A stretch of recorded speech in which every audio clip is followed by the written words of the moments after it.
Hi guys, welcome to part 1 of the Digital Marketing full course video by Simplilearn. In this video, we'll be covering everything you need to know about digital marketing. We'll do this with the help of our instructor, Rob Sanders.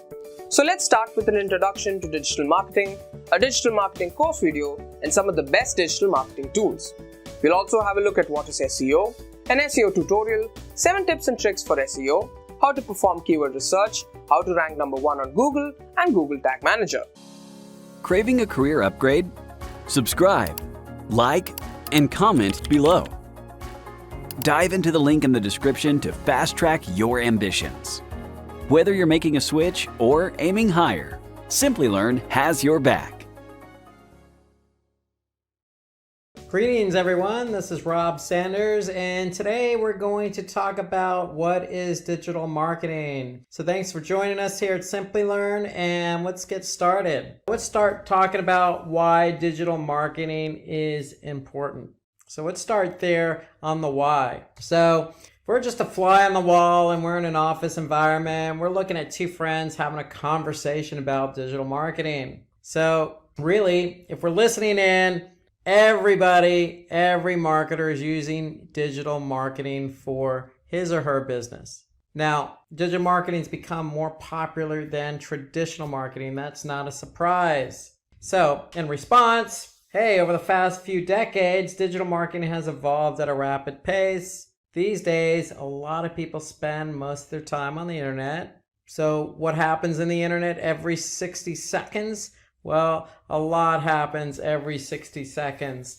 So according to social media today, there's a lot of snaps, there's a lot of clicks, there's a lot of text, there's a lot of videos watched, there's a lot of pictures being taken, there's a lot of voice-activated activity going on, a lot of tweets, emails, swipes. There's a lot going on here in 60 seconds. So there's a lot of activity on the internet, a lot. And so the one gentleman says, hey, can you also mention a few differences between digital and traditional marketing systems? And then the expert responds, of course, I can certainly clarify a few differences between digital and traditional. And so he goes on to say what the differences are between traditional and digital, and let's look at that. Okay, so in traditional marketing, we're talking about print, radio, billboard, newspaper, TV, anything that's not on your mobile or laptop. So we know with traditional marketing, reach is limited. With digital marketing, reach is maximum. And what we mean by that is, hey, when you print something, you're printing it for X amount of people. If you're trying to promote an event and you basically create 1,000 flyers, okay. You figure it's going to 1,000 people, maybe they'll share it. So you're looking at about 2,000 people maybe, just to be generous. Well, digital marketing, we're promoting an event. We can promote it to a whole lot of people depending on the platform. So 2,000 is nothing when you're targeting an audience on Facebook or Google search. Traditional marketing, non-versatile. And with digital marketing, very versatile. So again, going back to our flyer, printing an 8.5 by 11. Okay, that's it. With digital marketing, you're running display banners. You have 468 by 60, 200 by 200, 250 by 250, 300 by 300. The list goes on the types of different display sizes, not to mention text ads, not to mention video or multimedia. So there's a lot you can do to get your message out there. Okay, with traditional, it's always delayed communication. Okay, so meaning if you're trying to get that TV spot, there might not be a spot open until 1 in the morning. Okay, well, with digital marketing, there is no hours. Okay, you can certainly get your point out there and have people see it instantaneously. So with traditional marketing, there's a lack of real-time results. This seems like it's obvious, but digital marketing, that's one of the biggest benefits. Instant real-time results, instant. Okay, nowadays, going to analytics, you can look at real-time reporting. Okay, so we could see real-time results. Okay, traditional marketing can be very costly. If you're not only doing postcards and printing postcards, but you have to mail those postcards. So there's postage fees. Where with digital marketing, it's very, very, very cost efficient. Meaning you could pick and choose who you want to target, when you want to target, where you want to target, what you want to target. And if you're doing search, you can put your bidding in place. You can put your hours in place. You can really control how much you actually spend. So that to me is one of the biggest advantages to digital marketing. Not only do you get real-time results, but you can control costs and then obviously optimize based on the amount of cost you're spending, based on those real-time results.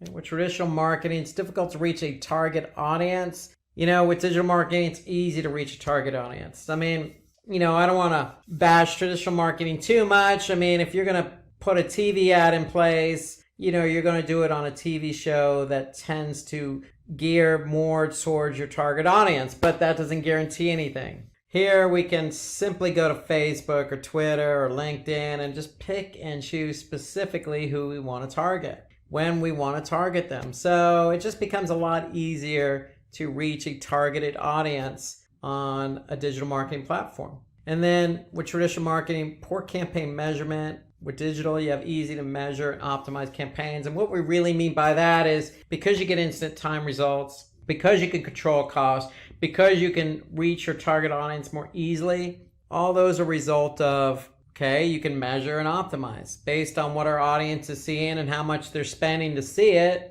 we can quickly make adjustments in order to optimize the campaign for better performance. So that's generally what that means. That's a culmination of pretty much everything that we've listed as a benefit for digital marketing.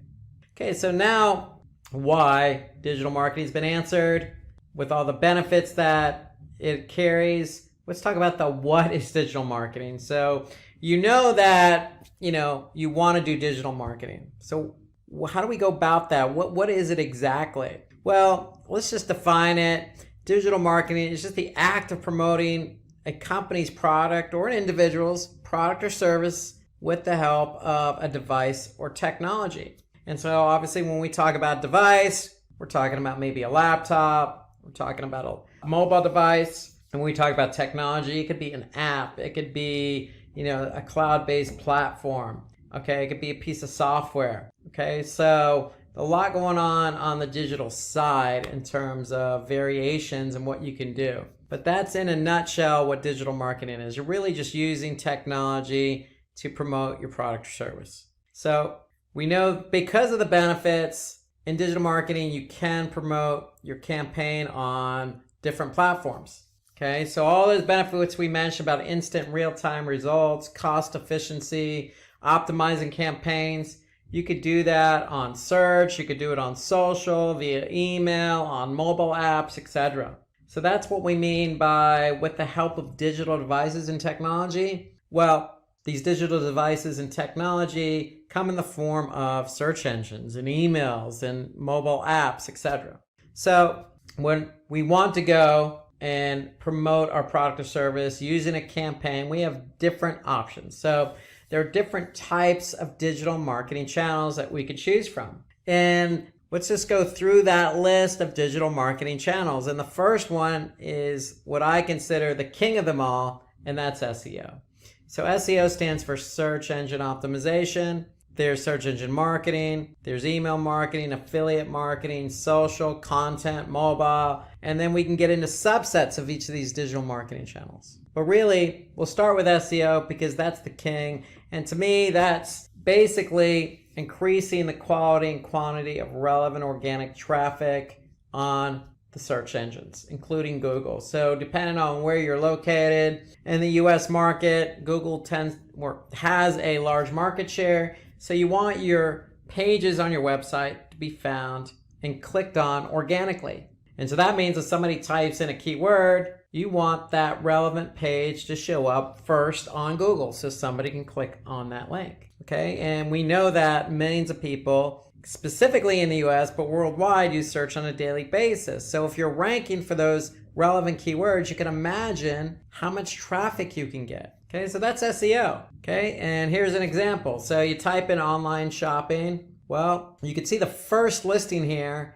is a paid search ad. And we're going to get to that in a minute. The second, organically, is Amazon. Okay, so online shopping, you think maybe Walmart, you think maybe Alibaba, or you're thinking probably Amazon. Okay, so no surprise, Amazon's ranking for the keyword online shopping. And so if somebody clicked on their listing, that's traffic for Amazon. Let's move on to search engine marketing, known as SEM or pay per click or cost per click or PPC or CPC or sponsored search or Google Ads. There's a lot of different names synonymous with SEM. So search engine marketing is really just using paid ads on search engines. Just as we saw the previous example, if you want to be found for a keyword, you don't have to worry about organic if you're willing to pay for it. You just bid on that keyword and voila, you have the opportunity to appear number one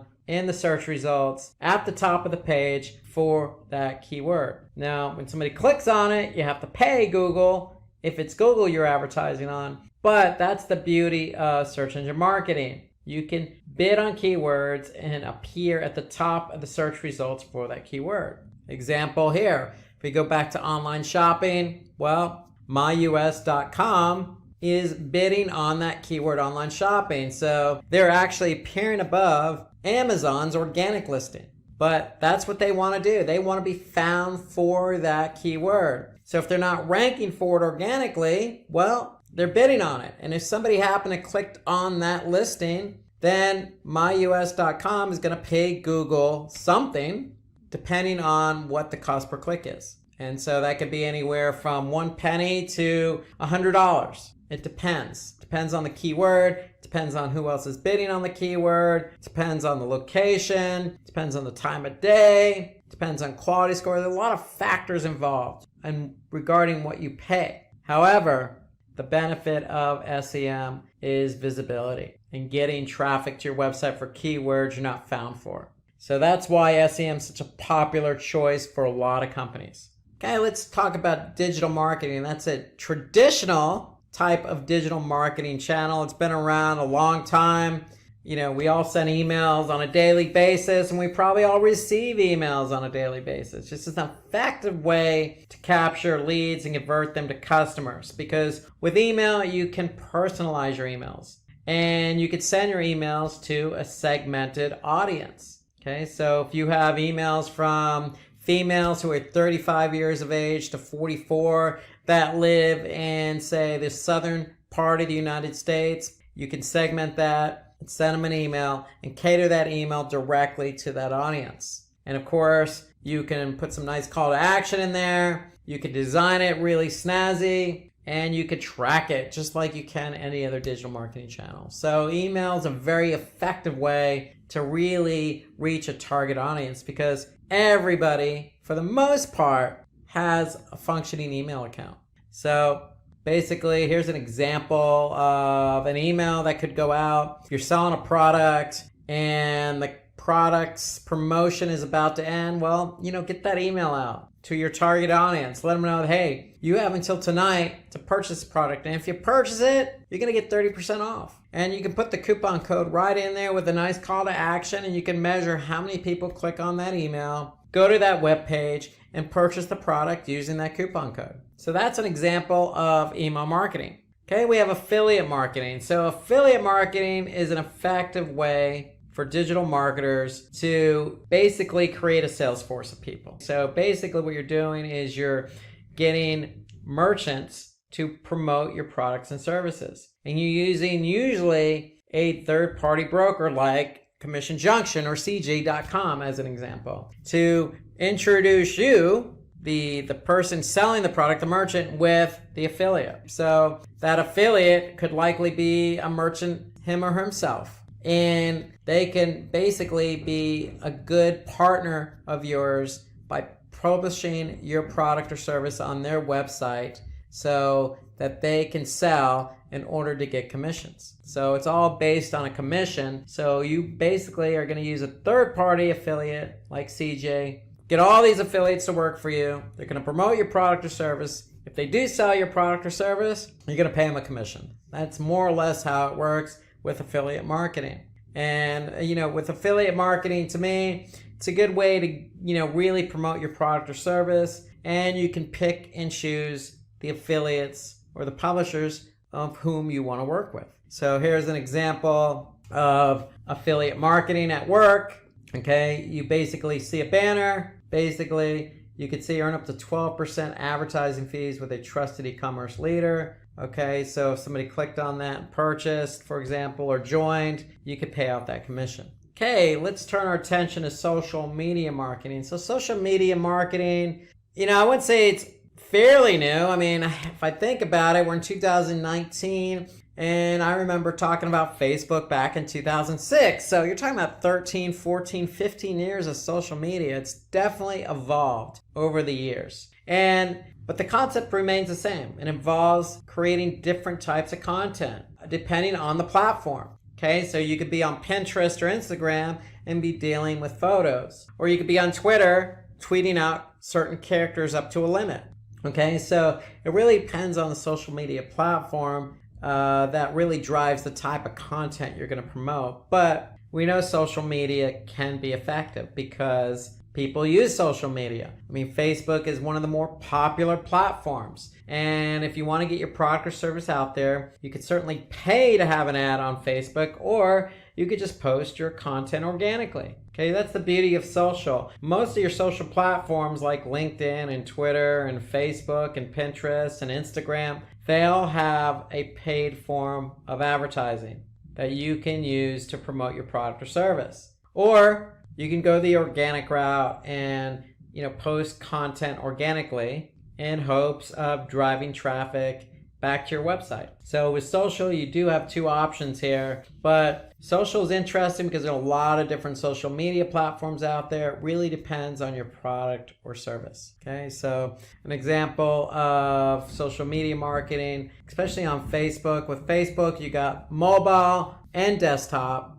and you obviously have the opportunity to post something organically and have that liked or commented on or shared, or you can post an ad and get that liked, commented, or shared, or clicked, and have people go back to your website and fulfill the goal of what you want them to do. So moving on to content marketing. So content marketing is really an effective way of really distributing valuable content online. And when we talk about content marketing, we're talking about different types of assets. So it could be simply text in the form of a blog post, or it could be a video, or it could be an infographic, or it could be an image. Okay, there are lots of ways to create content these days, especially in digital marketing. And the great thing about content marketing is you're writing content for a targeted audience. So if you're trying to target an audience on, say, Instagram, then you know who your audience is and you know what the type of content you're going to post on there. So it could be in the form of a video or infographic or just a graphic. And so that's the beauty of content marketing, really putting yourself out there and depending on the platform, putting yourself out there with various types of content. So for example, if we look at YouTube, you can see this video here about digital marketing certified associate. Well, hey, you don't need to always write the content. You can produce the content in the form of a video and post it on YouTube. This is a form of content marketing. So that's content marketing. And then let's talk about mobile marketing. So content marketing, again, different types. But if we go now to mobile marketing, you can kind of segue from content to mobile, because the only difference here is with mobile, it's strictly on mobile phone. It's not desktop. So mobile marketing is really a strategy on its own that helps you, the company, promoting your product or service to reach your target audience through a mobile device, and that includes tablets. And how you could do that is via messaging. You could do it via email, or you could do it via an app. Okay, so you have different ways of getting your content out there to people. Okay, so as an example, you can use basically SMS or instant messaging via mobile devices to promote your product or service. Here's another example of a mobile marketing via app install. And so you can even compound that by running a, say, Google ad as an example, and running your Google ad on, say, just mobile. You could do a bit adjustment just for mobile, and the goal could be app installs. Okay, so, and you can even do a mobile or app extension. So there's lots of ways to really promote your app or your product or your service via mobile marketing. Okay, let's talk about the customer life cycle. So we know why we want to do digital marketing. We know what the digital marketing channels are, because we just talked about them, from SEO to social to affiliate to mobile to content to SEM. Okay, you have a lot of different digital marketing channels at your disposal. So now, how do we go ahead and approach our customers? So that's what we're going to talk about first. So we're going to talk about different stages of the customer life cycle. Okay, and the first one is the awareness stage. So we need to get our customers aware of what we're selling or what we're promoting. Okay, so the awareness stage is really, what product does your brand offer? That's a question we want to get out there and we want to answer. Okay, what does a customer need your product? Or why does a customer need your product? That's a question we want to answer with digital marketing. Okay, and what solution does your product provide? Okay, that's an answer to a question we want to make sure people understand. So these are questions that we want to be able to answer in the form of digital marketing, whether that be mobile or content. Okay, so getting our information out there that answers these essential questions. And if we could do that, then somebody's going to become aware of our product or service. Okay, so what product does our brand offer? Why does the customer need it? And what solution does it provide? Okay, those are some key questions that people tend to ask themselves when they look at a brand. Okay, and when they look at a product, hey, do I really need this? Is it going to help me in my life? Okay, and who is selling this? I mean, who is this brand? I mean, those are just things that run through people's mind intuitively, that with the right messaging, the right channel, the right type of asset, the right targeted audience, you can quickly make somebody aware of your brand's product or service. In this stage, it's help potential customers discover your brand with the help of these different marketing channels. So in the awareness stage, content is key. So it's, to me, if we have a website, we need a blog, because if somebody does come to our blog from, say, organic search, SEO, then we can write about that product or service via blog and talk to our customer, talk directly to our targeted audience through that blog. And if we're not ranking organically, we can use paid search to promote it, because paid search on Google, for example, basically we can be right at the top of the search results. And so somebody can actually see it when they do a search, because we know millions of people use search on a daily basis. You could do social media marketing. Okay, so you can publish that product or service on Facebook while you're building your community. And you can use affiliate marketing to help get the word out by using CJ.com as an example. Build up a sales force of people, these publishers that are going to put your product or service out there. So to me, in the awareness stage, these are the digital marketing channels you could focus on. Now, I will say one thing about display ads. Display is part of search engine marketing. You could use display because you can reach a large number of people. So even though it's listed here low priority, in the awareness stage, display ads mean that if you go on Google's display network, you could pick and choose your sites, your demographics, keywords, topics, and audience. You could focus on all those different demographics to really attract a large number of people. So low priority, but it's probably also good to focus on in the awareness stage. Okay, so content marketing, you must create a high quality content that people are searching for. Without content, it's hard to get found. And so to me, this is where the blog comes in. SEO, take that content, get it optimized. Okay, SEM, if we're not ranking organically, we can make sure we're at the top of the paid search results, or the search results for a particular keyword we want to be found for. And then social media marketing, using different channels depending on the channel. If we're selling, training like Simplilearn does, LinkedIn is a good platform for us. Okay, and then affiliate, basically building up a nice network of publishers to get the word out. So these are all good channels that we can focus in on. So traffic sources may include paid, unpaid, social, referral, display, email, or direct. So they could come in the awareness stage from all different types of channels. Even though you're focused on content, you could still get traffic from mobile or email. So now that we got the word out via all these different marketing channels, there's that consideration stage. So, people are aware of us, now they're considering us. And that's kind of the next stage in the process. Okay, so a few essential questions to address on the consideration stage. Hey, what features make your product valuable to others? And how will I increase customer engagement towards my product? So those are answers to questions you want to ask. Okay, what features make your product valuable? You want to basically separate yourself from the competition. Basically, that's what you're trying to answer. Okay, so if you're promoting your product or service on paid search and other people are bidding on the same keyword, how are you going to stand out?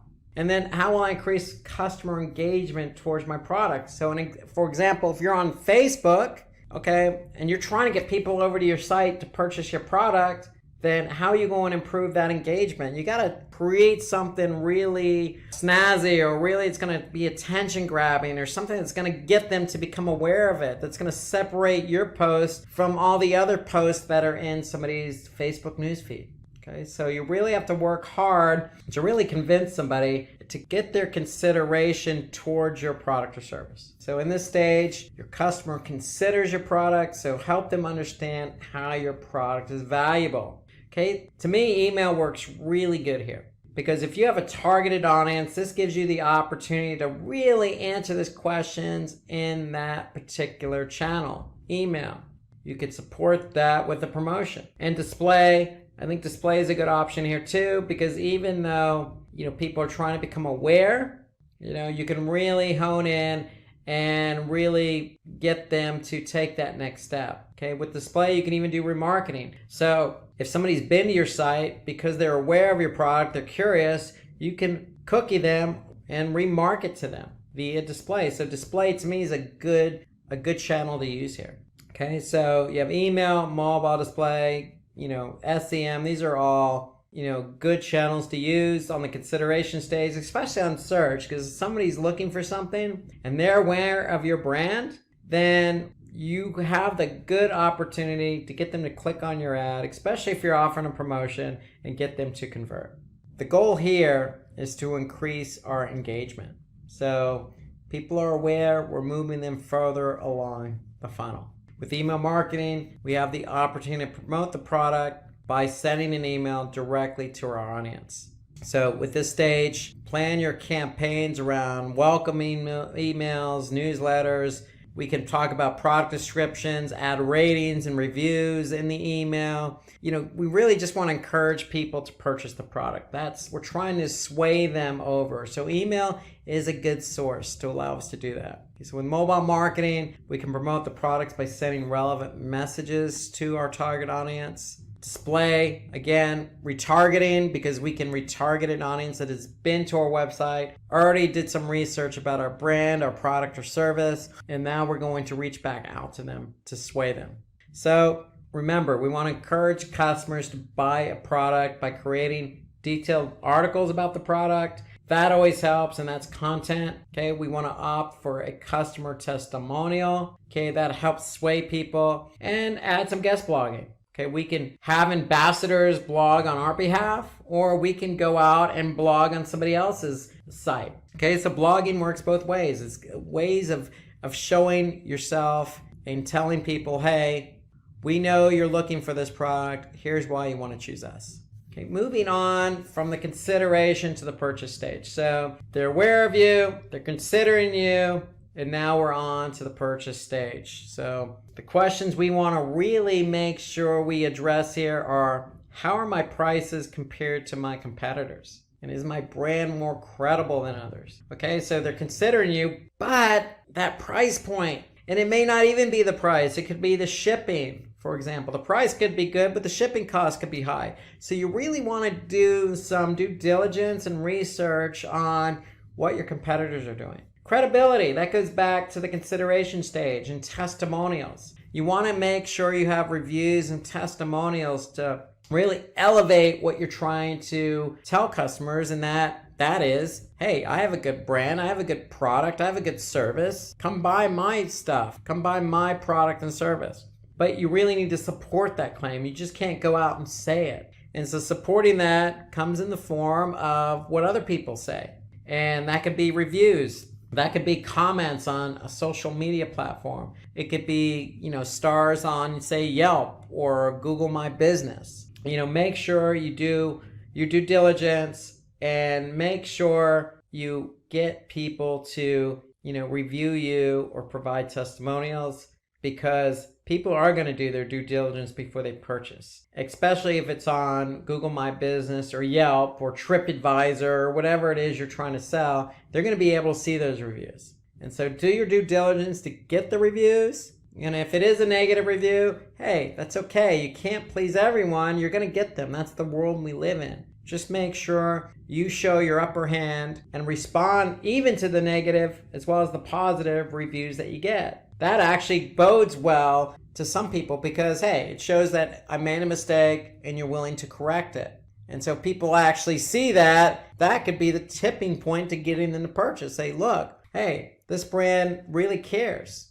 because they're really responding to people. They're not ignoring negativity. Okay, just those small things that can get people to change their mind. Now with the purchase stage, according to eConsultancy, 83% of the online audience require encouragement to complete a purchase. Encouragement, what does that mean? Well, it could mean providing a promo, giving them that extra incentive. If you don't offer promo, consider it, especially on the email. And the example we looked at earlier, sending out an email means that if the promo is going to end at midnight, send that email out and tell people they have until midnight. And if they purchase today, you'll even increase it to 20%. And email is a good channel for that. Mobile can reach a lot of people through SMS. Okay, social media, reaching people instantaneously.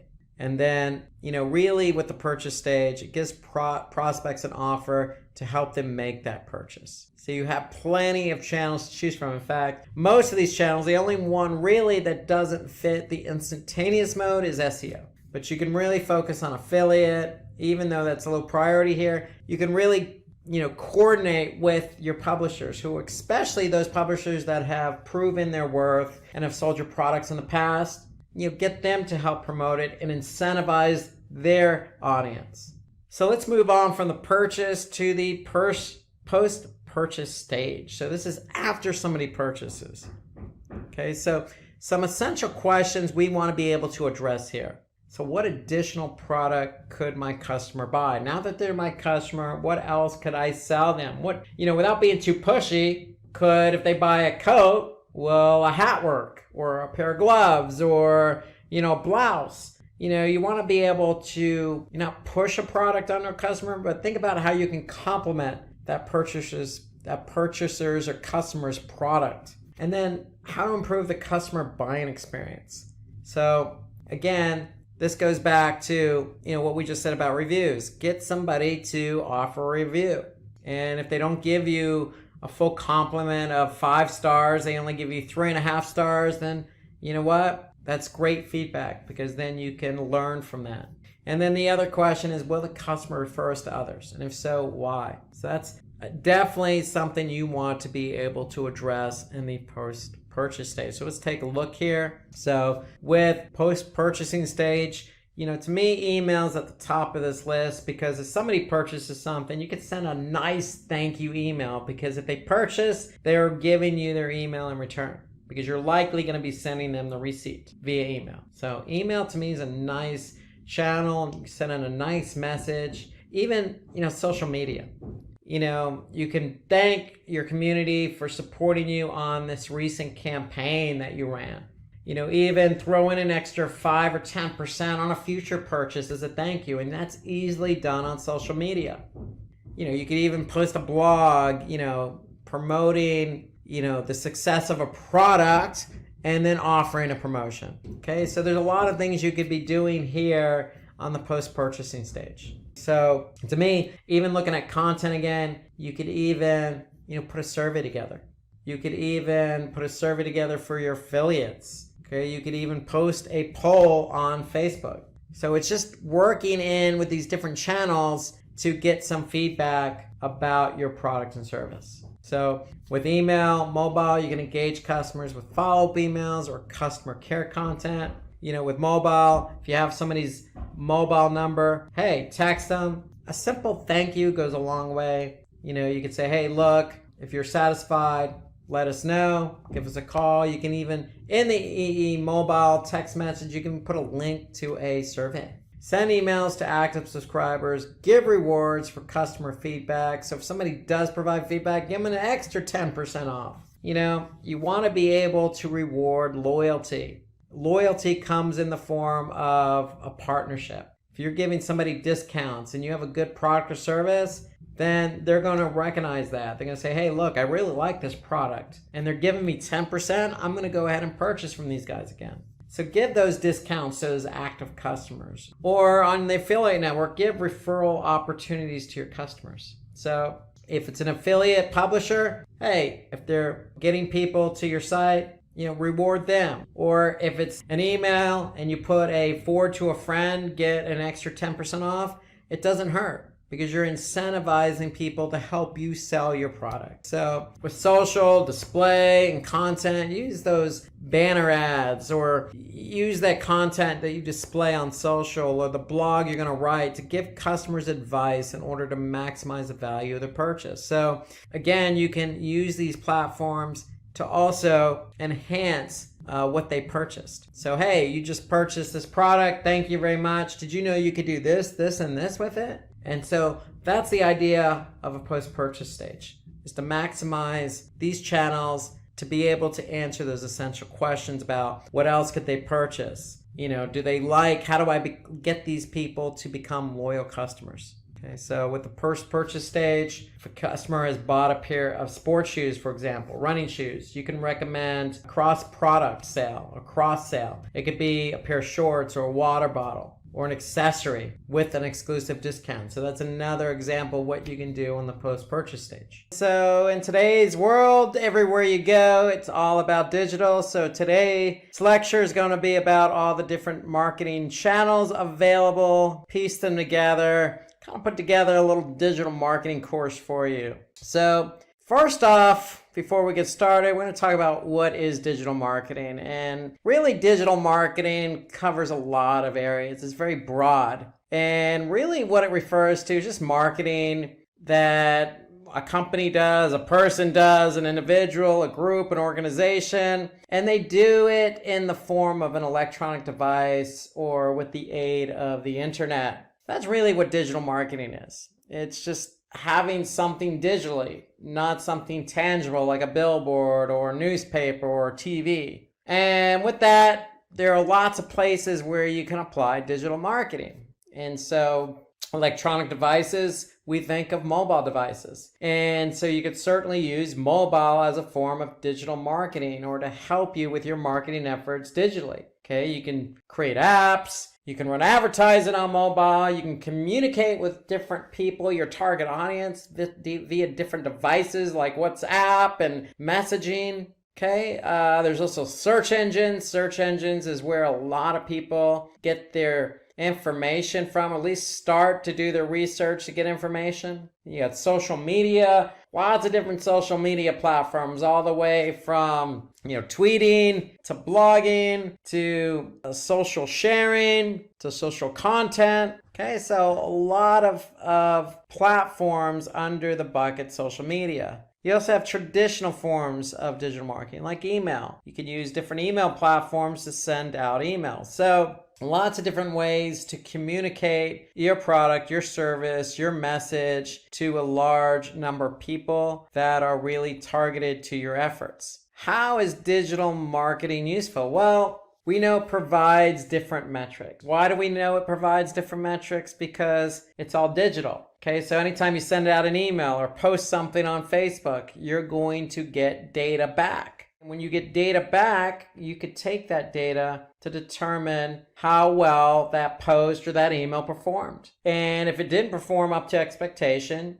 you can make changes to improve performance. That's called optimization. Okay, so that's the great thing about digital marketing. It's useful in that we get data, in some cases instantaneously, and we're able to make changes in order to optimize that campaign. We can also provide personalized user experience. So meaning if we know who our targeted audience is on, say, Twitter or LinkedIn or Facebook, we can really cater our messaging to that group. Probably most importantly is that digital marketing compared to traditional forms of marketing allow us to really reach a global audience very easily at a very low cost. That's the key. So if I want to target people in India or Nepal or Pakistan, I can certainly do that. And I can do that with the snap of a campaign, and I can get data back. And based on the data, I can tailor that experience even better. Really just allows us to really hone in on a particular audience anywhere in the world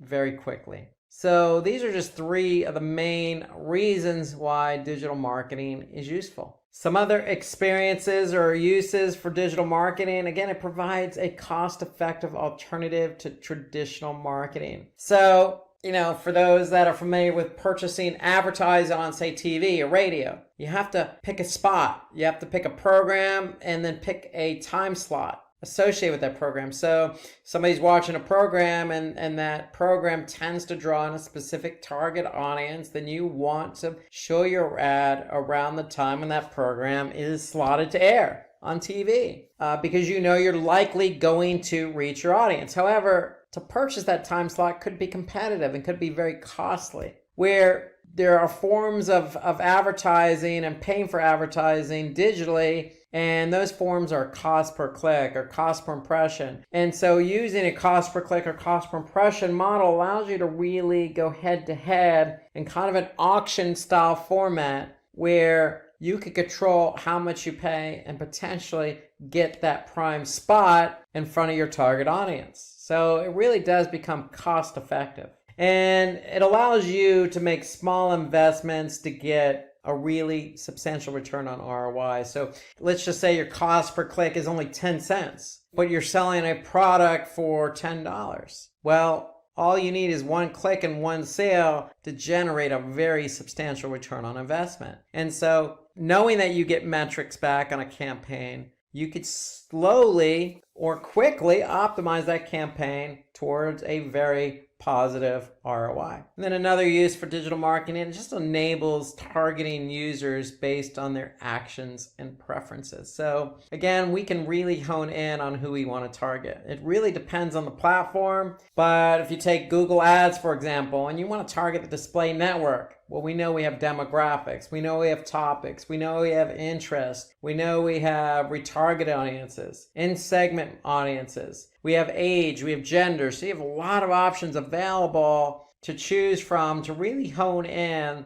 on who you want to target. And we talk about remarketing is another form of digital marketing. So you can set up a marketing campaign. So if somebody comes to your website and does not purchase the product or service that you're offering, you could take action on that behavior. So I can retarget a group of people who didn't purchase. That's retargeting. Or you could do it via remarketing. And basically, that's the beauty of digital marketing. It allows you to really target users based on their actions. Some other uses for digital marketing, it helps build brand awareness and reputation of your business. So when we say brand awareness, if you're just launching a company and nobody knows who you are, if we use Google Ads as our preferred method of digital marketing and establishing campaigns, we can choose that display network. That display network on Google Ads reaches a large amount of people. So you can really get your name out there and really target your intended audience and allow that targeted intended audience to really understand who you are, because they're going to see your ad in the form of a banner or in the form of a video or in the form of text. And so that's the beauty of digital marketing. You can really reach a lot of people and a lot of people who might be interested in your product or service. And then digital marketing provides a platform for you to be interactive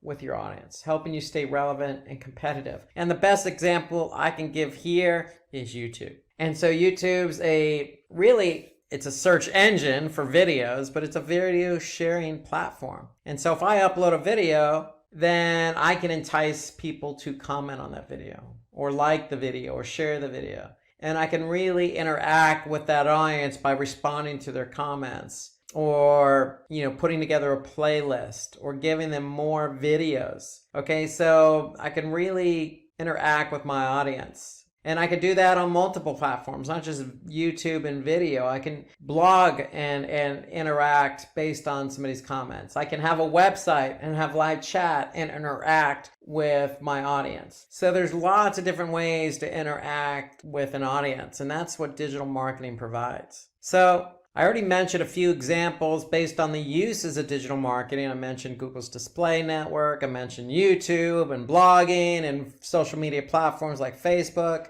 Well, there are lots of different types of digital marketing channels out there. And we're going to talk about a few of them today. We're going to start with search engine optimization. And so search engine optimization, as you probably know from the name, involves search engine, and it involves really making your site relevant in the eyes of that search engine. So if you're in the United States, you know that Google has a large market share, meaning a lot of people use Google on a daily basis. So we want to make sure we do everything we can to optimize our site in order to make our site relevant for those coveted keywords. Now, why do we want to make ourselves relevant for those coveted keywords that we want to be found for on search? Well, because a lot of people use search. And when a lot of people use search and you're found for those keyword queries, then it's going to increase the flow of organic traffic to your website. So the higher you rank, in theory, the more traffic you're going to get. And so when we talk about optimization, okay, how do we optimize our site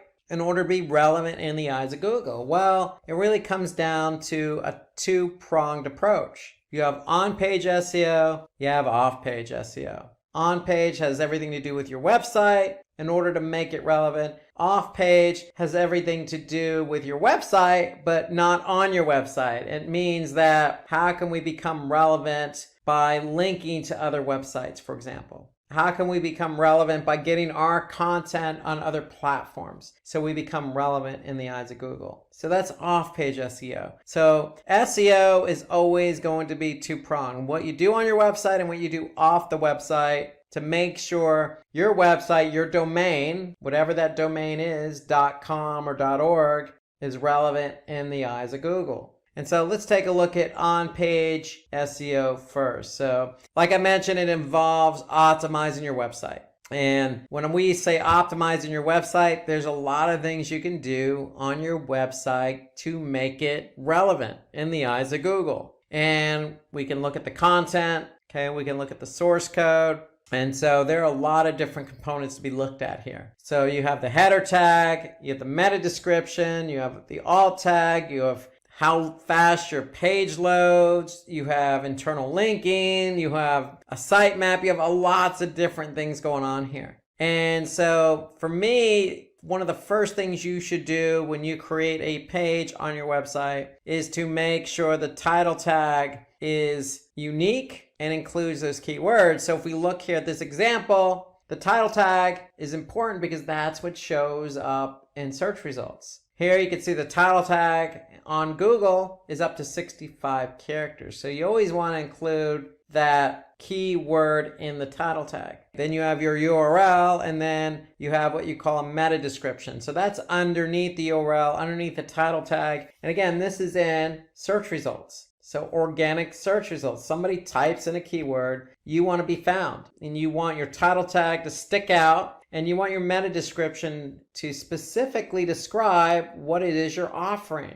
Okay, so again, if somebody's looking for stock imagery, then you want to make sure that you know that person who's looking for stock imagery can come to your website, and they can, in this case, search for millions of royalty-free stock images, photos, videos, and music. And so you want your description to really get that person to click on your listing in organic search. That's the whole point. So that's the point of a title tag and a meta description, is you really want to be found for what somebody's searching for, and you want to be able to show them that you have what they're looking for. You have something here underneath your organic search results called site links. And site links are just links to pages on your website. And so unfortunately, this is not necessarily in your control. This is in the control of Google. So if Google wants to offer up site links underneath your title tag and meta description, they will add them. And it's based really on the amount of content you have. And that goes with site search. So you can see also there's site search there underneath the meta description. All of that is contingent upon your website. Do you have a lot of content?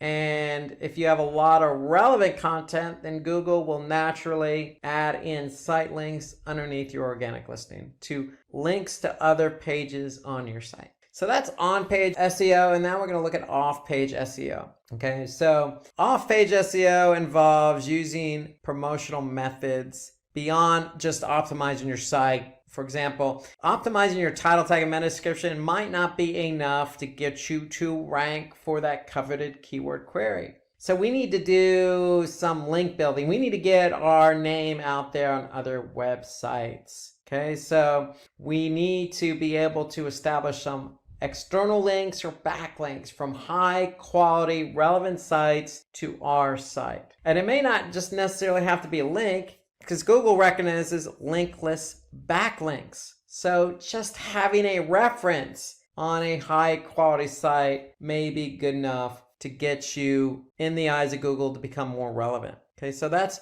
off-page SEO in definition. So really what we want to do is we want to establish a way to get links from other websites to our own, or references on other websites to our website. We want to build those links to help us gain in ranking. So there's lots of ways to do that. You have social media. Again, you have social content sites like Reddit, Medium, Quora. You have blogging. Okay, there's lots of ways to establish yourself out there on the internet. You just need to make sure they're quality sites, and you need to make sure they're relevant. And so when you do get a link on an external site pointing back to yours, you want to make sure it's a follow. So you want to make sure that Google knows to follow that link from that site to yours. So if you're out there establishing content on a third-party website or another website and they're going to link back to you, just make sure that it's a follow. Do follow, not a no follow. Okay, and I'm going to show you an example of what that looks like here. So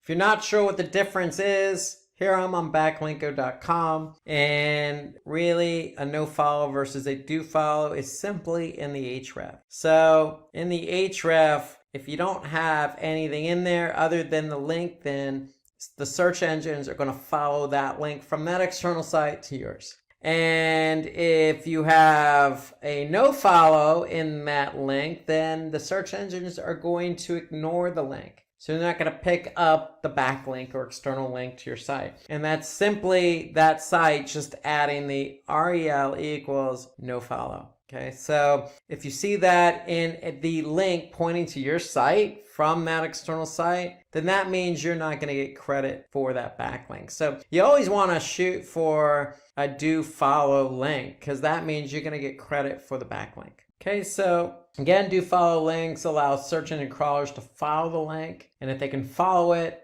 you're going to get what they call link juice, and that's going to establish some reputation to your domain. A no follow link basically doesn't allow the search engines to follow that link. So it doesn't pass on the link juice. Now, again, search engines like Google are smart enough to pick up the association between a website that talks about your website and your website. So meaning, if you don't have a link and if you have a no follow link on that site, don't fret, because Google has come a long way. They're not necessarily focused on links, though it does help. So for example, if you are on a very prominent site and there's no link, then you still may get credit, because Google does recognize linkless backlinks. And that's what they call a linkless backlink, is just having a reference on that site. But you always want to try and get that follow, not the do not follow. Okay, so here you can see an example of off-page SEO. Okay, like TripAdvisor would be a good example. A link that redirects from TripAdvisor to, the Oprah magazine as an example. So the Oprah magazine is going to get a backlink from TripAdvisor to the site. So if Google crawls TripAdvisor, then they're going to be able to see this link. And if it's a follow link, they're going to give the Oprah magazine that domain credit from TripAdvisor. So for SEO, because there's a two-pronged approach involved, you have on-page and off-page. There's a lot of tools here, a lot of tools. So let's take a look at some of these tools. We're going to look at Google Keyword Planner. We're going to look at Moz, Ahrefs. We'll look at some tools that will help you with both on-page and off-page SEO. So let's start with Google's Keyword Planner. So why are we using Google's Keyword Planner? Because we want to find keywords. Okay, so we can't do on-page SEO. We can't optimize our title tag and meta description without a good keyword that we want to be found for. So what we want to do is we want to go into Google Ads. Now that's a pay-per-click platform. Okay, so if you want to be found via paid search, you're going to use Google Ads. But from an organic search perspective, we can use Google's Keyword Planner. So we need a Google Ads account. If we have a Google Ads account, then all we need to do is go to Tools. Then we need to go to Keyword Planner. And the Keyword Planner is a good tool because it allows us to find those coveted keywords. So we can discover new keywords, and that's exactly what we're going to do. So, for example, we're going to find, use the keyword mail delivery. If we have a business that delivers mails to people, what keywords do we want to optimize for? So we're going to be in Google Ads. We're going to go to Tools. We're going to go to Keyword Planner. We're going to discover new keywords. And we're simply just going to type in a keyword. So we're going to click Get Results. And Google's Keyword Planner is basically going to give us some information. So the keyword we chose was mail delivery. And they're telling us that on average over the last 12 months, there's 22,200 search queries on average over the last 12 months. Okay, so I could see if I hover over the graph here, I'm going to be able to see the average over 12 months. Okay, so here I could see the average over 12 months from July to June 2019. So here, what do I want to do? I want to look for trends because here I could see the averages go up and down a little bit. But 22,200 is the average over 12 months. And then Google's Keyword Planner also tells me how competitive that keyword is. So if it's highly competitive, but it's got a lot of search volume, it could be a keyword I may want to covet. But the beauty of the Keyword Planner is that they also give you other keywords to look at. Okay, so mail delivery service is 49,500. Okay, so here you got some other ones. Best food delivery service, 9,900. Again, some of these are very competitive, but some of them aren't. And so you want to be able to do your due diligence, do some analysis, and figure out what keywords work best for you that aren't going to be competitive, but at the same time, give you some search volume. So if you do rank for that keyword, you should expect X amount of clicks on that keyword based on the volume. So that's Google's Keyword Planner. Alternatively, you can use a tool like Moz.com. So if I log into Moz, they have a tool called Keyword Explorer. And so here I can just type in that same keyword, mail delivery, targeting the United States in English, and Moz is going to give me some information on the keyword. So here they're going to give me a range in terms of the monthly volume, and they're going to give me a difficulty score. So they're going to tell me how difficult this keyword is. So out of a score of 100, it's 53, and they're going to tell me what my expected click-through rate could be if I'm ranking for that keyword. More importantly, they're going to give me some other keyword suggestions, just like Google's Keyword Planner. So here I can see prepared mail delivery service, mail delivery companies. So there are a lot of different suggestions of keywords that I can choose from. And if we scroll down, we could see basically some mentions. We could see the analysis, who's ranking for these keywords. So we can really get some insight as to who's ranking, how much volume, how difficult it is, what my estimates could be if I'm ranking, etc. So a lot of information built into Moz's Keyword Explorer tool. So Moz's Keyword Explorer tool could be a good option for you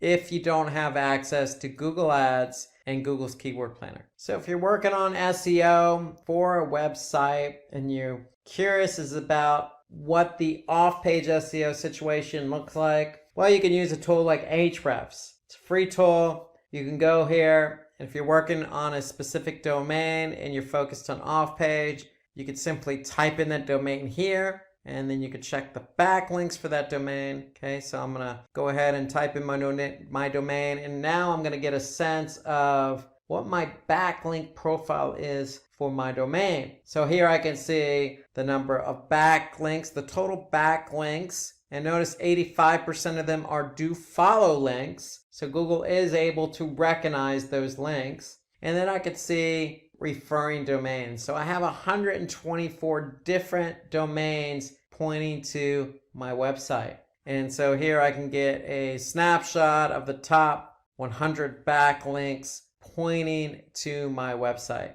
And so this just gives me a snapshot of what's going on with my off-page SEO performance. Again, it's a free tool. It's good to use because it gives you an idea of what your off-page SEO situation looks like. Okay, another tool you could use is Pingdom. Okay, you can set up a free trial here. It's good for 14 days, and it allows you to, look at page speed. It allows you to monitor the site itself in terms of, visitors, maintenance, etc. So you can use Pingdom as well. However, it's only a 14-day free trial, but it does give you some good insights into SEO.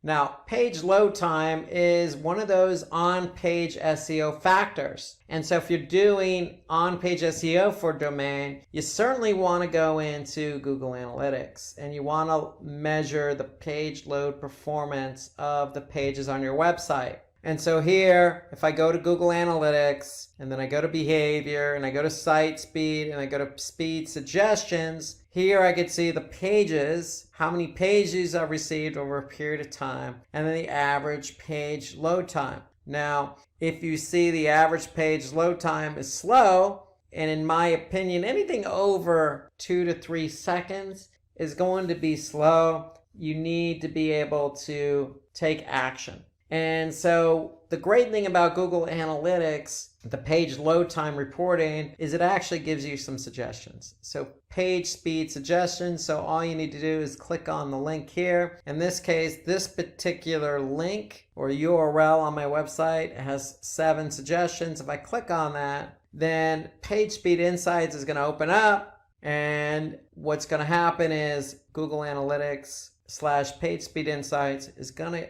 analyze this page and give me some feedback on how the page is performing, not only on desktop, but on mobile as well. And so here I can see, if I analyze this page, I can see some of the opportunities to improve the page load time on desktop and again on mobile here. So here you can see a lot of the opportunities and a lot of the issues I have that I can address. Now, if you're going to manage SEO for a website, then you're going to need an SEO platform. So again, Moz is a good example because we showed you the Keyword Explorer, but they also have many other tools available built right into the platform. For example, rankings. Okay, you can get crawl information. So when the bots crawl the site, what kind of errors are coming up. Here I can get some page optimization. So I can choose a keyword and I can choose a page, and Moz is going to be able to give me feedback to see what more I could do to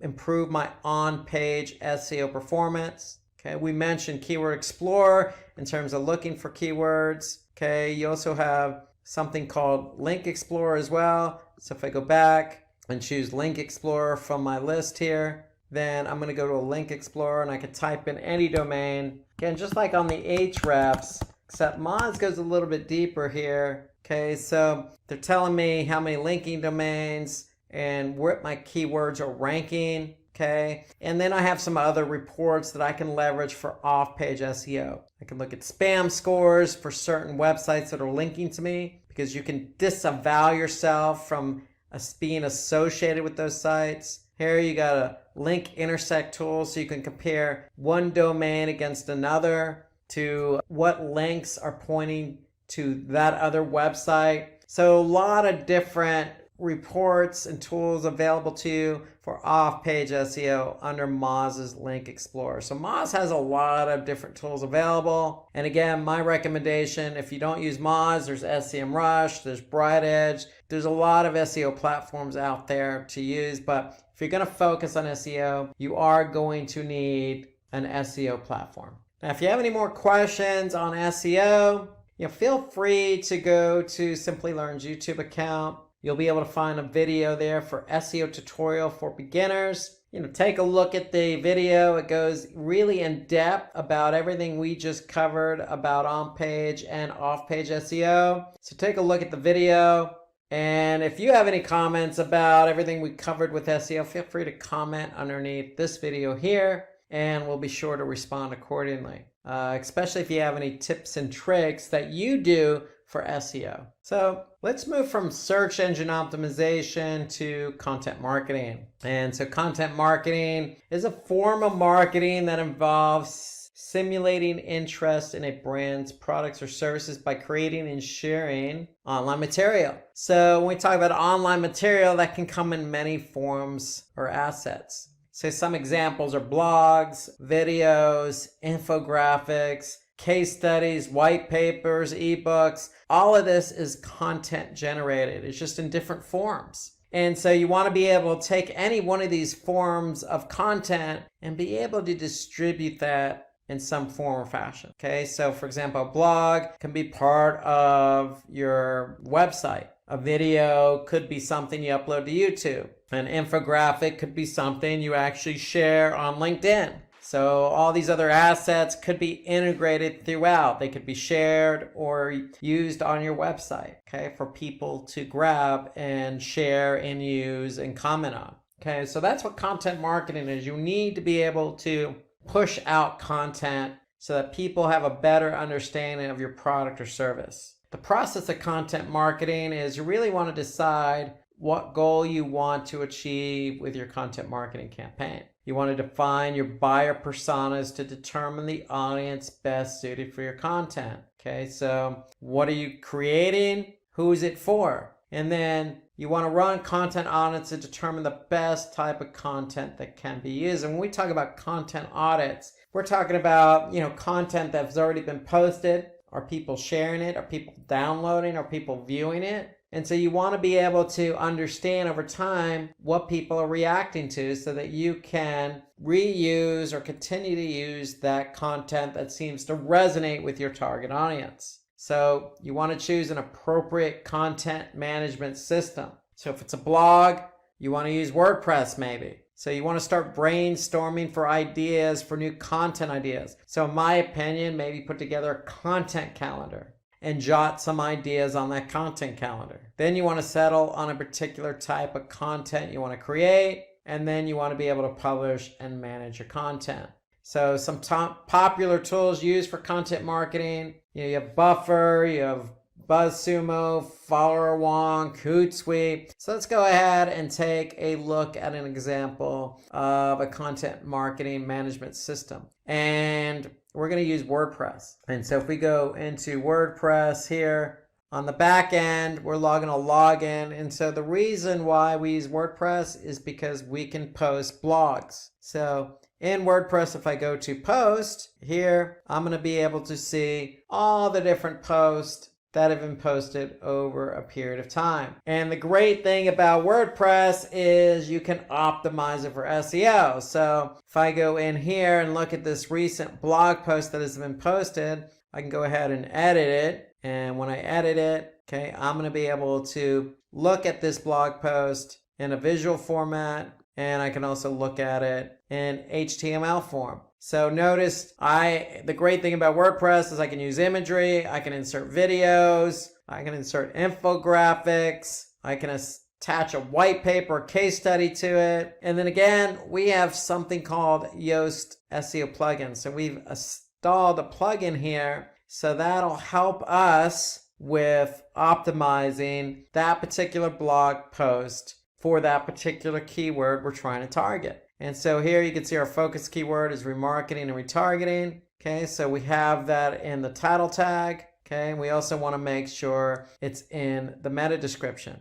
And so here we have an internal link. We have it in the introduction. Okay, we have it spread throughout the content. So Yoast does a good job of allowing us to make sure we're integrating that keyword into our blog post. But the key to blog posting is we want to, again, follow the process. We want to be able to choose content for our intended audience. And in this case, with a blog post, we can write up to 500 to 3,000 keywords. And the whole point is we're trying to introduce our audience to a particular topic that resonates with our product or service. And so that's the great thing about blogging. That's the great thing about WordPress, is that very easy to use. You can integrate it with SEO. You obviously have commenting, you have different plugins that you can add in there, very easy to edit. And so there's a lot you can do here with WordPress and blogging.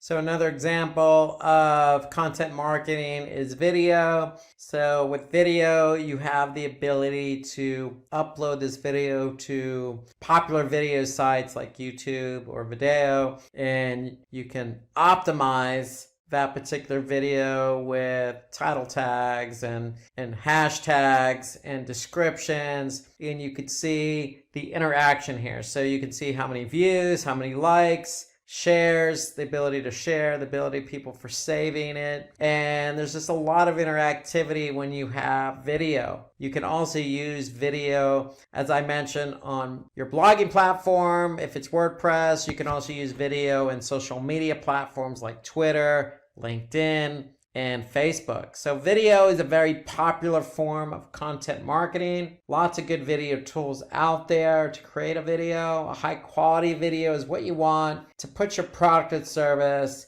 in the best forefront. Okay, so that people can react, they can share, they can comment, they can follow, they can like. Okay, so that's what you want to do, is think about video, because video is very versatile and powerful in terms of getting your message out there. So let's move from content marketing to social media marketing. And social media marketing really involves creating content, if it's that blog, if it's that video that you created for content marketing, and really using different platforms to increase your visibility, whether that be traffic, whether it be engagement, whether it be brand awareness, or any other marketing goals that you have. That's what social media is good for, because social media will take that content, take what you're trying to get out there, and really allow you to hone your marketing goals against that. Okay, so if it's Facebook and you got some videos that you want to post up there, okay, what's your goal? Is your goal to then post the video to get traffic to your website, or to build brand awareness, or to just get people to react by sharing or liking? And so that's what social media is good for. It's really good for taking content and really distributing it to your target audience. Okay, so sharing content allows you to, generate user-generated content, or it allows you to create interactive content. And again, you can use infographics, or you can apply content with imagery, or post videos, or do things that are interactive like polling and contests. So a lot of flexibility in terms of the content that you could share on social media. And so you want to establish a process for social media marketing. So this is the digital marketing course of it. So you want to be able to have a process, and you want to be able to set up goals that you want to achieve with your social media campaign, because just posting content for content's sake is really not going to generate anything for you. So you want to set up those goals ahead of time. Then you want to understand what content would be best suited for your target audience. So if our goal is to generate brand awareness, then maybe an infographic is what we want to do. Okay, maybe that's the best choice of asset for our target audience based on the platform. With social media, we also want to research what the competition is and find out what works for them. So it's very easy to do on social. So if you already have a competitor on Facebook, you can always go to your competitor's website, and you can always see what they're posting and what kind of reaction engagement they're getting for a particular post. So it doesn't help before you go live to do some due diligence about your competition. You can also conduct a social media audit. And again, what we mean by audit, just like on the content side, we want to be able to see what's worked and what's not worked in the past. And with digital marketing, recall, you can get instant metrics back. So if you posted something last year and you're thinking about posting it again, you probably want to do an audit to see over the past year what posts have worked and have not worked for you. Then you want to pick and choose the social media channels or platforms and define a strategy for each of them. Because if you have a video, then the video may work on, say, YouTube or Instagram, but may not necessarily work for LinkedIn and Twitter. And so you want to be able to pick and choose the asset, the strategy, and align it with the appropriate platform. Then you want to take inspiration from case studies and other famous brands. So again, continue to learn. I mean, that's the beauty of social media marketing. Most big companies, medium-sized companies, even smaller companies that have performed well are out on social media. So take a look at some other companies that inspire you or some other companies in your industry or even, again, your competitors and see what they're doing and what they're posting and what kind of engagement they're getting. So you should always, be able to seek out what others are doing on social. And to me, this is important. Create a social media content calendar. And this isn't necessarily the very end of the process. This goes back to the beginning of the process. So when you're establishing goals and you're establishing what kind of type of content you want to use, that should all be part of a social media content calendar. And I'm going to show you an example of one here shortly. And then again, you want to be able to test, evaluate, and adjust your strategy because again, you're getting metrics. And if you post a video on Facebook and it's taking off, then meaning in terms of likes and shares, you probably want to consider maybe doing another one that complements that. So here's a broad example of a content calendar. Again, it's in a spreadsheet. Again, by no means does one size fits all, but just to give you an idea, if we're blogging, what we want to do is we want to pick our target audience, maybe that be country or particular demographic, and you want to come up with some topics ahead of time here. And you want to maybe put the status up there of, it's just a draft or an idea. When it actually does go live, you want to turn it on live. You want to pick your date, add some comments, okay? Create your content. And, what's good about a content calendar is you can also work in SEO, so you can assign keywords. And then you could add those keywords to Moz for ranking. You can create your title and meta description. Then you can carry that content forward and choose a particular social media platform to post to. So that's the beauty of a content calendar is it allows you to think about things up front and then prepare the content accordingly so you can optimize it for organic search and post it on social media for off-page SEO and for social media marketing. And so you just want to get organized ahead of time using a spreadsheet, in this case Google Sheets, to lay out the topics ahead of time so you can write the content for your intended audience. That to me is the way to go. Now remember, there's lots of different forms of content that you can use with social media marketing. Here we have video, so you can see this video can be posted on YouTube or LinkedIn or wherever. And the whole point is you want to be able to measure engagement. Here you can see this is just an image. It's just a file, and this has been posted on Facebook. So here we can see how many likes and comments and then shares. And so you want to be able to leverage different forms and different assets across social media to see actually what works and what doesn't work. And again, look at what other companies have done, whether they be competitors or not. See what type of assets they're posting and what's working for them. Now, when it comes to social media marketing, there are lots of tools available. Okay, you got Buffer, Hootsuite, Sprinkler, Post Planner, Later, Sprout Social. I mean, the list of social media marketing tools is endless. And just like SEO, you will need a platform to work with. So with SEO, we showed you Moz as the SEO platform. With social, we're going to show you Sprout Social because with Sprout Social, if you have a content calendar, if you have a lot of different assets, you want to be able to organize those assets and content across multiple channels. And the great thing about using a social media calendar is, yes, you can publish and organize your post accordingly. You also have, most social media platform tools have listening. So you can listen in on keywords and audiences, different brands and industries and conversations that are being had about a specific topic. Okay, and again, most social media platforms, if not all, have reporting. And so this is important because you can actually see, how your post or different assets are performing in terms of engagement. And so to me, that's important. If you're going to focus on social media as a platform, as a channel, you want to have a social media platform tool that will help you organize your content, publish it accordingly, listen in, and get that report to help you figure out what's engaging and what's not engaging.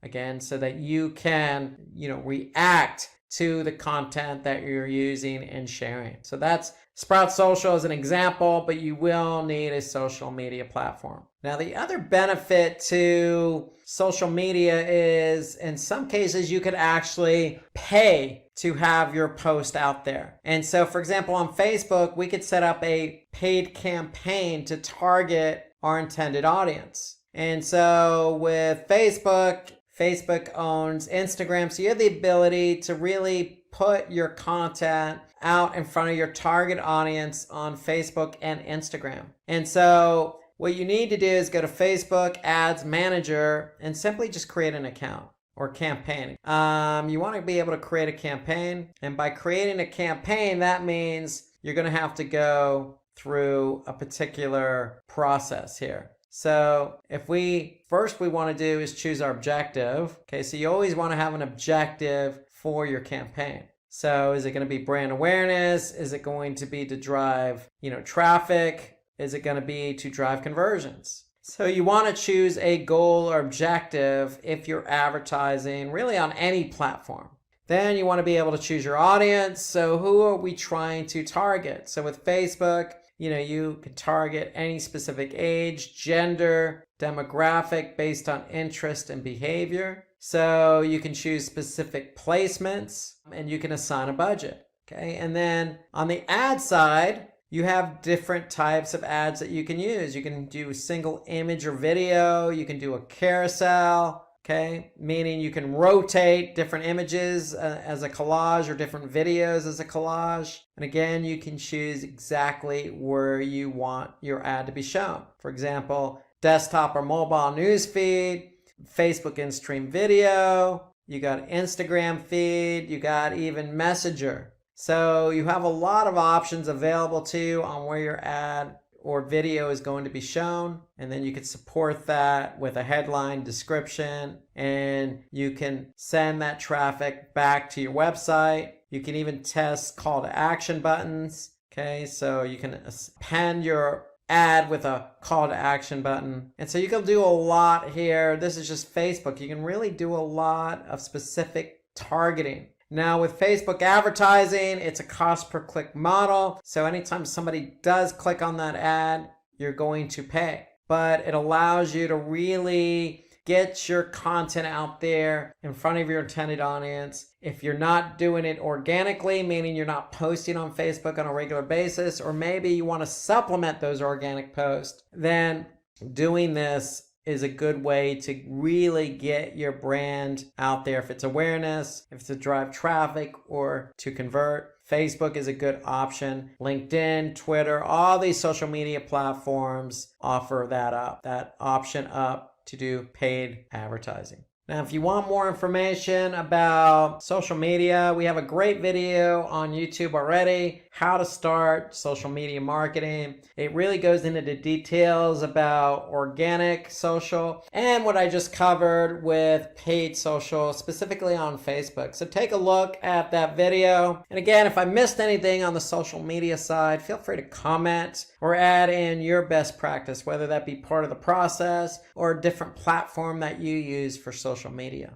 Okay, let's switch to our next digital marketing channel in search engine marketing. So search engine marketing is an advertising model that is good for driving traffic to your site because you're paying each time someone clicks on your advertisement. Now, how is that an equal trade? Well, because you can advertise on channels or search engines like Google or Bing or AdRoll, which has a big network that includes Google, you can actually pay your way to the top of search engine rankings. And so if you're at the top for paid search and somebody searches something like shoes or something to that effect, your ad can appear at the very top, even above local search, even above organic search. And so the visibility is there. It's a good way for you to then get that traffic that you covet for certain keywords. And because you're getting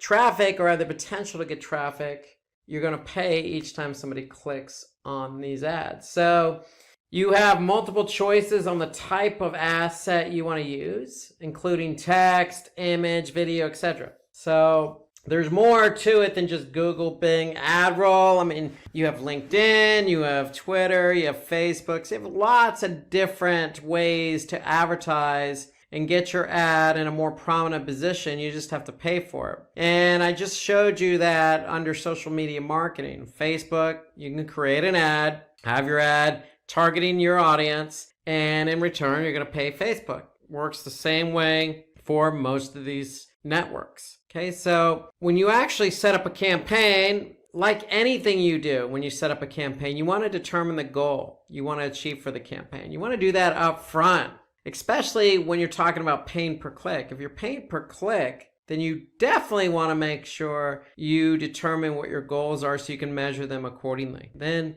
you want to choose, in this case, a relevant list of keywords. You could do it for your brand, meaning you could choose your own brand keywords. You could choose keywords related to what your brand is trying to offer, whether that be a service or product. And once you choose a relevant list of keywords, you can finalize those keywords and then bid on them. So once you start bidding on them, then what you're going to do is align those keywords with a headline. So it's all done within the framework of any platform you're advertising on. Really, the key here that I want to really emphasize is when you establish a campaign or set up a campaign, you need to establish what the goal is. Because when you actually choose your keywords and write your ads and launch the campaign and start paying Google or Bing or whomever it is you're advertising with, you want to be able to measure those goals. So that's really the important part here. Because regardless of where you advertise, you're going to be able to monitor campaign results.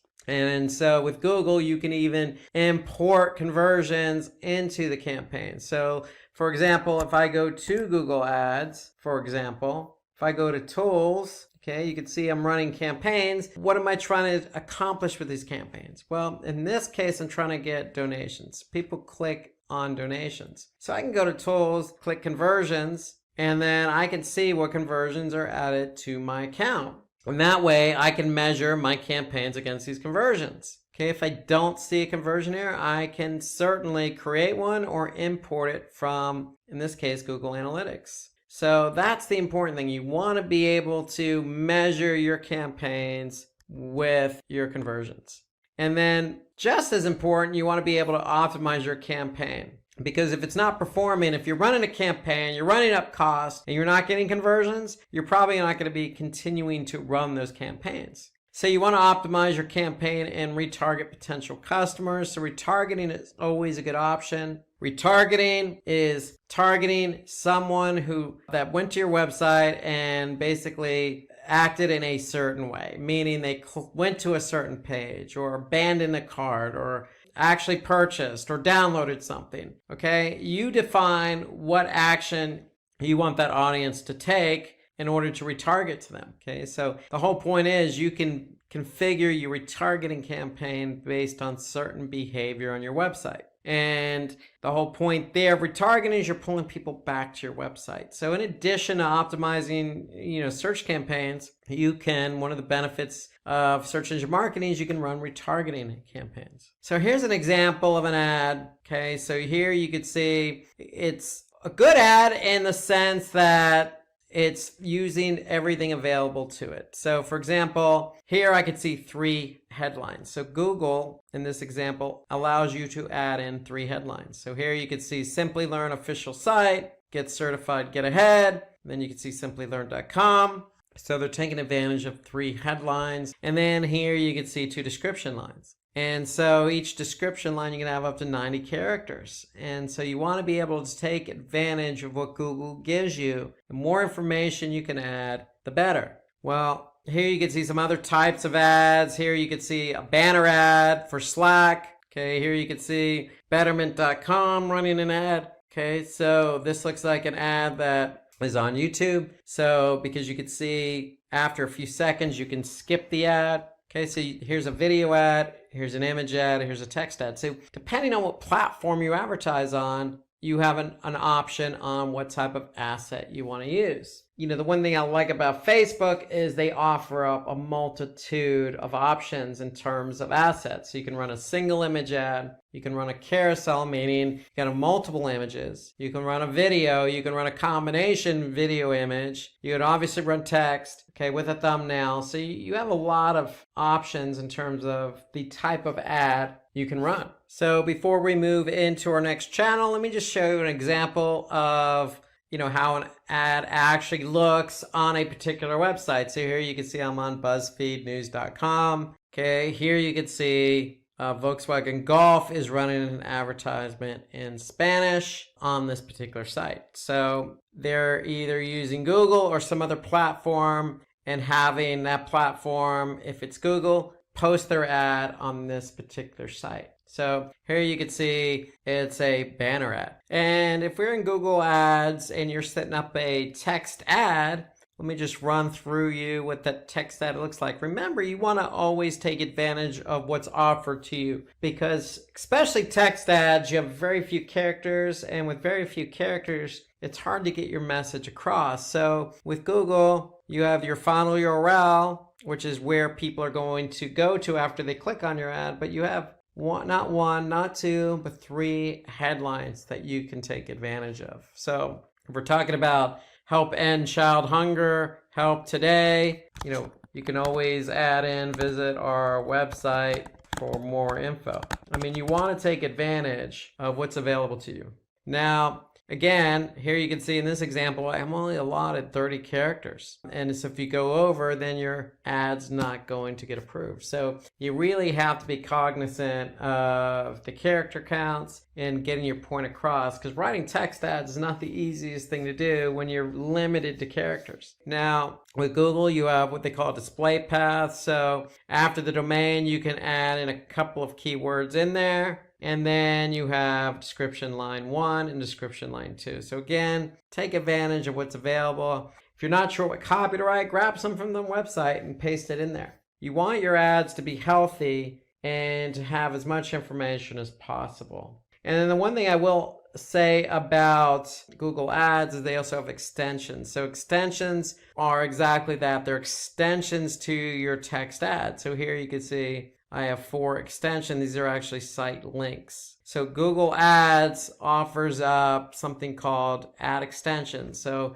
it could be call outs, site links, it could be location extensions, app extensions. They have a number of different extensions that they can append to your ad. So take advantage of that as well. Remember, the whole point of ads is to make a compelling case for your product or service so that somebody can click on the ad and go to your website and then perform the action you want them to perform. Now, if you have any more questions about Google Ads, feel free to check out our in-depth video about Google Ads. It covers everything A to Z on Google Ads. We also have videos on our Simplilearn YouTube playlist for Facebook, Twitter, social media marketing. So if you're curious to know a little bit more about search engine marketing, check out any one of these videos that we have listed on our YouTube channel. Okay, so let's move over to affiliate marketing now. And so with affiliate marketing, really it's interesting and unique in that affiliate marketing involves paying out commissions. And who are you paying commissions to? Well, you're paying commissions to website owners or publishers or people who have websites with lots of content or people who have websites that attract a lot of users. And so the whole point is you want to be able to find those websites to advertise your product or service. Okay, these people who are selling your product or service on your behalf are going to get commissioned or incentivized based on whatever action you put out there. So it could be registrations, just getting your affiliates to help you with getting people registered, or signing up for your email, or for a lot of you, conversions. You're trying to sell a product, so you want help in selling that product. Or it could be subscriptions, okay, signing up to something. Okay, so you determine what it is you want to incentivize your affiliates for. You also determine how much you're going to incentivize them. And that's the great thing about affiliate marketing. It's no different than having a sales team to support you. What are the steps for affiliate marketing? Well, you need to find a platform. There are lots of different affiliate platforms out there. Commission Junction or CJ.com comes to mind, because these platforms are going to help you find these affiliates or partners. Okay, so they're the broker in all this. And so once you set up your platform, you're going to establish rules, guidelines, post images and banners and assets for those affiliates to use on their websites. And more importantly, again, you're going to establish the commission. So the commission doesn't have to be the same for all affiliates. It could simply be, your top affiliates get a higher commission as opposed to just some other affiliates who get a starting commission. You establish everything on the platform, the affiliate platform that you choose. Now, affiliates apply to advertise on your behalf. So they're going to say, hey, I'm interested in selling your product or service. So you're going to use that platform, if it's Commission Junction, to approve or disapprove the affiliate's request to advertise on your behalf. And really what you want to try and do is leverage the platform as best as you can. And a lot of these affiliates are out to make money, and some of them are really good. You need to be able to choose the affiliate that is going to represent your brand, product, or service the best. So it's simple. Customer clicks on an ad or link, okay, on that affiliate website, and they go to your website and they perform an action. So that could be a purchase, a registration, a subscription, a download, an email sign up. You determine that. And the great thing is these affiliate networks, the CJs, Commission Junctions of the world will record everything. They're tracking not only traffic from the affiliate website to your website, but they're also tracking the conversions. The transaction is validated and credited to the affiliate by the broker. And then the affiliate is paid his or her commission. So that's how it works. So the more the affiliate sells or converts on your behalf, the more they're going to make. And that's the beauty of the affiliate network. So here's an example of affiliate marketing. Okay, here you could see an advertisement here. Okay, so you could see profit from our experience. Earn up to 12% advertising fees with a trusted e-commerce list leader. So somebody clicks on that link, joins, and then this person is going to get a commission based on somebody joining for free. Again, I mentioned Commission Junction. There are also some other affiliate marketing tools out there. Amazon Associates, AWin, Trade Doubler, Max Bounty. I mean, there's a lot out there. CJ.com is the one I've used in the past, but give some of these other platforms a chance. Okay, it doesn't hurt to even be on multiple platforms. You have nothing to lose. Okay, when you're on a platform, basically the platform again is acting as the middle person. They're introducing you to affiliates. And so every time you actually pay an affiliate a commission, they're going to get their cut of it. So they're going to get a small percentage as well. So just keep that in mind, but give it a try. Try one or two of these affiliates. If you find you're getting quality affiliates that are selling your product or service, great. If you don't, then, feel free to change, affiliate networks. It's that simple. But the key here is find the affiliates you think are going to best represent your brand, product, or service, because those affiliates are likely going to be the ones to convert for you. And if you're a small business starting out and you need some help, affiliate marketing is the way to go. Okay, let's move over to native advertising. Okay, so native advertising. So native advertisement means that your ad is showing up next to content that basically naturally fits. So these are advertisements that are featured on a platform alongside the content, okay, that isn't paid for. Okay, so for example, here you can see a paid post. Okay, this is by Spotify. Okay, this paid post, okay, was on BuzzFeed. This particular post was probably on a news article related to music, because they're talking about, bands that probably wouldn't exist without Led Zeppelin. Okay, so for Spotify, you using native advertising allows them to put their ad next to content related to their ad. Here you can see another BuzzFeed article, okay, 11 great Amazon deals that will be music to your ears if you're an audiophile. Here you can see an advertisement next to the article. So you can see the ad about Led Zeppelin, and here you can see the actual article is about music. So the whole point about native advertising is making sure there's a connection between the ad and the article. So Spotify is advertising, okay, their product and service on an article on BuzzFeed, which happens to be about music. So a good example, we used BuzzFeed just a second ago. So if we go to BuzzFeed, here you can see I'm on TV and movies, and here you can see got an ad here. If we scroll down,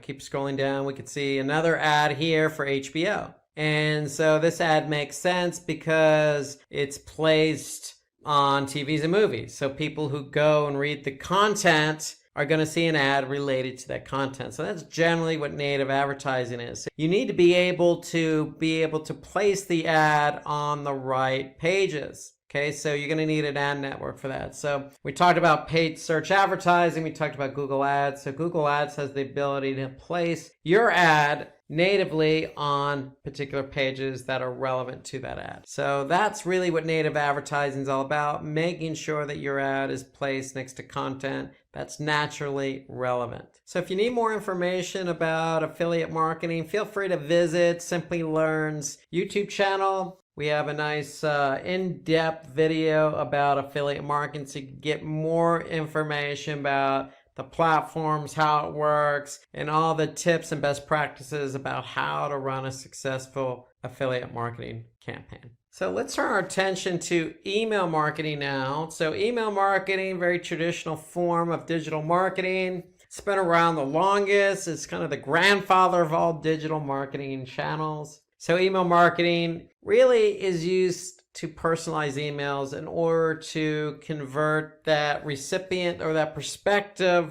user into a customer. And so like all the other digital marketing channels, we want to follow some type of flow or process or methodology. And the first step in email marketing is you have to identify your target audience. Okay, when you identify your target audience, you're going to create a segment.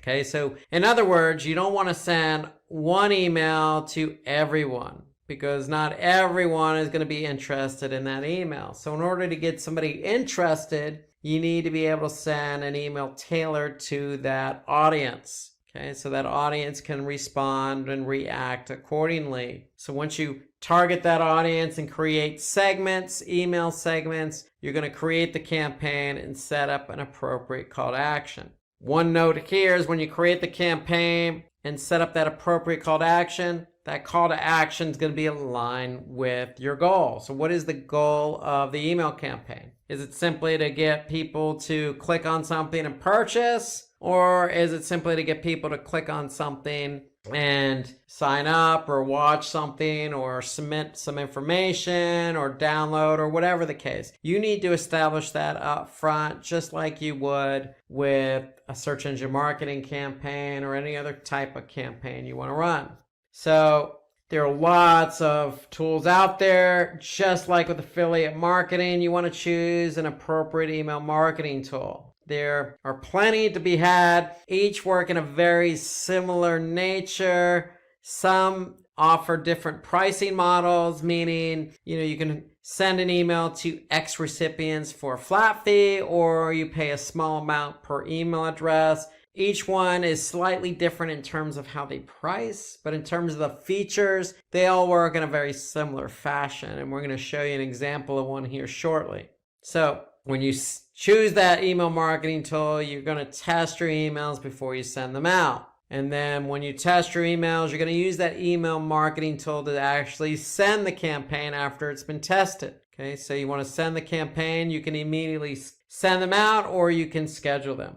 Now, a best practice with an email is when you actually send one out, you're sending an email out to your target audience, you want to create probably 2 emails per segmented audience. Why? Because you want to add an attractive subject line and copy to the email. But if you send 2 emails to the same target audience, then you want to test the subject lines. You want to be able to see what subject line is going to entice somebody to open the email.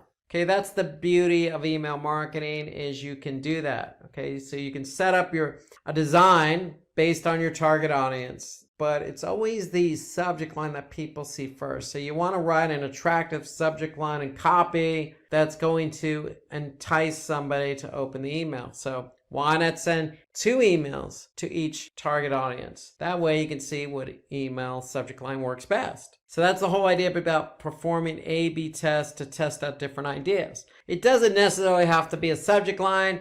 It can be the same subject line, 2 emails, but the difference being the body of the email. It's totally up to you, but the idea here is to always split out your emails per target audience. And just like any other channel, whether it be affiliate or search engine marketing or organic search, you want to analyze performance. And in the case of emails, it's always about open rates. How many people are opening? Then how many people are clicking? And then how many people are actually responding? Are they converting or downloading or whatever it is you want them to do? You need to be able to monitor the behavior because, for example, if your open rates don't work or they're low, then something's wrong with your subject line. So you want to be able to make an adjustment. So here's an example of an email from Airbnb. It's a simple email, okay? They're just simply trying to get somebody to click on that call to action to take the survey. Okay, that's really all it's about here with this particular email. So who's their target audience? Well, their target audience could be somebody who's already stayed at a Airbnb property, or it could be somebody who used the app. Probably Airbnb has already targeted this audience and they're sending this survey to a particular audience so that they can get the best results. Okay, so that's a good example of a targeted email with a good call to action that's getting somebody to take the survey.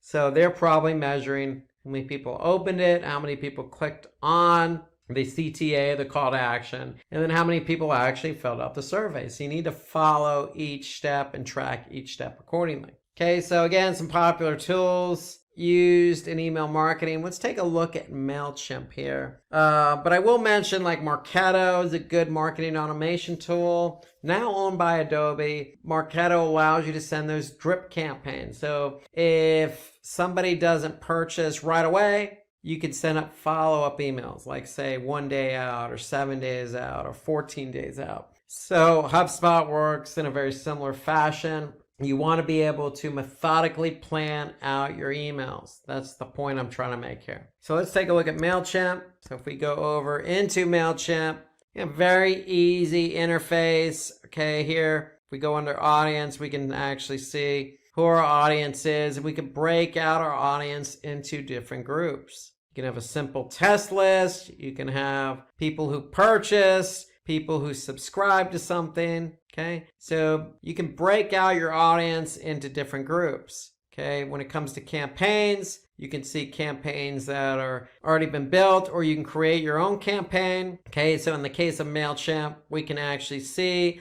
what campaigns have been dropped or sent out already, and then we could see the opens, the clicks, and then the conversions. So MailChimp has some nice reporting, so you want to be able to measure the reports or how well the campaign performed. So here we can see specifically how many people opened, clicked, how many people bounced or email addresses bounced, and how many people unsubscribed from the list. And here we can see, the top links that have been clicked, okay, the subscribers with the most opens. Did anybody perform any social media activity? Okay, what locations opened the email? Okay, so you can actually see a lot of good information here right in MailChimp, and you want to be able to react to the emails you send out. So if an email is not performing, okay, you want to learn from that so you don't make the same mistake again. The great thing I like about MailChimp too, they have a lot of nice templates to use. So if you're trying to create a template, here you got some templates that you can leverage. So that's MailChimp kind of in a nutshell. MailChimp, you could pay up front, buy credits, and with those credits, you could send out emails to a number of people. Okay, so that's how MailChimp works. They do have a free trial, so you can set up an account using the free trial.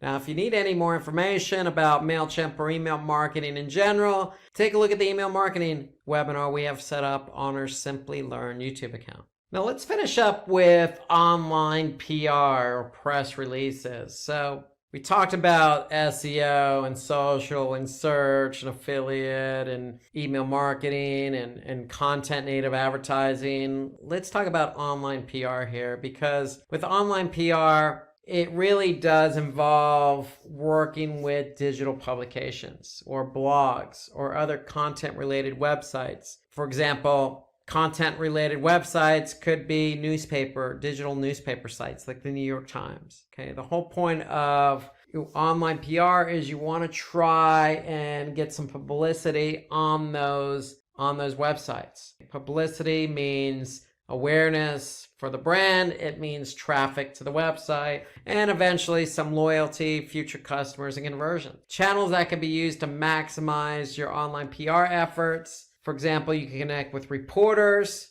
on social media to develop a relationship. So you can just follow some reporters, see if they're covering specific industries or verticals, and if they are similar to what you're offering, then it's probably a good idea to reach out to them. You can use engaging user reviews to help humanize your brand, or you can respond to comments that help generate productive conversations. So those are all certain things you can do to generate awareness and buzz for your brand. So really the one thing I want to point out about online PR is basically you can also hire a PR firm and they can do some of the heavy lifting for you. Or like I said, you can reach out to different reporters or different influencers even to help push your product or brand. Now, if you're trying to go at it alone on the online PR, what you could do if you don't reach out to reporters or influencers, or you're active in trying to build your brand through conversation, you can always use a third-party service like PR.com. So PR.com allows you to, basically create your own profile, submit content to your own profile, or even submit press releases. If you submit press releases, then other news agencies are going to pick up on those press releases. So it's a good way to get your press releases out there. Likes of Yahoo and Google might pick up those press releases and give you some, much needed visibility. You can also use other tools like, PR Newswire, for example. So it works in a very similar way. Again, it's a press release distribution network. So you can go ahead and sign up for an account, get that press release out there, and they do the distribution for you. Or you can also use aggregation sites. So there are lots of different aggregate sites out there. And so what aggregate websites do is they help disseminate and distribute your content. So here you can see some of the new aggregator websites of 2019. You got Feedly, Panda, TechMeme, Metacritic, eScience News, The Morning News. So you have a lot of options available to get your content out there. Okay, so what these sites do is basically pick up articles that fit their website, fit their theme, fit their target audience. So you do have options in the form of third-party tools as well. Okay, so if you don't hire a PR firm, which could be expensive, you can certainly go at it alone by signing up for any one of these particular products or services. Today, we're going to talk about digital marketing tools. So fasten your seatbelts and let's get started. So what we're going to do is we're going to take a look at some of the best digital marketing tools for not only 2019, but ones that have performed well in the past, that are popular, and ones that we foresee as being the go-to tools for the future. So past, present, and future digital marketing tools is the way to look at this, with a good focus on a lot of different marketing channels here. So we're going to focus first on SEO, talk about some of the tools related to on-page and off-page. We're going to switch over to paid search, talk a little bit about paid search tools. We're going to talk about email marketing and some of the email marketing platforms and the tools within those platforms. The center of it all is web analytics. So Google Analytics is the tool we'll be taking a closer look at in today's webinar and all that it has to offer. Okay, affiliate marketing. We'll talk about some of the tools available to you for affiliate marketing. We'd be remiss if we didn't talk about social media and all that it has to offer and all the metrics and tools available, all the platforms available. So we'll hone in on a couple of examples there. And then we'll also talk about some competition tools available for you. So there's a whole suite of tools. The one caveat being, hey, if you have your favorite tool, continue using it. In fact, if there's a tool that we didn't mention in today's webinar, feel free to mention it in the comment box below this video. We'd love to hear what you're using to manage your particular digital marketing channel. Okay, and so the goal for today's webinar is, hey, we hope you get something out of this in terms of using new tools. There's some tools that I use, some tools that my colleagues use. Everybody uses different tools, so it'll be good to kind of see what else is out there. So if you have something to share, share it. By all means, what we're trying to do is share what we think are, best practices and some of the most popular or most used tools out there in the industry.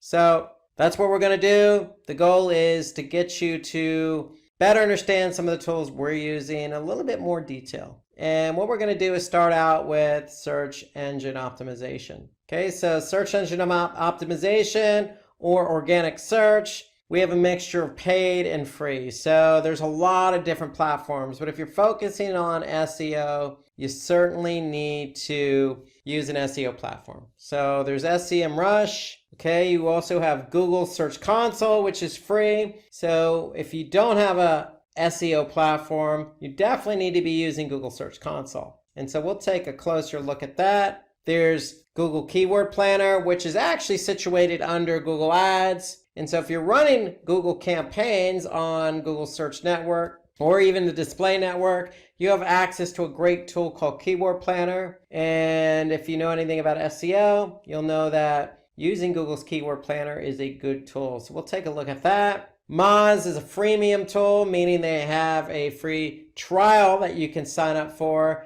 to test drive it, but it's another SEO platform and it does cost money. Got a great tool in Screaming Frog. That's a paid version. Again, not too expensive. We'll talk a little bit more about that. And then we have, a tool in Ahrefs that help us with all aspects of SEO, primarily focusing on off-page. So these are just some examples that we're going to hone in on, but this is just a small subset of what really is available out there in the market. So let's go ahead and dive a little bit deeper and understand why we use some of these tools. Well, the first reason when we talk about SEO is to find relevant keywords. Not only do we want to find relevant keywords, we want to find relevant keywords with high volume and low competition.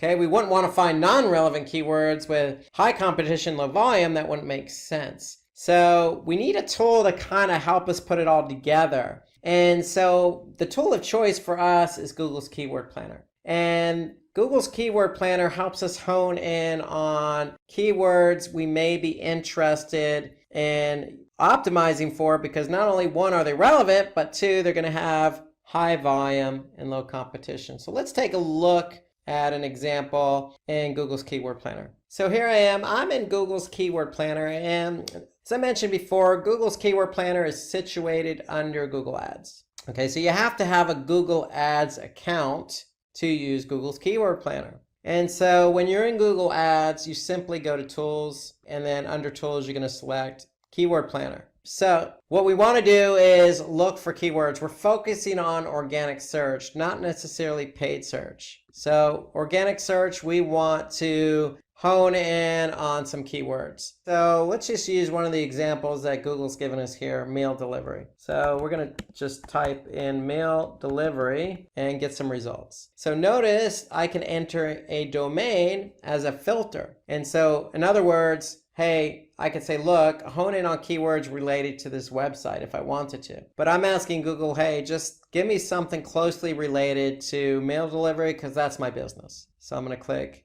Get Results. Notice I can add another keyword if I wanted to, but I'm just going to stick with one keyword. But there are certainly other keywords that I can certainly hone in on if mail delivery is my business. And so let's just hone in on that one keyword, mail delivery. We want to be found organically for that keyword. So what Google Keyword Planner does is not only give us the keyword and other keywords relevant to that, but it gives us the average monthly search volumes. And this is an average over the course of the last 12 months. And notice here, I get a column for competition. So I'm able to see whether that's a very competitive keyword or not. And then just to give you an extra edge when you're choosing keywords, you can get a sense of what the keyword may cost if you wanted to bid on that for paid search. So for mail delivery, I can see it's anywhere between $7.46 and at the top of the page, high range, $16.61. So that should alert me to the fact that, hey, if I'm going to try and optimize for this keyword, I know it's competitive because not only Google is telling me it's competitive by telling me high competition, but I know that the cost per click seems a little bit high. And what is a little bit high? Well, I can see some other keywords here that, $1 to $3. Okay, I could see some other ones that are even lower than the $7 they're suggesting. So that's an indication that the keyword is highly competitive. So the idea here using Google's Keyword Planner is one, we want to get an idea of what other keywords are out there that are relevant. So it helps stimulate some ideas for relevancy. Two, we can get an average monthly search volume. So we want to know on average over the past 12 months, how many search queries I can expect from this keyword. And then three, I can get a sense of the competition. How competitive is this keyword? So if I try to optimize for this keyword and I want to rank for it organically, is it competitive? If it's competitive, then it's probably going to take me a bit longer to be found for this keyword on page 1 of Google. So that's the whole idea behind Google's Keyword Planner. And note that you could change some of the settings here. So if you want to choose a different language, okay, you can hone in on a longer or shorter period of time. You can even choose a specific location. So I chose Texas. I can certainly choose the entire United States to get a sense of what the volume would be for the total US. So you have settings that you can change and manipulate to get you the data you need to choose keywords. So that's the whole idea behind Google's Keyword Planner, to find relevant keywords, high volume, low competition. Now, alternatively, I can certainly use another tool to find keywords. So I have a Moz account, so I logged into Moz. And Moz has a tool called Keyword Explorer. So if I use that same keyword I used in Google's Keyword Planner, mail delivery, I'm going to ask Moz to give me some data on that keyword. So this is for the entire United States. And again, I can change that if I wanted to. Okay, so I can hone in on a specific country or different country. So what Moz is telling me, hey, for this keyword in the entire United States, I'm looking at anywhere from 11,500 to 30,000 on monthly volume.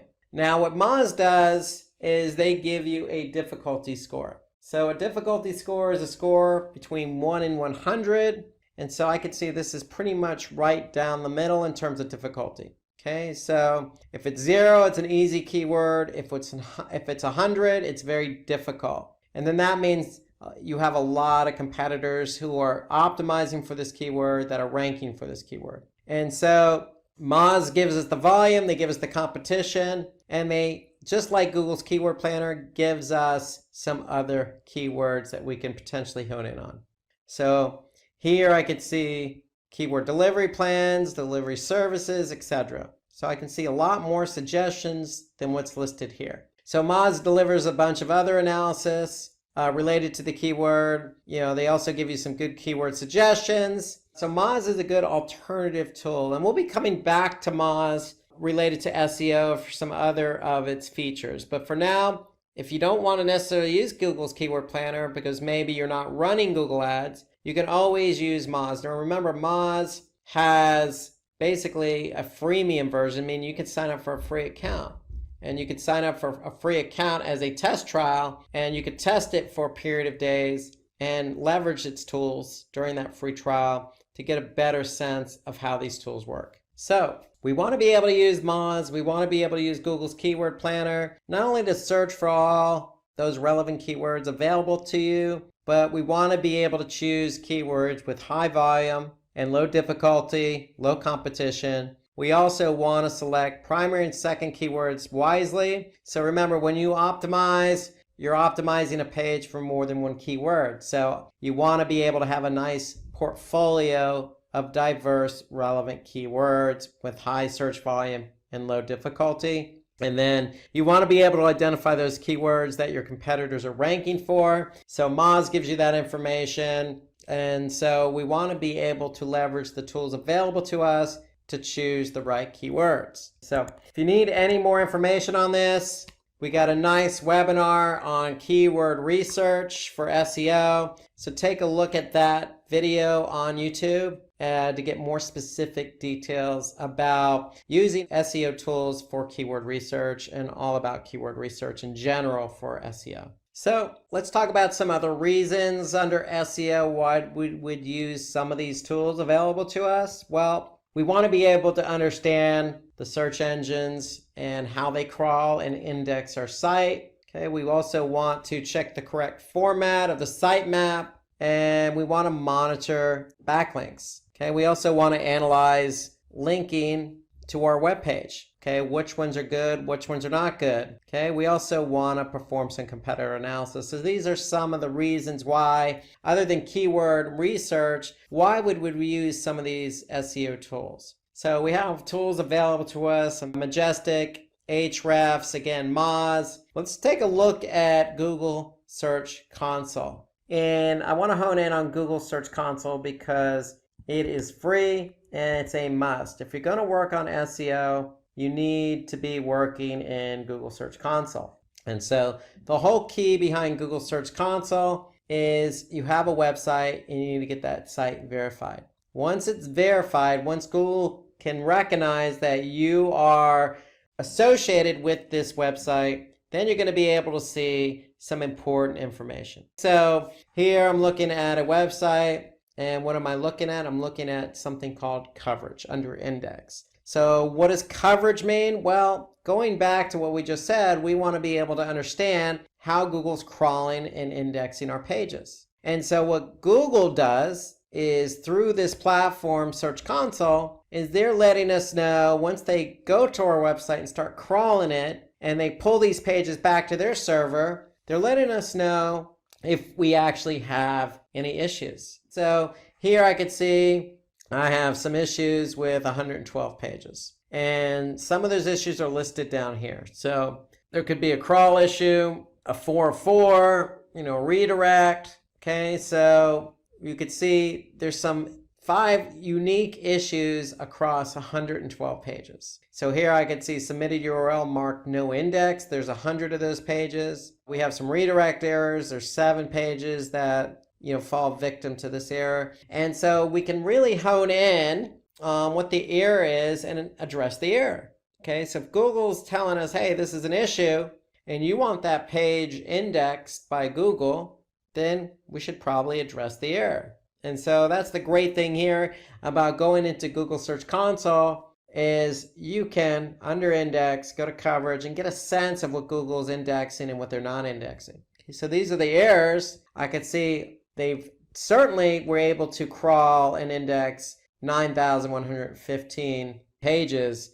They were able to crawl, okay, and they excluded 54,000 plus pages. And then we also have some pages with some warnings. So this is kind of an overview of what Google sees when they crawl our site. So when they say crawl, they're coming to our site, they're following links on the site, and every link they follow, they're either going to index that page or they're going to report to you an error or an issue that they found. If we want these pages indexed, we need to address the issues, the errors. And so that's the beauty of this report here, is Google is telling us firsthand what the issues are. So we also want to take a look at the sitemap. So you have an opportunity to submit a sitemap. And a sitemap is just a formatted file that includes all your website URLs. And so you're going to have this file sitting in your root directory. And you're probably going to call it, or should call it, sitemap.xml, XML being the format. So once you have this file, you're just going to let Google know that that file exists. So you're going to enter in the sitemap URL. So if it's in the root directory, all you're going to do is type in sitemap.xml and click submit. So once you've done it, just like this site is done, what Google's going to do is say, hey, look, we see you've submitted this, and we last read it a couple days ago, and we could see that we discovered 1,419 URLs. So I can go back under coverage, and I can see some of the issues that they found. But if I go back under sitemaps, I can see that these are the URLs they discovered via the sitemap. And so the whole point of a sitemap is we want to be able to get and push the URLs to Google, not have Google come to our site and discover them. So this is a quicker, faster, more efficient way to communicate with Google all the URLs that you have on your site that you want Google to index. And so that's the beauty of Search Console. Now, while we're in Search Console, we might as well take a look at some of the other features it has. And so one of the most important features under Search Console is this mobile usability report. Okay, so Google is a staunch believer in mobile first. So nowadays, most people start and finish a lot of their searches, a lot of their behavior on mobile. So they begin it on mobile and they may end it on mobile. So if they don't end it on mobile, then perhaps they'll go into a store, or perhaps they'll go via desktop. But Google is a staunch believer in definitely a lot of what's going on today starts with mobile. So they want you to understand how your site fares via mobile. And when I say fares via mobile, is it mobile friendly? Is it responsive? Is it loading quick enough? Is it formatted to Google standards? And so if there are any issues, Google's going to let you know what those issues are. So here I could see Google's recognized 206 pages for 4 different issues. Okay, so here I can see what those issues are. Just like the coverage issues, we can see specifically what they are. And so here I can see for 206 pages, text too small to read, click elements too close together, the viewport not set to device width, and then content wider than the screen. So there's 10 pages that fit under this error. And if I actually click on it, the error, I can see what those 10 pages are. And so when we're done, we can actually, when we address the issues, we can actually have Google validate whether the fix has been made. So you can definitely use this as a means of communicating directly with Google. Telling Google, look, I see what the issues are, I'm going to fix them, and then I want you to validate them. Okay, so this is important because if you can communicate with Google and let them know, hey, we do recognize the errors, we are fixing the errors, please validate them. It's going to draw Google's attention. Google's going to validate them and get these pages indexed quicker. So if you ignore the issues and the errors, especially for mobile, then you stand the chance of your pages not getting indexed. So the mobile usability report to me is an important report because we want to better understand whether Google's picking up issues on mobile. And if they are, we want to address them, get Google to validate them so Google can index them quicker. Now, there's another report that is of interest to you, or may be of interest to you in Google Search Console, and that's the links report. So the links report in Google Search Console tells us what pages have the most links. Okay, so here we can see the home page has 26,000 plus links. If we hone in on interior pages, we can see the links to those pages. Okay, so we can get a sense of what are the top link pages from external links, meaning links on other websites pointing to these pages. I can also see internal links. So Google is recognizing links from within my website from one page to another.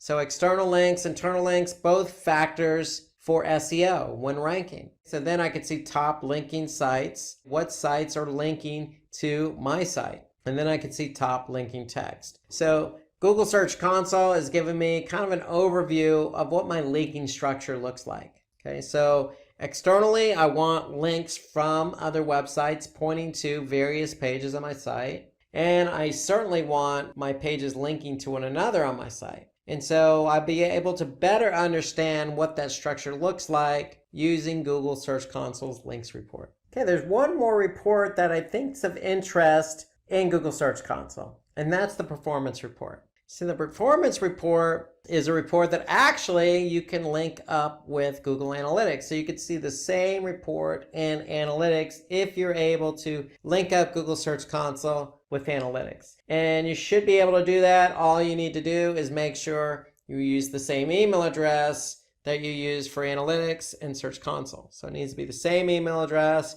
You could certainly link up the two and have this data imported into Google Analytics. So what is this data that we're talking about? Well, it's called performance. So what we can actually see is the queries, the actual queries people are typing in to Google. So when they're typing them into Google, we can actually see how many impressions the keyword queries received and how many clicks the keyword queries received. And then I can see click-through rate and average position. Okay, so here I can see for this particular keyword on the first line, I could see over the course of the last 3 months, it received 209,297 impressions. So what does that mean? That means this keyword was used at least or typed in as a query at least that many times. And that's how many times my listing appeared in the Google search results pages based on this particular query.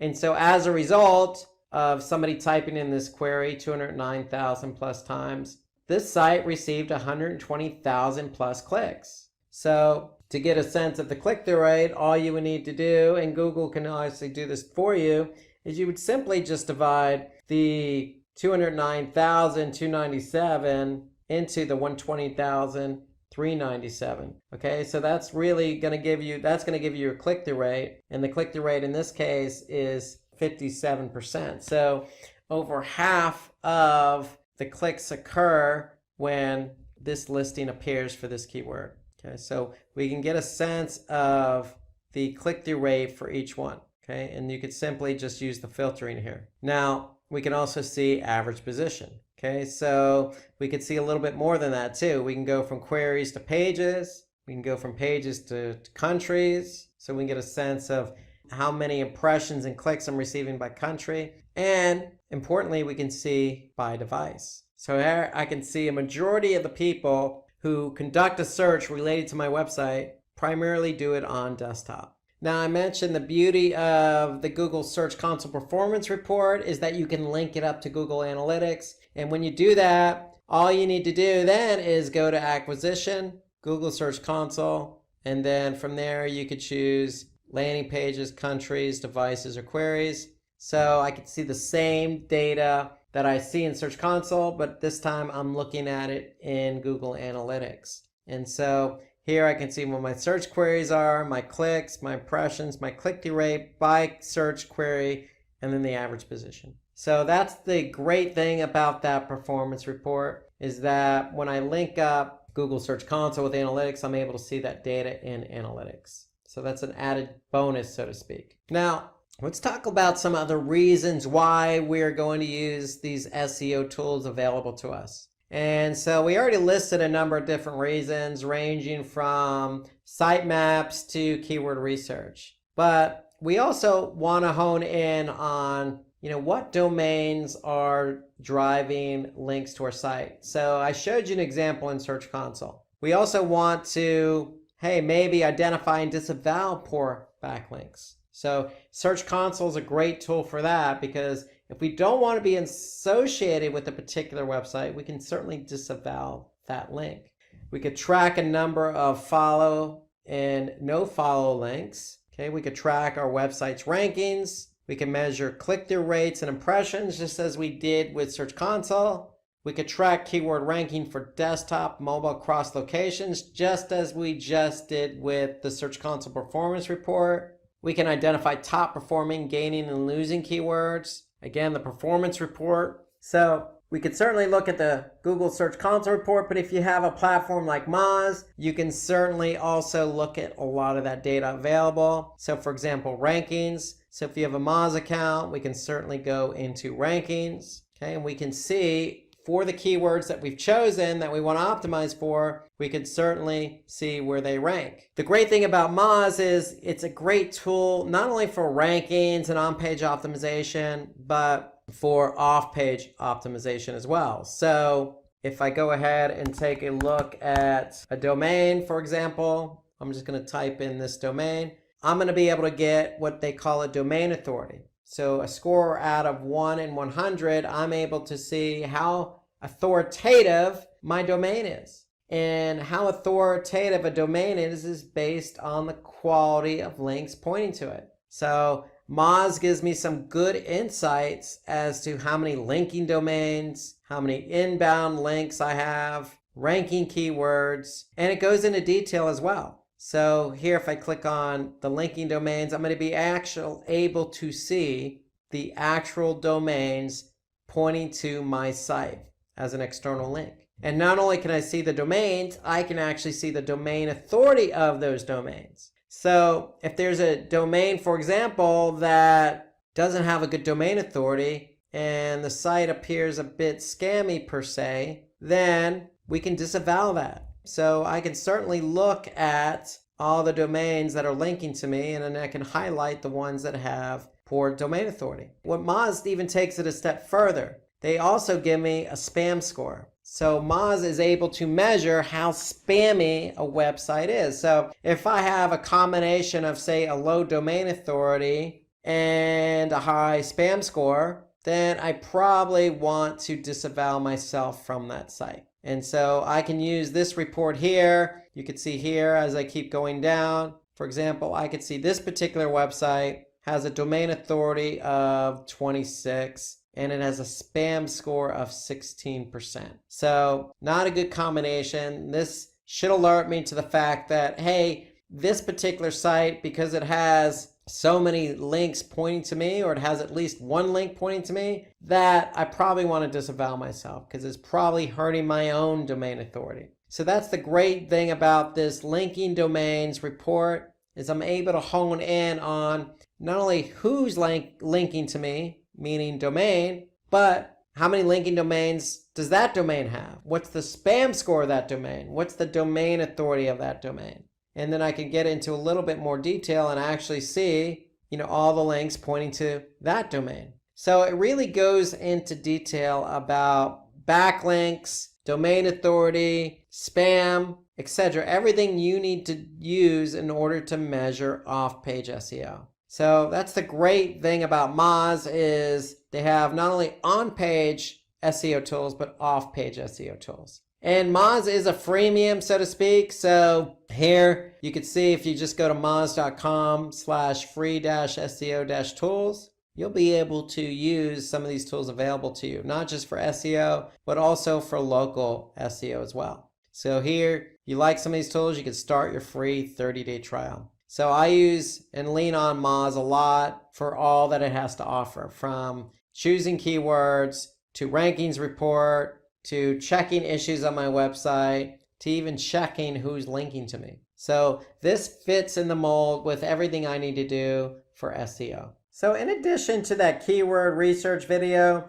you could certainly lean on some other webinars that we've done in the past on SEO. So we've done a webinar on SEO tools. And we've also done a webinar on SEO tips and tricks. So if you want any more information about the tools we covered or SEO in general, take a look at those 2 videos and check them out. And that should kind of complement what we talked about with using some of the tools, Google's Keyword Planner, Moz, and Google Search Console. Okay, let's switch over to email marketing tools. And so with email marketing tools, we have a lot available to us in the form of reporting, in the form of platforms, in the form of tools that really help us go from A to Z on our email, choosing what email to send out, to creating a list, to measuring how the email campaign went. And so we could start with MailChimp because MailChimp's a freemium version.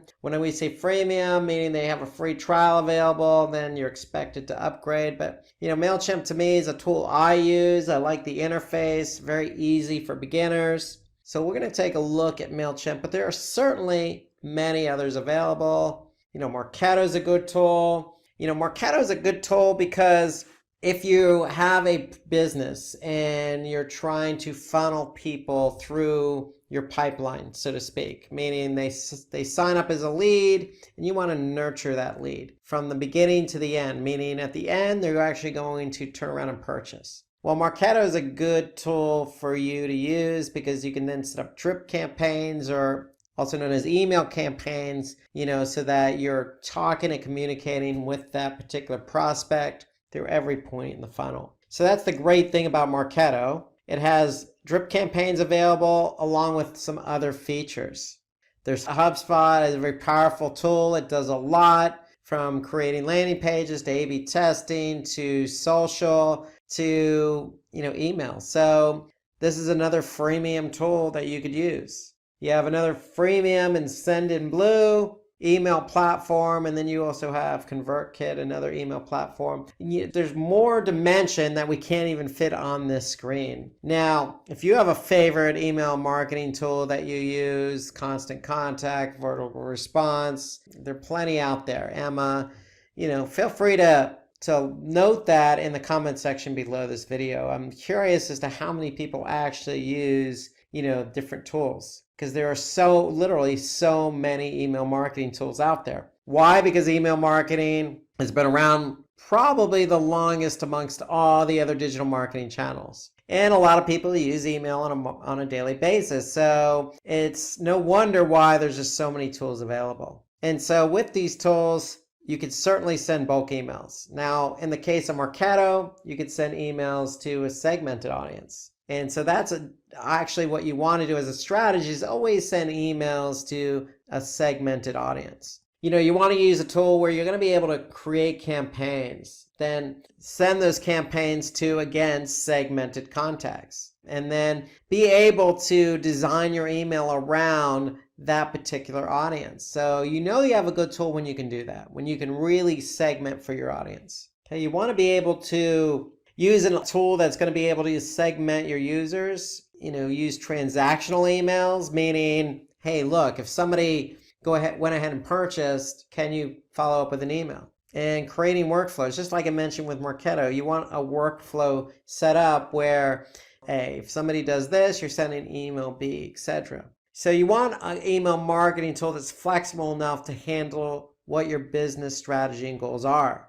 Okay, so you want to be able to also use a tool that has various email templates available. Okay, you don't want to be stuck with just a vanilla template. Again, you want to be able to customize an email for your audience. You want to be able to manage your list appropriately, meaning if you have 10,000 users or emails in a list, you want to be able to manage them accordingly. Break them up or have sublists, so to speak. And then most importantly, you want to make sure you have a platform that not only does its tracking on its own, but will give you some detailed insights. Meaning, what percentage of users opened your email? What percentage of recipients clicked on your email? What links did they click on? which emails bounce. So you want some detailed insights right in the platform that you're using. It just makes it more simpler and easier and more effective to manage. You certainly want to create those smart automated campaigns, meaning you don't even have to send out the email. And then you want to be able to have some flexibility to set up email delivery based on a specific time of day. So these tools also allow you to segment contacts based on geolocation. You want to be able to use a tool that allows for multivariate testing. Again, you want to analyze performance and optimize campaigns. You want to trigger automatic responses. Somebody purchases something, are you using a tool that will automatically send that email out? So these are all the reasons why you would use an email marketing tool. So let's dive in and take a look at an example, and we're going to use MailChimp as our example today. So let's dive in and take a look at MailChimp. So with MailChimp, once you log in, you're going to be able to see some historical campaigns that you've sent out, or you're going to be able to create your own campaign. And so this is kind of under campaigns, you can kind of see an overview of the ones you've sent out, or if they're in draft mode, you'll be able to see they're in draft mode, so you can go ahead and edit them. So here we have one that was set up on August 26th, and it's still in draft mode, so we can go ahead and edit that. So if we just click edit, we have the flexibility to pick and choose who we're sending this to, who it's from, what the subject line is, and then we can certainly design the email. So if we click design email, again, this is important because with email marketing, you want to be able to cater your email to your intended audience. So if you're selling men's shoes, your audience should be men, okay? So you don't want men to receive an email about women's shoes. It sounds like it's common sense, but the point being, you want to be able to use an email platform that's going to be able to allow you to put two and two together. The message and the design with the intended audience. And so here you can see MailChimp allows us to do that. Okay, you can see some of the layouts here. Okay, you also have themes that you could choose from. Okay, you could search for different themes, or you can even just code your own. So you can just paste your code in, or you can import it. So MailChimp allows that flexibility. You're not stuck with one of their templates. And so if we go back to the dashboard, the one thing I like about MailChimp though is the reporting. Okay, so yes, it is easy to choose a template and map that template to your audience, but I really like the reports that they have to offer. So, here you can see there's some lists that we've sent to, and if we choose one of our audience lists, then we can see some really detailed reporting here. And so here I could see this email that was sent out in June. I could see it was sent to 95,000 plus subscribers. Okay, of the subscribers, I saw 2,000 plus open it and 157 clicks. So I can view this report in more detail just by clicking on View Report. So again, we want an email platform that's going to be able to give us some detailed information about how that email campaign performed. And so I can get down really to the nitty gritty. I can actually see, on the content, what was clicked and what wasn't clicked. So here I sent two different subject lines, so I'm able to compare the two against one another. Okay, so I can really go into detail about one of them here. So if I click View Report, I can specifically see what the average for this list is. So here I'm able to compare against the list average, and it's 16%. I only had an open rate of 2.5%. So the industry average is 18%. And so here I'm able to see the list average for the click rate and the industry average for the click rate as well. So then I can see some specifics about it, how many people unsubscribed. Then I can see a graph. I could see the top links that were clicked, okay, the top subscribers with the most opens. I can link social to it if I want to, and then I can see geographic information. So the point being is MailChimp really goes into some nice detail here about the email campaigns and how they performed. So the great thing is too, with the MailChimp, you can link it with Google Analytics. You can link it with e-commerce. Okay, so if you have an email and you're selling products and somebody purchased that product, MailChimp is able to integrate in with your shopping commerce platform. For example, WooCommerce. So if somebody did purchase, you can send out that thank you email. MailChimp even goes a step further, and if somebody did click on a link, go to your shopping cart, add something to the shopping cart, and then abandon the cart, MailChimp allows you the opportunity to retarget them via email. So MailChimp is flexible, and that's what you want in an email marketing platform. You want something that's flexible, that you can cater to your audience, you can manage your audience list, and you can get detailed reporting on your different campaigns for that audience. So that's MailChimp in summary. And so most email platforms do a lot of the similar features or have some of the similar features, but that's what you ideally want to look for in an email marketing platform. So here's a tool that doesn't get talked about enough when it comes to email marketing, and that's Google's URL Builder. And the reason why we're going to talk about this tool today is because most people in the US use Google Analytics as their web analytics tool. And the one thing about Google Analytics is it allows you to track different campaigns. So if you're doing pay-per-click campaigns outside of Google, you can certainly track the performance right in Google Analytics. And email is no different. So if you're using Google Analytics and you're sending out an email, let's just say on MailChimp or any other email marketing platform, you want to be able to append your links with what we call UTM tracking. So for example, if I have a URL that says Visit Florida and I'm going to send out an email, I have up to 5 parameters that I can use. Okay, so here's my email or URL that I'm using in the email. So I have up to 5 parameters that I can use to track this particular email. So let's go through some of those parameters. So the first one is campaign source. So what's the source of the campaign? Well, we could certainly identify MailChimp if we're using MailChimp as the source. Now the thing about the URL builders, you always want to use lowercase because Google Analytics is case sensitive. So as a rule of thumb, just stick with a lowercase. So our source is going to be MailChimp because that's the platform we're using. If you're using, Constant Contact or Vertical Response or, some of these other ones, ConvertKit, then go ahead and put in that platform as the source. Now for the medium, which is the means in which we're driving traffic to the site, let's go ahead and put in email because that's what we're using to drive traffic to this particular page. Now, what's the campaign name? Well, we're in summer, so we're going to call this the summer promo. So the summer promo here is Visit Florida Beaches. Okay, so we're going to send this email out to the masses,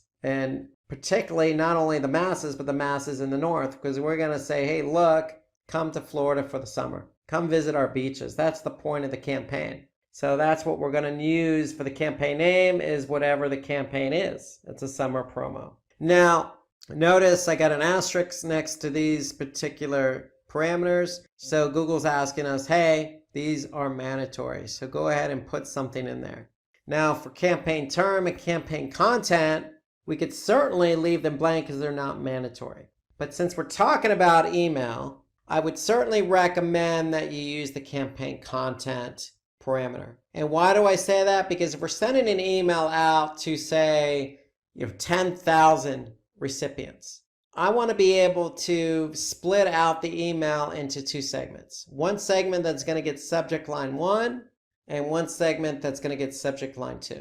So in this case, I'm going to put whatever subject line 1 is in the campaign content field. So now I have 4 parameters, and once I've entered in my variables in those parameter fields, I now have a revised or appended URL. So my original URL was visitflorida.com/en-us/florida-beaches.html. My original URL. I've now appended that with some UTM parameters. And now I see my original URL appended with the UTM parameters based on those variables. So I can copy it just by clicking the copy URL. I can go to my browser. I can paste that URL in there. And I want to check to see if it works. So here I could see this particular page loaded, Florida beaches with my UTM parameters appended to the URL. So that's for the first subject line. That's for the audience that's going to get the first subject line.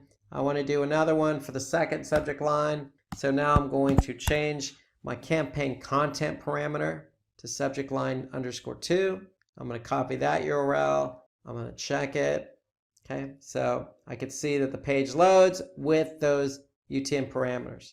And so now what am I going to do? I'm going to use the first URL and the second URL in my email. Okay, so any link that I have, in this case, I'm using subject line 2. So for the email with the second subject line going to that segmented audience, this is the link I'm going to use in the email. So if you have 1 or 2 or 3 links in the email, this is the URL you're going to use. Because when somebody clicks on that link, you're going to be able to see that click in Google Analytics. So if I jump over to Google Analytics after I sent out my email, I'm going to go to Acquisition, I'm going to go to Campaigns, I'm going to go to All Campaigns. Now, based on the variables I put into my parameters, meaning source, medium, campaign name, content, or term, that's what I'm going to look for in Google Analytics. So we could start with source and medium.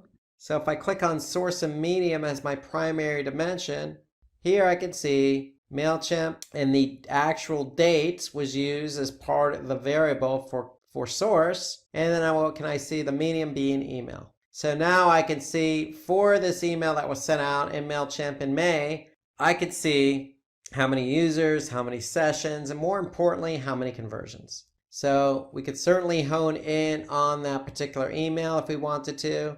If we choose some of the other parameters available to us. So here I could see the campaign name. Okay, so I could see exactly what campaign, what source, what email drove in traffic and conversions. And if I'm doing subject line testing, I can choose content as my parameter. So here I'm going to change it to content.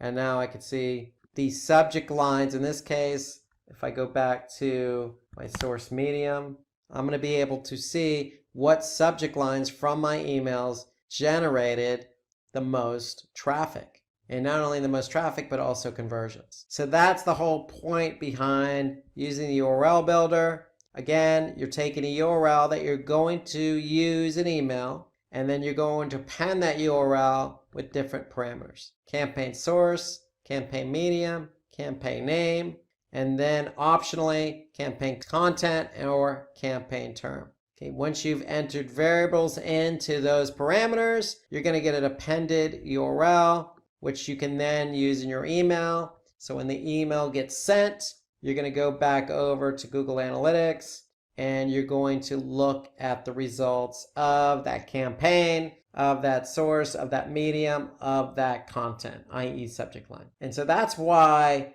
the URL builder is so important, because MailChimp gives us some good insight as to how the email performed in terms of open and click rates.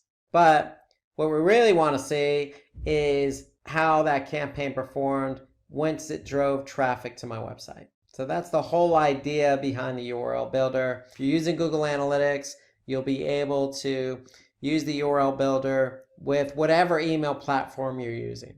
So let's move on to web analytics tools. And this is an important section because web analytics tools, kind of the central focal point of all digital marketing. And it starts really with Google Analytics. Google Analytics is a freemium, meaning that they have a free version that you can use. There is also a paid version of Google Analytics. But given the advent of Google, its popularity, especially in the United States, a majority of users are using the free version of Google Analytics. So it's a very popular tool, especially for marketers.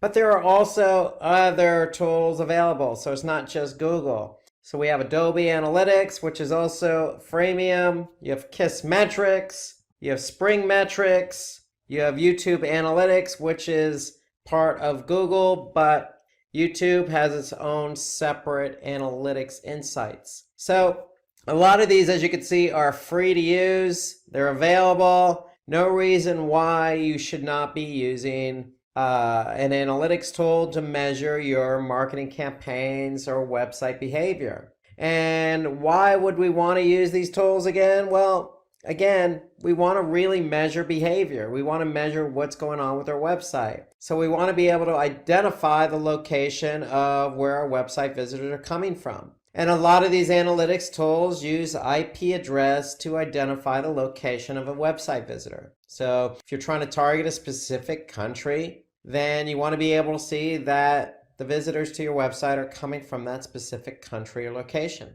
We also want to measure the engagement of our website behavior. So we get traffic to the website. What are they doing? How long are they staying? What pages are they visiting? So this is the overall nature of really why we want to use web analytics, to measure how successful our website is at treating our website visitors with the same courtesy you would if you had a brick and mortar store. Somebody comes into your store, you want them to find what they're looking for quickly. You want them to be happy with their experience.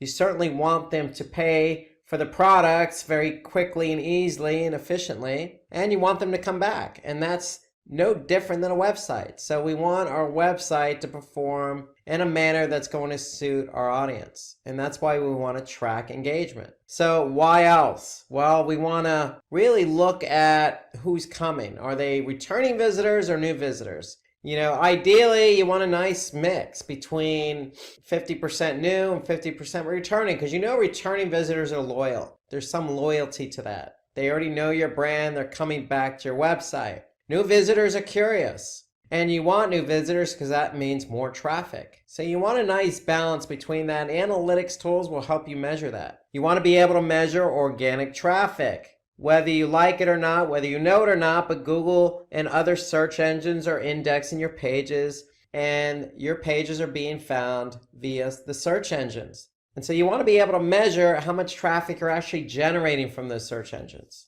We talked about this with email marketing, UTM tracking. So if you set up email campaigns or non-Google campaigns, you want to use UTM tracking. And Google Analytics and other analytics tools, but specifically Google Analytics, will help you see the results of your campaigns if they're tracked with UTM tracking. So that's another good reason why to use a web analytics tool. Probably most importantly amongst all these bullet points is our goals, our website conversions. We want to be able to see how much traffic is coming to our website, and not only the engagement of the traffic, but how much of that traffic is actually doing what we want them to do, i.e. are they converting? And we want to optimize our sites and channels performance. So the whole idea of collecting all this information is that you can turn around and improve performance. So if your bounce rate is high, well, how do you lower bounce rate? Well,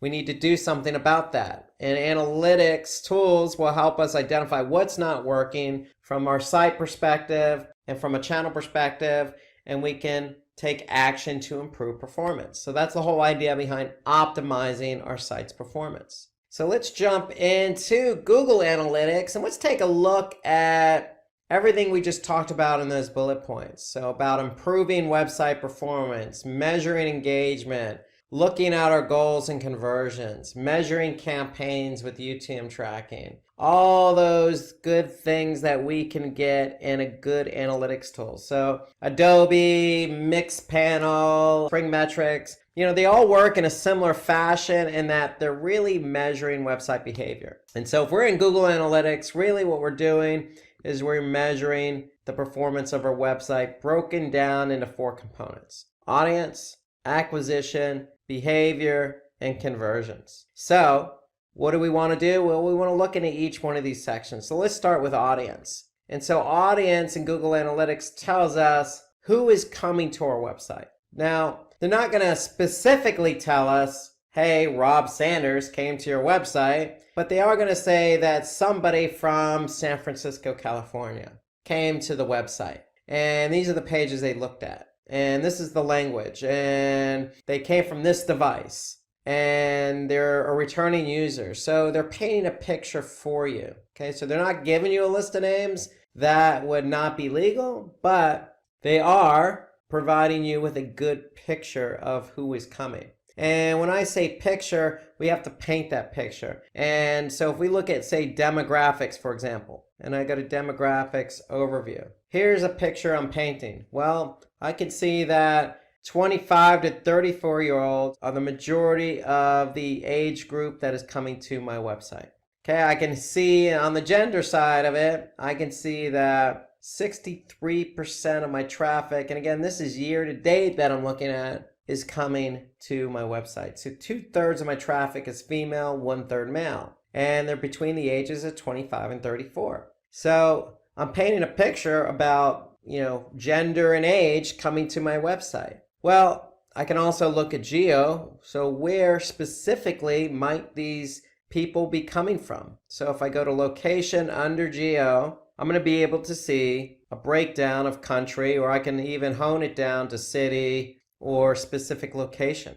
And here I can see United States is the primary driver, but not by much. So we have 16, almost 17% from the US, and then 16% from Argentina, 13% from Mexico, 10% from India. So we have a nice mix of traffic from different locations in the world coming to our website. So that's geo. But more importantly, let's take a look at mobile. So if we go to mobile overview, how are people coming to our website? Are they on a desktop or a laptop? Are they using their mobile device? Are they using a tablet? And so Google Analytics breaks it down very nice for you. And so we could see percentages and actual numbers by device category. And so in this case, I could see year to date, I could see 62% are coming from desktop, 35% are coming from mobile. And so that's important because most people start their journey from mobile, and that is growing, and that's going to continue to grow. So you want to keep an eye on mobile. So to me, this is one of the more important reports under audience, because people who come from mobile have a different, not only experience, because the website should be responsive to the mobile device, but their mindset is going to be different. They're actively looking for something. They're probably going to either then follow up on their desktop or follow up in person at your store. Or they're probably looking for directions, or they may just call you. So the experience is a lot different on mobile. So we want to hone in on the growth of mobile. Okay, so to me, this is one of the more important reports in Google Analytics, especially under audience. So let's move on to acquisition. So acquisition reporting tells us how the traffic was driven to the website. So if audience tells us who is coming to the website, acquisition tells us how that traffic got to the website. And so really what you want to do is get a sense of what channels, what marketing channels are driving traffic. So remember, we talked about organic search. Well, those search engines are indexing your pages. Well, how much of that traffic from the search engines is actually coming to your site? And I'm a believer in, if organic search is the primary driver of traffic, then you have a pretty healthy website, because that means the search engines are indexing your pages. People are searching for something related to your business. You're being found, you're getting clicked, and that represents a majority of the traffic. So that's always a good thing. So here we could see it broken down by channel. If I go to all traffic channels report, I can see in my dimension that organic search represents 72% of my traffic, and this is year to date. Then I can see paid search, then I can see direct, which means somebody went directly to the site.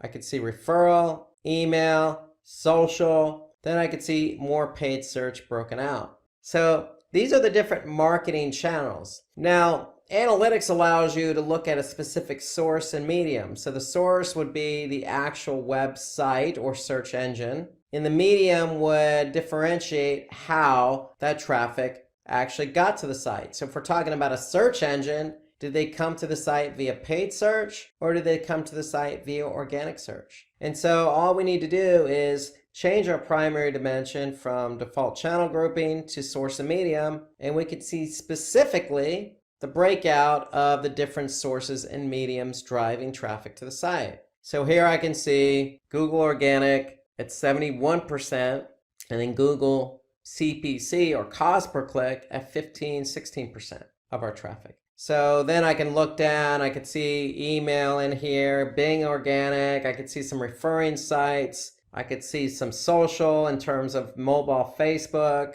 Okay, so we could see a mix of the different sources and mediums driving traffic to the site. Okay, so you don't always have to look at channel per se, you can look at it via source and medium. And if you're running Google Ads, under acquisition, analytics has a whole section of Google Ads reporting.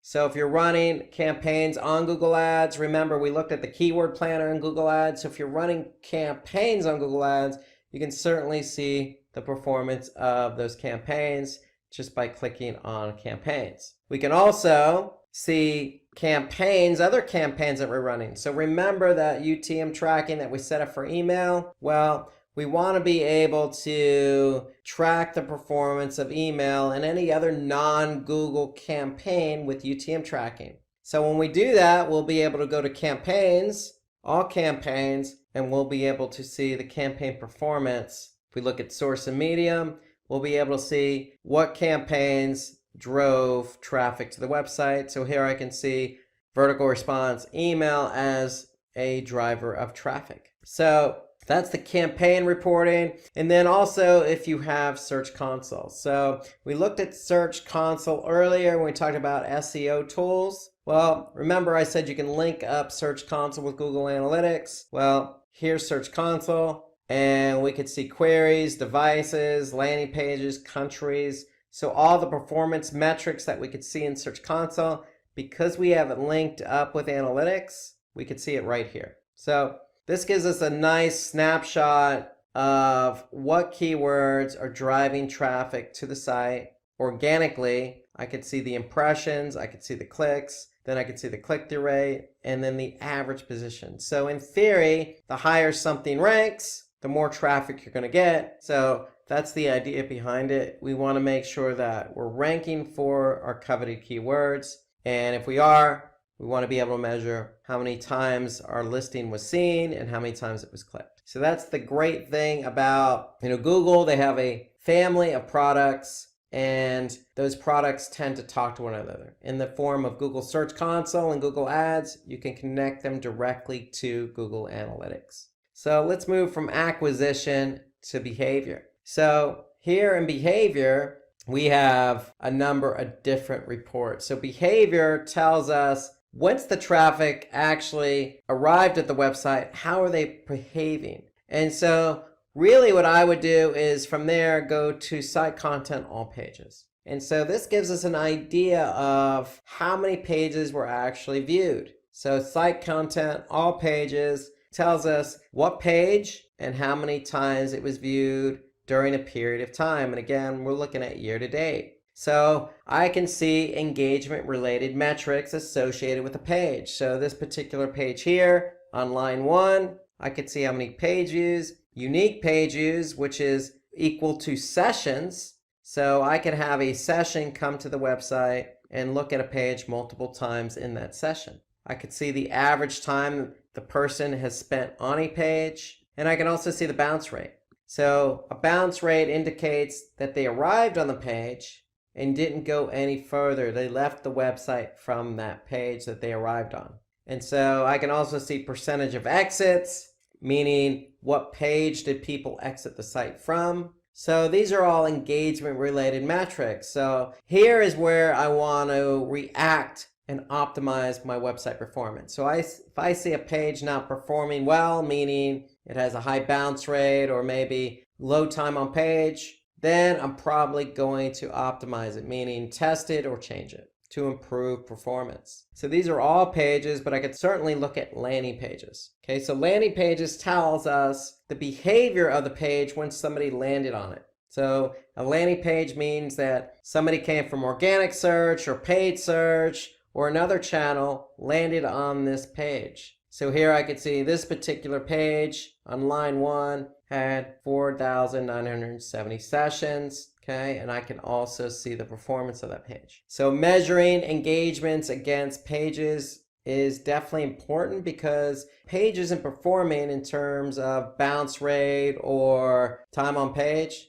then we want to be able to make changes to that page to improve performance. Okay, there are some other great reports under behavior. So we want to go to site speed. We want to look at how fast or how slow our pages load. So this is important from an SEO perspective, because if a page isn't loading very fast, then chances of it getting ranked in Google are not very good. So Google's organic search basically takes page load time seriously. So if a page doesn't load very fast, then we need to be able to fix it. So we can go to page timings. I can get a good sense of the average page load time of a particular page. And what Google does here is under speed suggestions, they actually will give me some ideas and speed suggestions on how to address a page that's loading very slow. And so when we load up the speed suggestions report, what Google does is say, hey, we know that this page is loading very slow.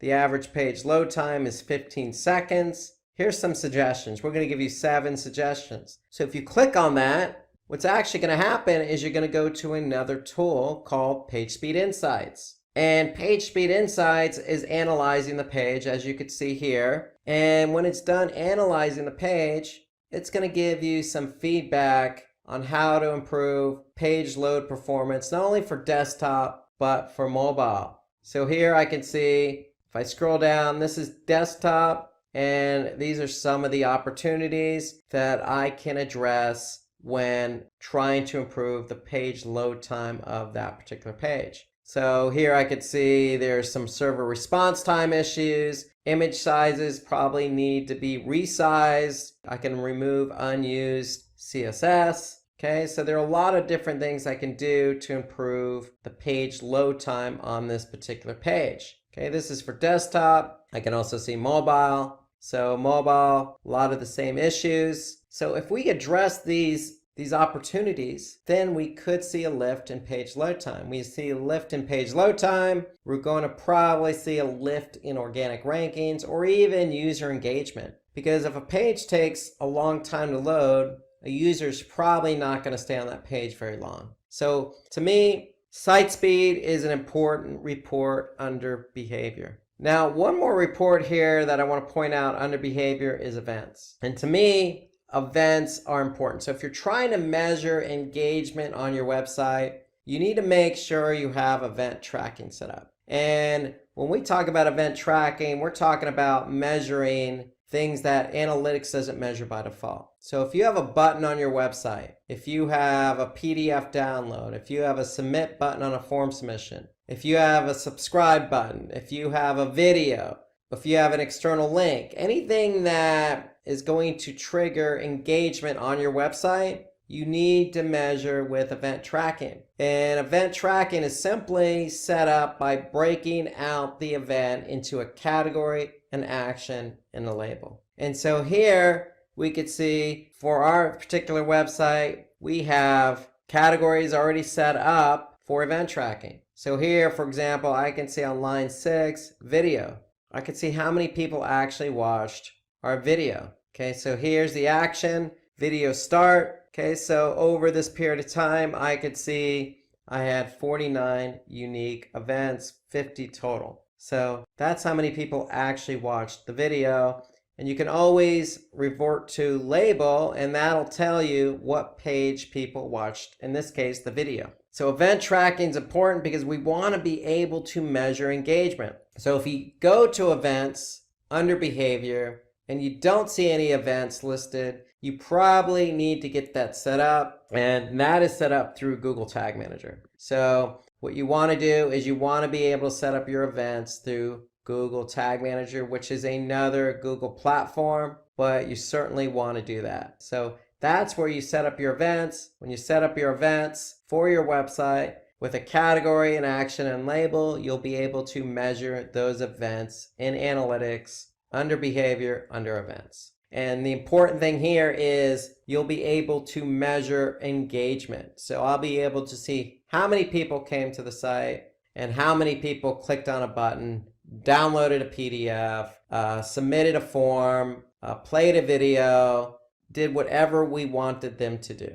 So events are important. So let's move from behavior to conversions. And this is important because we want to be able to measure conversions on a website. So analytics has 4 types of conversions. So if I go to admin down at the bottom and then I go to goals, I could see that I have 4 different types of goals that I can use. Now right now I have event related goals set up for the website, for this particular website. So we just talked about event tracking. So if you're measuring a button click on your website, you can certainly turn that into a goal. And so all you need to do is tell analytics, hey, this is the particular category, this is the particular action. So for example, if I click on this particular goal and take a look at it, I can see that we have a category set up that anything that resembles donate now, okay, or donate, go ahead and fire this event as a conversion. Okay, so event is one type of goal. Another type of goal is destination. So if somebody goes to a specific page, like a confirmation page, we can turn that into a goal. So here I could see if somebody goes to donation-confirmation, then analytics is going to fire that goal as a conversion.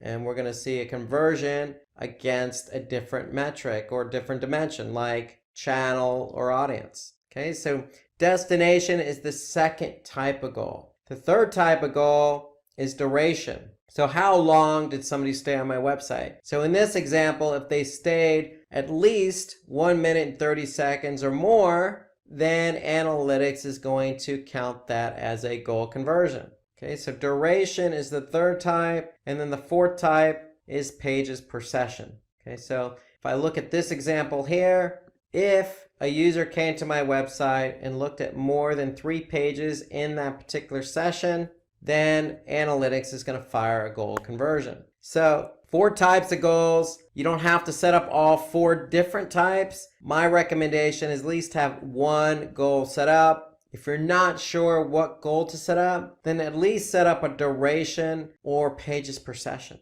Okay, so at least you can measure how long somebody stays on your website or how many pages they went to. Okay, so when you actually do have these goals set up, you can go back into conversions, we can go back into goals, we can go back into overview, and we can measure our goal completions over this period of time. So here I could see 313 goal completions total with a goal conversion rate of 1.88%. And then I could see it broken down by goal type. So remember, the only goals I have available and set up are event-related goals. So 69 newsletter signups, 156 donate click buttons, I have 32 contact form submissions, 37 email click completions, and then 11 phone number click completions. So I can measure engagement as a goal. And so goals generally are important to the business. So you want to make sure that if you have a goal for your website, then you want to be able to set that up as a goal in Google Analytics. So that way, when you're looking at example channels, if I go back to my channels report, I can then measure channel by goal conversion. So these are all goals, but if I want to look at, for example, how many people from organic search clicked on the donate now button, I could see that. I could see year to date 10,887 users, which meant 11,000 sessions. 76 clicked on that donate now button. And that comes out to 0.65% conversion rate. Okay, so that's important. So you want to be able to measure any dimension, whether that be channel, source medium, keyword, campaign, mobile device, could be demographic, gender or age. You want to be able to measure any dimension against the goals you have set up so you can measure performance. And that also includes pages or landing pages as well. So that's a quick overview of what you can expect to see in Google Analytics. Again, audience acquisition, behavior, and conversions. So there are a lot of data in Google Analytics, but you want to be able to take advantage of the data in order to improve website performance. Now let's jump over to YouTube Analytics, because if you have videos on YouTube, if you have a channel set up, some playlist, you'll be able to get some really good insights as to how your video is performing. And so here I could see I'm in YouTube. All I did was I went to my account, then I went to the studio version of YouTube, and then from there I went to Analytics. So my account, YouTube Studio, Analytics, and Analytics here is going to give me all sorts of information about my videos. Okay, so here I could see over the last 28 days, my videos produced over 8,600 views. My watch time in minutes totaled over 17,000, and I've netted 48 subscribers. And this is an overall, okay, so I can actually see when I publish videos, and I can see the date they were published, and here I'm looking at, total views over this particular date range. I can also see specifics on a particular video. So I could see the top video in terms of minutes. Here I could see this particular video had 602 minutes over the last 28 days. So here I could see views on a particular video. So this is just an overview.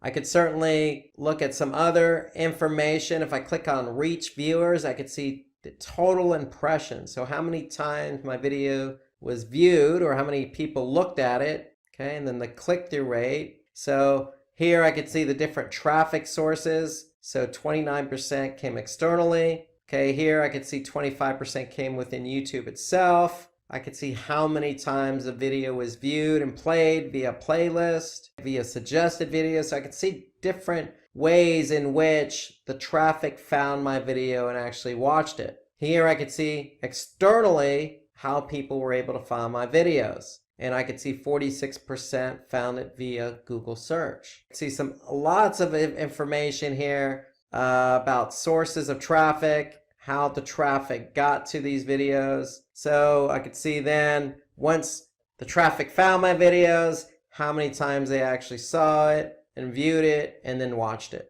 So that's how many times I was able to reach viewers via different sources, and then their reaction to that, how many times they saw it and watched it. Here I can click on interest viewers. So again, I could see the top videos in terms of watch time. I could see the top playlist. So here I could see my partners playlist was the top playlist. So I could see some interest here in terms of average view duration. And then here we have build an audience. So we can look at specific audiences if we have them built in YouTube to see how many people actually watch my videos. So here I can see 88% of the people who watched my videos over the last 28 days were not even subscribed. So that tells me a lot of people are finding my videos, spending some time watching them, but they're not subscribed. So we're trying to get them to subscribe to our channel so they can watch more. So a lot of information here in YouTube itself about how our videos performed. Again, this is good insight, because ideally what you want to do is you really want to take a look at a specific video, see how it's performing. So if I just click on one particular video, I can actually see the audience retention over the course of the video itself. I could see the ways in which people found the video, okay, again, externally or via YouTube search. I could see how many people liked it or disliked it. I could see all sorts of information on a particular video itself, or an overview of my channel. So that's all available to you in YouTube Analytics under YouTube Studio. So take advantage of that. So if you're publishing videos on a regular basis, you want to hone in on how your videos are performing. So if you have any additional questions about YouTube Analytics or YouTube in general, take a look at our video that we created earlier this year about how to create a YouTube channel. We go into some in-depth insights into YouTube itself, especially YouTube Analytics. So take a look at that video. And if you have any other insights about YouTube Analytics or analytics in general, go ahead and put a comment below this video. So let's turn our attention to competitor spying tools. Very important to keep tabs on what the competition's doing, and there are a lot of tools out there. So when it comes to social, we can use a freemium tool like Sprout Social to listen in on our competitors. We can use another freemium tool, Social Blade. There's a popular tool out there called SpyFu. That's freemium as well. Moz, we looked at Moz earlier for keyword and organic. Moz is a great tool for also leveraging our competitors in terms of backlinks. And BuzzSumo, so that's another freemium tool. Again, there are lots of tools out there. These are just examples of some of the tools that we use here at Simplilearn. I use personally and professionally to get a sense of what our competition's doing. So why would we want to use a competitor spying tool? Well, it may sound like a very straightforward question, but there are lots of reasons why. And so let's look at some of these reasons. And the first reason is we really want to identify, our competitors' backlinks and monitor changes in their ranking. So the reason why we have this as the top bullet point is because SEO, organic search, is a long-term strategy. On-page, off-page, website, very technical and creative. There's a lot going on with SEO,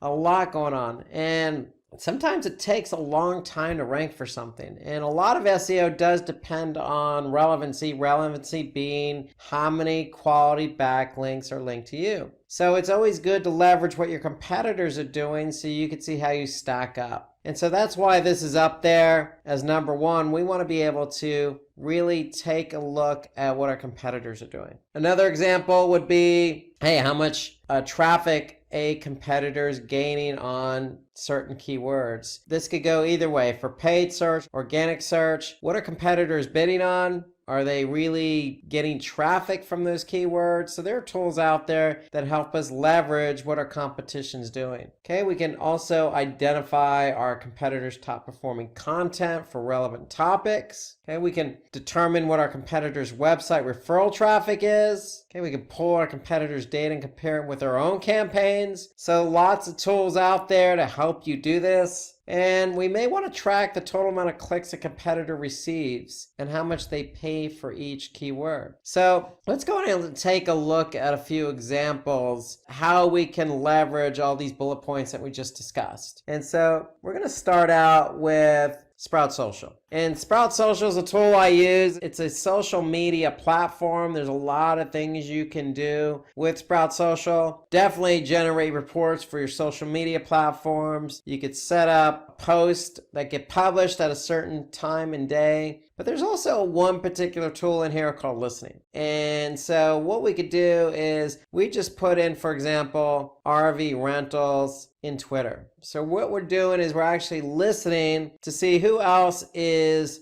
tweeting about RV rentals. So we could do this for Twitter, we could do it Facebook, some other social media platforms. The whole idea here on Sprout Social is to get a sense of what our competitors are doing. So we could have easily put in a brand name. We're just going general here because we want to rank for the keyword RV rentals. And so here we could take a look at, what some of these particular brands are doing, like Go RV Rentals, Cruise America RV. We could see, just scroll down, and we can get a sense of, in particular, what people are tweeting about, what other companies are tweeting when it comes to this particular keyword, RV rentals. Now, if I want to hone in on a particular competitor, I could just really refine my search for that competitor's brand name, so RV Share. So here I can take a look at, what they're doing when they're posting or tweeting, how long ago, the time of day, get an idea of what they're actually saying, what campaigns they're promoting. Okay, I can get a sense of everything about this tweet. And so here I can scroll down and I can see what's been shared by other people for this particular brand. And I can see a lot of people are, as an example, retweeting this particular giveaway. And so to me, it just gives me a sense in this particular example on Twitter as to what our competitors doing. Okay, let's turn our attention to SEO. So remember that first bullet point, we want to get a sense of what our competitors are doing when it comes to backlinks. And so Moz has a great tool called Link Explorer. And Link Explorer there allows us to actually compare link profiles. So for my domain, I can go ahead and put my competitors' domains in there and definitely get a sense of how many links my competitors have, external, internal. I can get a sense of the domain authority. I can get a sense of page authority, linking domains. So I can really do a comparison across my domain and my competitors' domains to get a snapshot of how I compare against my competitors. So this gives me an overview of everything I need to know organically. Now, Moz also has another great tool under Link Explorer called Link Intersect. And I like Link Intersect. I use it a lot because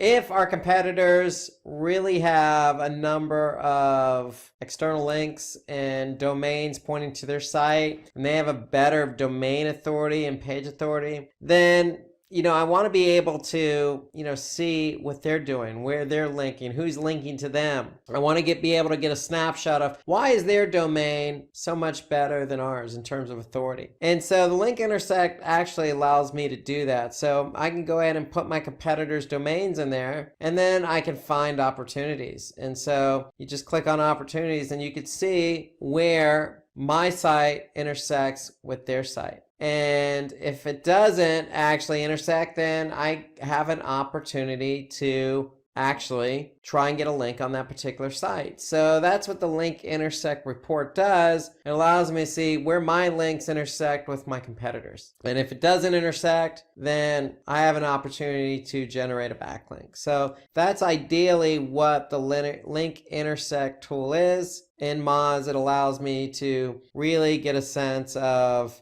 where I'm linking and where my competitors are linking. Now, what we can also do is also take advantage of another report under Moz's Link Explorer and the Discovered and Lost report. So we could put in our domain, or we could put even our competitor's domain in there. And we can get a sense of what domains were found and linked to them. So really within Moz, we can get a good snapshot of what websites are linking to our competitors. We get a good snapshot of the overall links to our competitor sites, and specifically what sites. So the whole idea is if it's good for our competitors, meaning they're linking from a site that has a good domain authority and low spam score, then it's probably a site I want to be able to tackle as well. Okay, so you have Discovered and Lost. Okay, you have comparing link profiles, and you have Link Intersect. So those are three good reports you can leverage right in Moz's Link Explorer tool.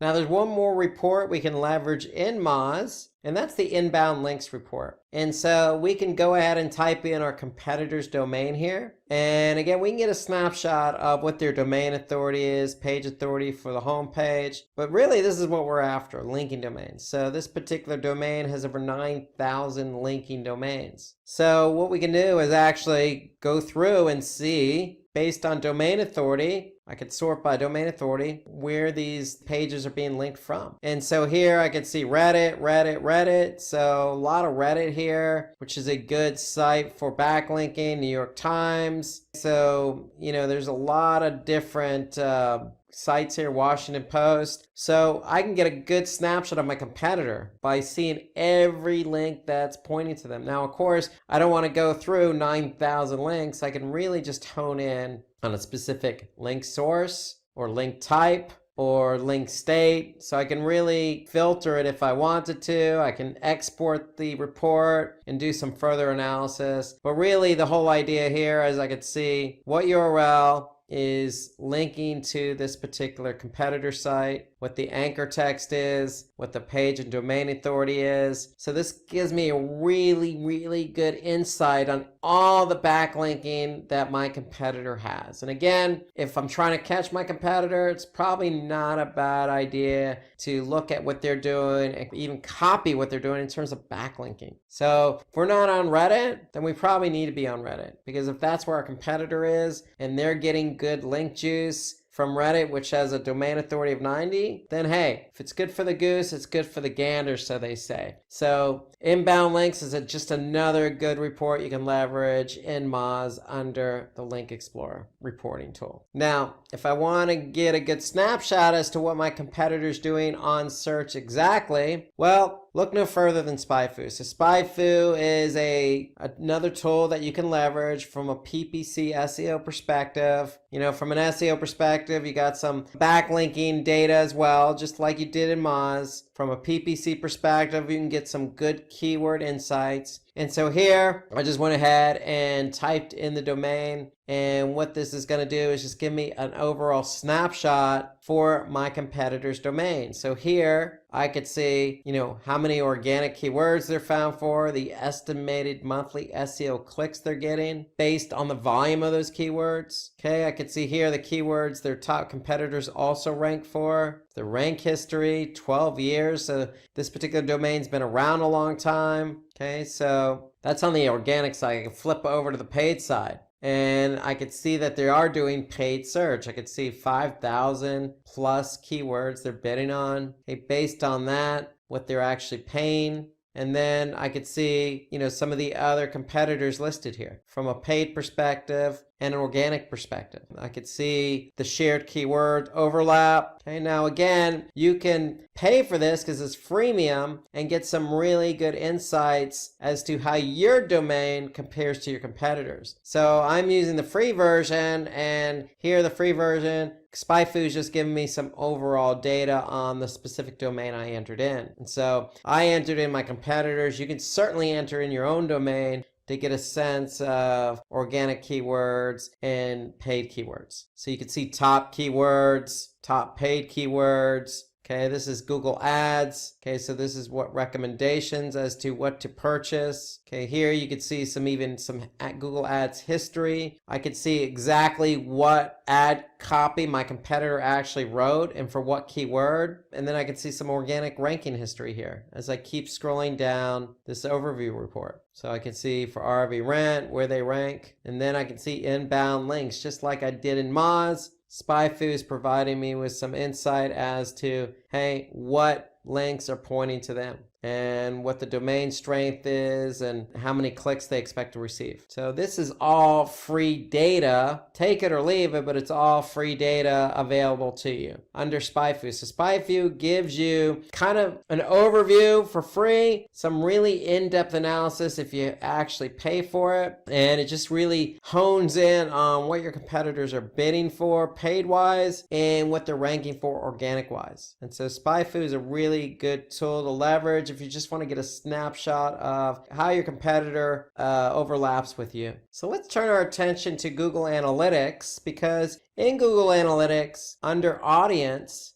I can go to benchmarking, and basically the benchmarking reports allows me to see what the industry as a whole is doing compared to my own website. Now, the caveat here on this particular report is that it's all anonymous data, so I can't exactly see what competitor is doing what in this report, but if I hone in on my industry, in this case autos and vehicles, and I hone in on a specific country or adjust the size of the daily sessions that I get, then I can see, hey, analytics in this case, in this example, is sharing 8,863 web properties. Okay, so they're sharing the data for over 8,000 web properties, and I can compare those web properties against my own. So if we're all in the same industry, it gives me a sense here as to how I stack up against the industry as a whole, in this case, as it pertains to channels. So you can see here, red not good, green is good. So in the industry, we're not doing as good as others in the same industry who are receiving the same amount of sessions. Now, we could certainly adjust, and we can adjust our locale. And if we do that, Google's going to be able to adjust how many web properties are actually contributing to the report. And so when analytics makes that adjustment, we're going to be able to see, in this case, just New Zealand. So we're going to adjust for New Zealand, and we're going to go with a 4,999. And so we could see there are about 300 something web properties contributing, 47 web properties now contributing to this report. So if we're focused on the New Zealand region, and this is the amount of traffic we get, we're now comparing us against 47 other anonymous web properties. So now if I go back to the report after I've honed in I'm looking at channels, and I could see how many sessions we're getting by channels and how I compare against the competition. I can also measure up against percentage of new sessions, new users, pages per session, average session duration, bounce rate. But that's just channels. I can also do location and devices. So the whole idea behind this report is, yes, you're not honing in on a particular competitor, but you're honing in on your industry. So you're getting a good idea as to how you compare against your industry just by making some adjustments in the benchmarking report. You obviously want to make sure you're looking at the same industry, adjust for your country or region, adjust for the site size, meaning how many sessions you actually get on a daily basis, and then analytics will do the rest. They'll compare you against those in your industry. And so I find this to be a good tool because it allows me to stack up our site against those in the industry. And obviously, if we're not driving as many sessions, especially say from organic, then we have our work cut out for us. Okay, so that's the whole idea behind the benchmarking report. Now, if you want to get some good insight as to what the competitors are doing and you don't want to use a tool, well, look no further. You can always go to google.com. Okay, so this is how we used to do it back in the day before all these tools became available. You just typed in a keyword, and we're going to type in RV rentals, and now we're going to be able to see who's bidding on that keyword. So we could see we have a number of different companies bidding on the keyword we're interested in. Okay, here I can see some featured snippets. Okay, and then I could see some organic search results. Okay, if I scroll down, I'll be able to see some other companies bidding on that same keyword, meaning they're paying for RV rentals. So if I clicked on somebody's link here, they're actually going to pay Google for the click. And so this just gives me a good sense of,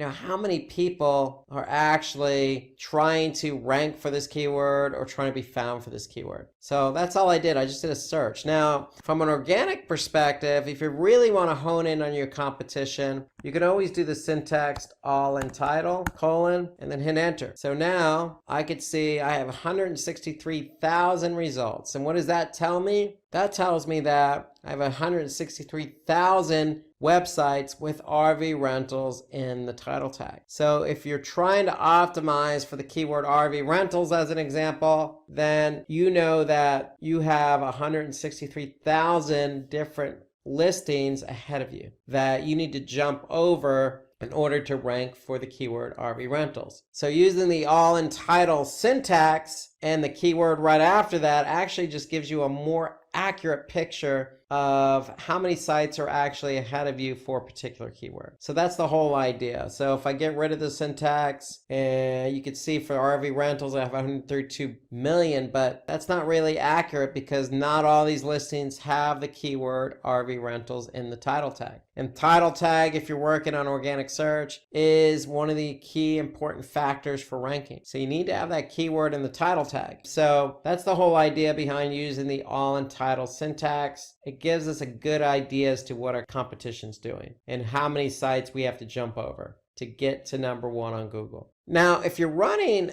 Google ads, just as we did with RV rentals, we went out there and we typed that in as a query and we saw how many advertisers there were for RV rentals. Now, if we are running our own campaigns, Google Ads actually has a good report that I really like. It's called Auction Insights. And so you can get to Auction Insights just by clicking on Campaigns, and then from Campaigns, click on Auction Insights. And what Auction Insights allows us to see is what competitors or domains are bidding on the same keywords we are. And so what Google does here is it allows us to actually see where we stack up against our competition for all the keywords we're bidding on. And so here I'm looking at year to date, and here we could see us and I can see our competitors. Okay, so I could see impression share. So if we're talking about one keyword, every keyword has 100% impression share. How much of that impression share are you getting? And when we say impression share, meaning eyeballs. When we talk about eyeballs, are we getting a majority of the eyeballs or our competitors get a majority of the eyeballs. So we can see our average position. I can see how often I overlap with my competitors. Okay, I can see how often I'm above a particular competitor. I can see what percentage I'm at the top of the page versus my competitors, the absolute top of page rate, and then I can see how often I outrank my competitors, and vice versa, how often my competitors outrank me. So I can see all this good insight as to what competitors are bidding on the same keywords I am. Okay, so this is if you're running Google Ads. Okay, so if you're running Google Ads, okay, you can just click on the Auction Insights report. You can find that at the top navigation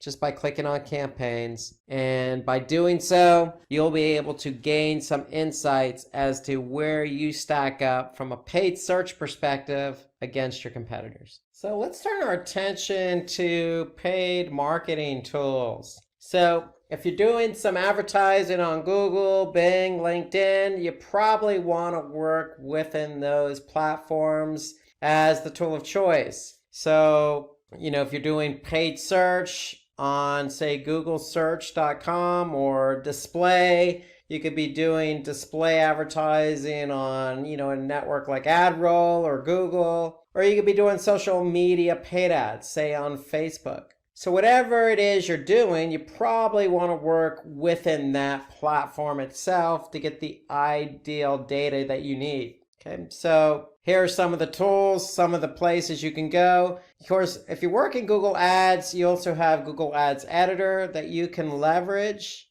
Okay, and I'll show you that in a couple minutes. You have Google Ads Keyword Planner. Of course, both of these are paid if you're running campaigns. Okay, so Bing, if you're running campaigns on Bing, okay, you get all this good data that you can digest through some reporting. Okay, you also have some third-party tools out there that you also have to pay for in WordStream. Okay, so WordStream's a third-party tool that you can leverage. Bing and Google are actual advertising networks, so you would advertise on the platform itself and get all the data you need right in the platform and leverage a lot of the tools that they have available in the platform. As I mentioned, you could also use Google Ads Editor. So Bing also has their own editor as well. And as well as Facebook. So you can use an editor type version, and I'll show you that here in a couple minutes. But let's talk about why we want to use the tools in the platform itself. Well, we want to be able to monitor how our ad's performing. So which ad receives the most traffic, as an example. We want to identify keywords that are performing for us. Okay, so are keywords converting, not converting? Are they costing us a lot of money and not netting a high enough return for us? So we want to keep an eye on that. Okay, so we want to monitor our cost, okay, across different locations and devices. Not only cost, but we want to also monitor how our ads are performing across different locations and devices, keywords across different locations and devices. So we want to be able to measure by device. Okay, so we also want to analyze competitors' data. And as we showed you in the competitors section, Google, as an example, has Auction Insights reporting. Analytics has benchmarking.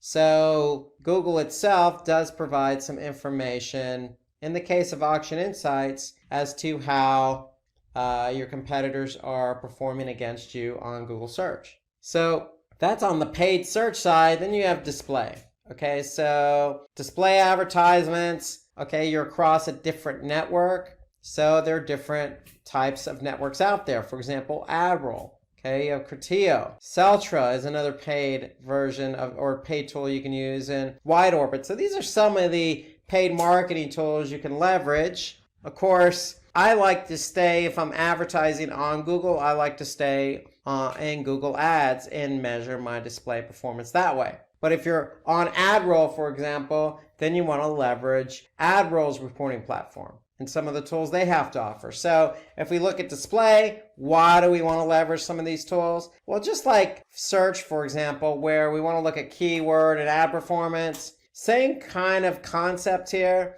We want to be able to monitor whether we have the right keywords and right customer engagement. So when it comes to display, we want to be able to make sure we're choosing the right audience. Of course, that means looking at not only audience insights, but our target insights as well. Are we reaching the right audience when it comes to display? And Google has a good breakdown that I'm going to be able to show you here in a couple of minutes. Okay, so we want to improve our campaigns by monitoring our competitors' display ads as well. So there are tools available that'll help you do that. And that's on the display side. And if we look at social, okay, what tools can we use on social? Well, you got Facebook Ads Manager, okay, you got Ad Espresso, Quaya, Tweepy, you got all these cool paid search tools. Again, I usually stick with where I'm advertising. So if I'm advertising on LinkedIn or Twitter, I'm going to leverage that platform. But just know that there are other tools available for you. So with social, like display, it's all about targeting our audience. So for some of the tools like on Facebook, we can review and relaunch our ad campaigns based on target audience. We can measure conversions and gain insights in this example about Facebook users. How are our users interacting with our ads? And then we want to target people based on their activities, such as purchase intent, device usage, travel preferences, etc. So social allows us to do that. And then with Facebook as an example, we can monitor any A/B test we run.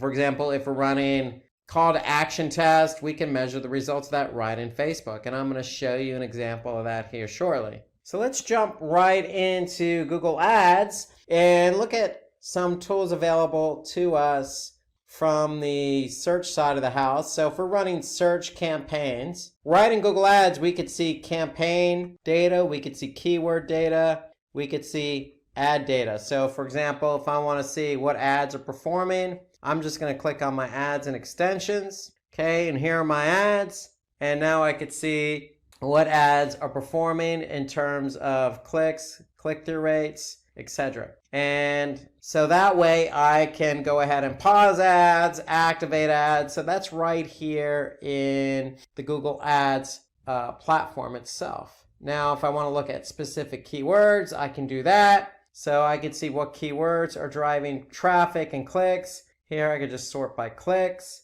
And now I could see not only what keywords are driving clicks, I could see what the click-through rate is. I could see the impressions, how many people actually viewed my ad after typing in a keyword query that I'm bidding on.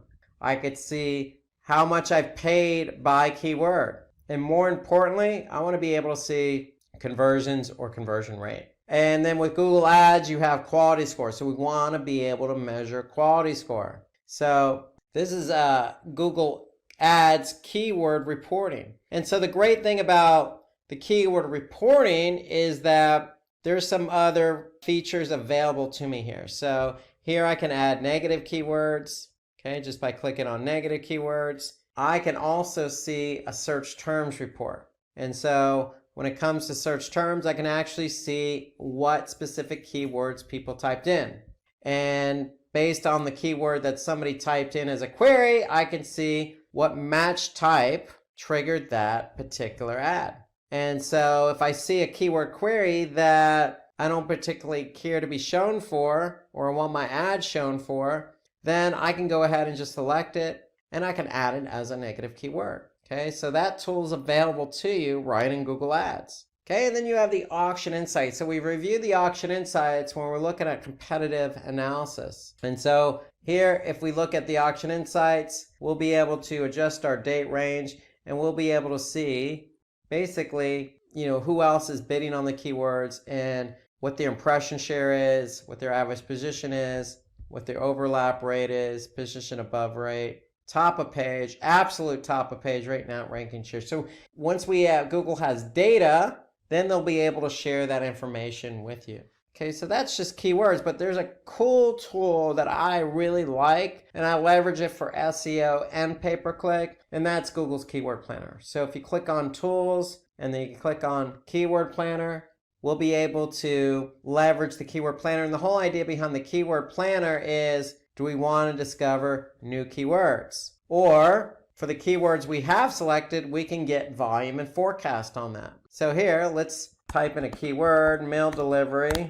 And if I click Get Started, okay, so Google's going to give me some other keyword ideas, and they're going to give me what the average monthly searches are for that keyword. They're going to let me know the competition. They're going to give me a range in terms of how much I can expect to pay for that keyword. So if I happen to click on that keyword, I can add it to a plan.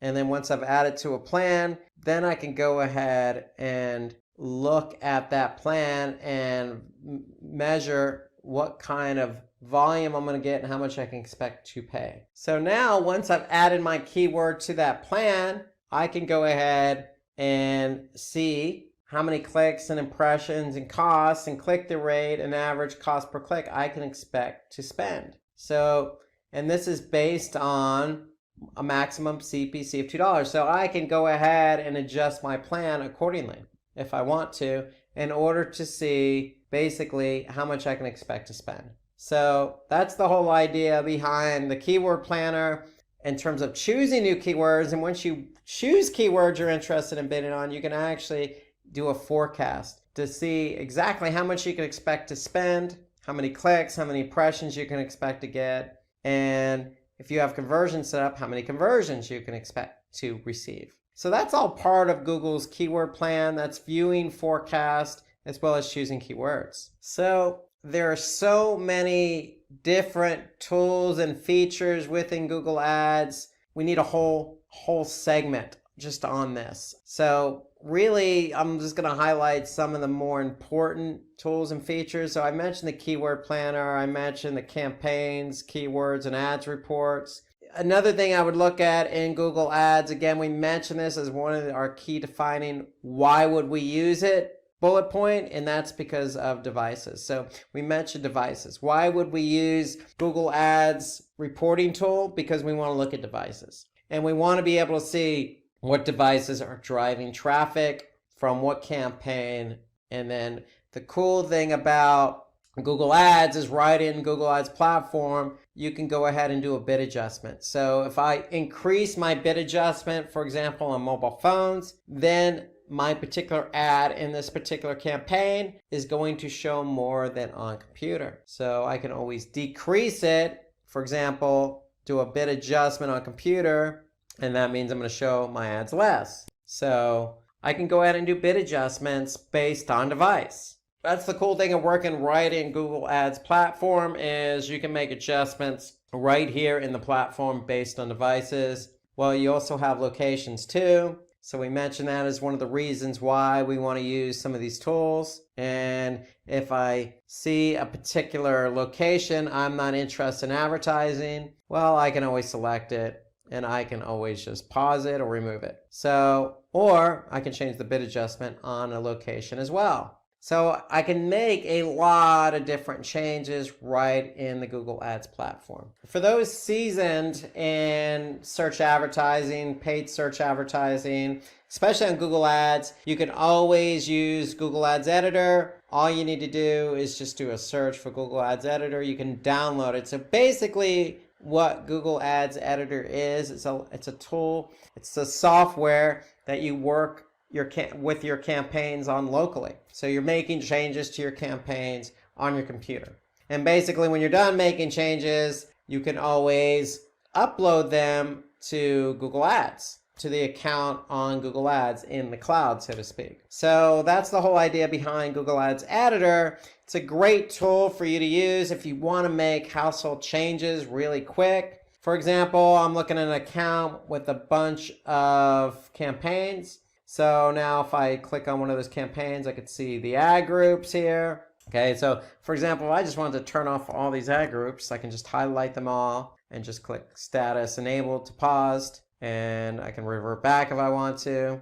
Okay, so you can make household changes. So here I could see the campaign, the ad group level. If I choose an ad group, then I can see some keywords. And again, I can make changes ad nauseum. Here I can copy, I can paste, I can delete. Okay, so I can make a lot of changes really quick right in Google Ads Editor. And that's the whole point of Editor, is to go ahead and work locally while somebody else is working locally on the same account. You could both be working simultaneously and being more efficient on getting things done in the campaign. Now, if you are working with somebody else on the campaign, you want to make sure that you get recent changes. So if if I say get recent changes to all campaigns, what Google Editor is going to do is contact Google Ads in the cloud and download all those changes. So here I can see the changes being downloaded in Editor from Google Ads.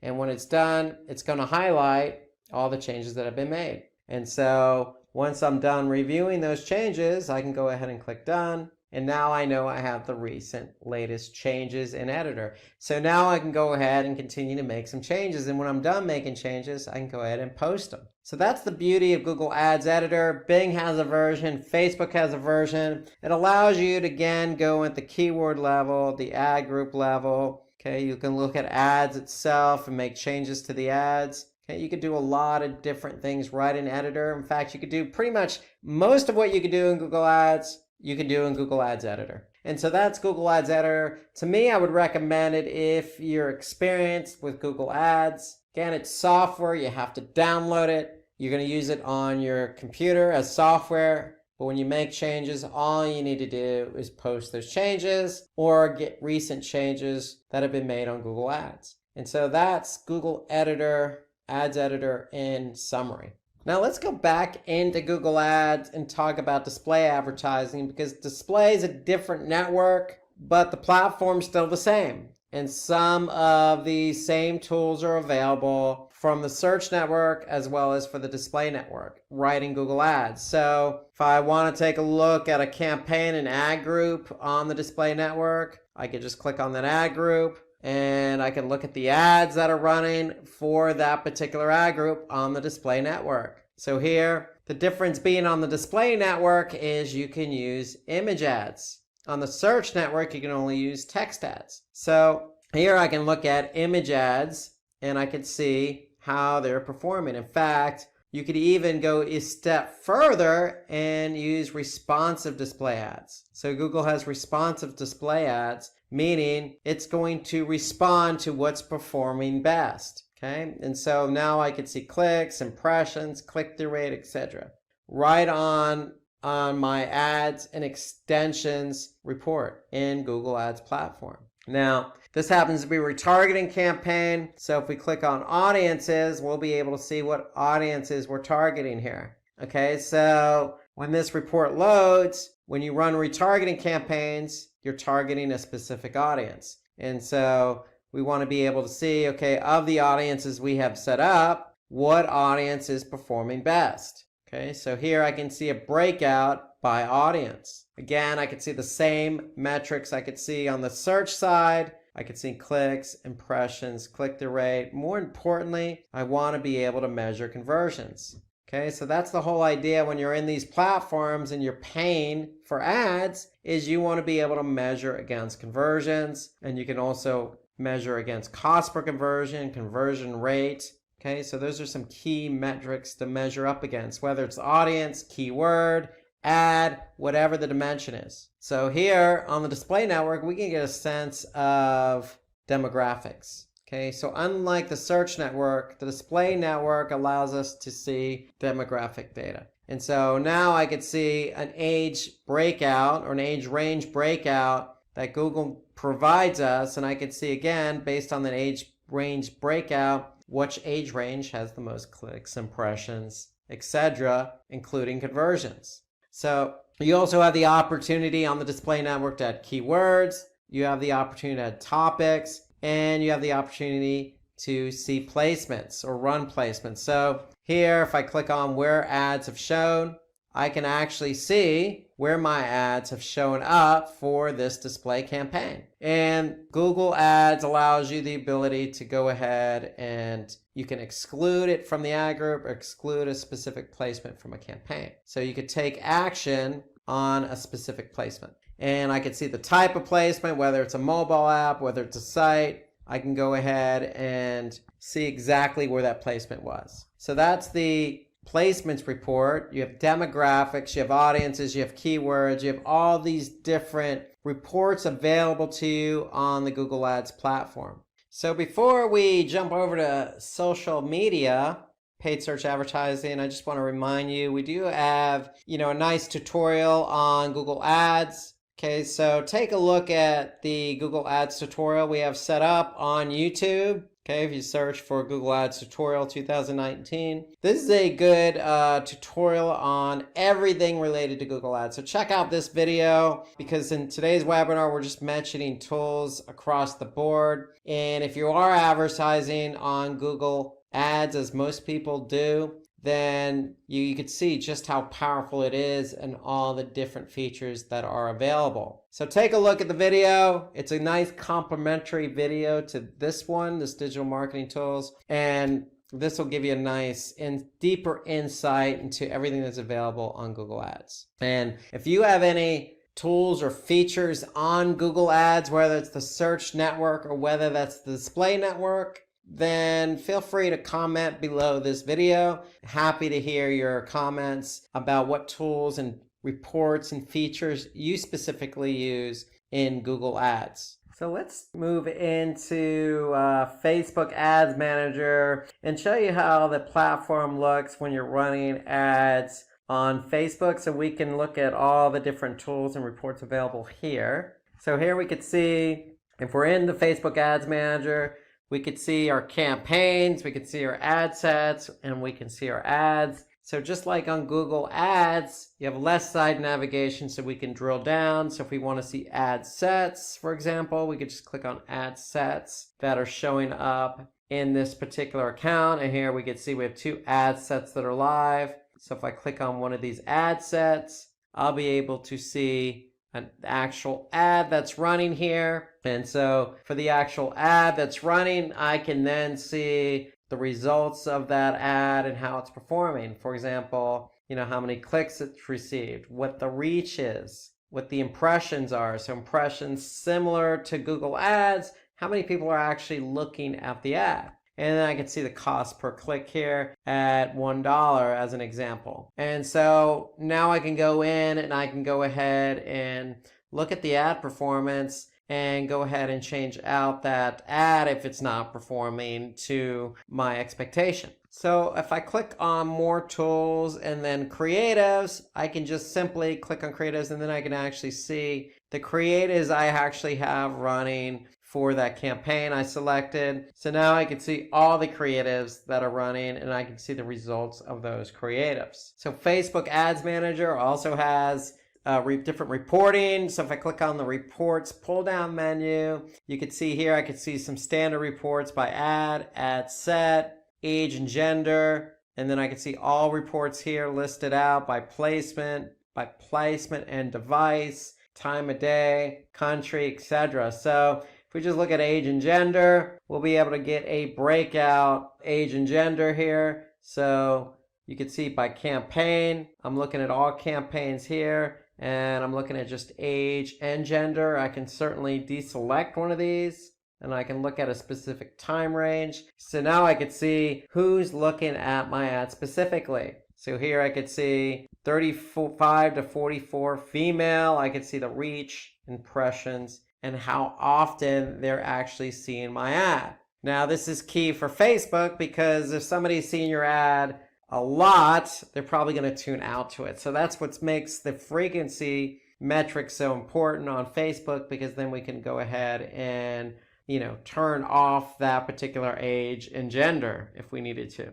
And we could see how much we spent. So this just gives you some idea of the type of reporting that's available in Facebook Ads Manager. Now, the great thing about Facebook reporting in Ads Manager is, I can group or ungroup my dimensions if I needed to. I could change the view and arrange columns. I can get rid of columns, just as you would in Google Ads reporting. Very similar stature here. So I have a lot of flexibility here on how I review the reports. You got different metrics that you can pick and choose as well. Okay, and you got lots of different flexibility when you're looking at the reports on how your campaigns are performing. Now here I can pick and choose. I can choose campaign, ad set, ads, objective. Again, I can choose different demographics. So I have a lot of options available to me in terms of how I want to, view the performance of my campaign, view the performance of my ad set or my ad. Now remember, If you're in Facebook, you can always go in and edit the campaign. You can edit the ad set. Remember, in the ad set, that's where a lot of your decisions are going to be made, including how you want to drive the traffic, okay, what your budget is. Okay, you can basically choose your audience here. So you're going to be able to choose what type of campaign it's going to be. And based on that campaign, you're going to go ahead and choose the kind of audience you want to focus in on. You're going to be able to choose the location, the age range, the gender. So all of this is going to be set up in the ad set or the campaign or the ad. If you go ahead and edit an ad, remember you can do A/B testing as well. So you have a lot of different options and features available to you right in Ads Manager when you're managing your paid search campaigns on Facebook. So if you want some more information about all the different features and tools in Facebook Ads Manager, check out the Facebook Ads Tutorial 2019 webinar that we did earlier this year. In addition, you can also look at another one that we did on Facebook called Facebook Advertising Tips and Strategies. So that should give you some sense of everything related to Facebook ads and how to take advantage of the Facebook Ads Manager platform. So if there's anything on social that we may have missed or that you use, feel free to add a comment below the video. We'd love to hear your feedback. Okay, let's talk about some affiliate marketing tools. Let's turn our attention to affiliate marketing.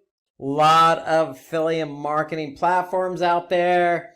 The number one probably is Commission Junction, also known as CJ.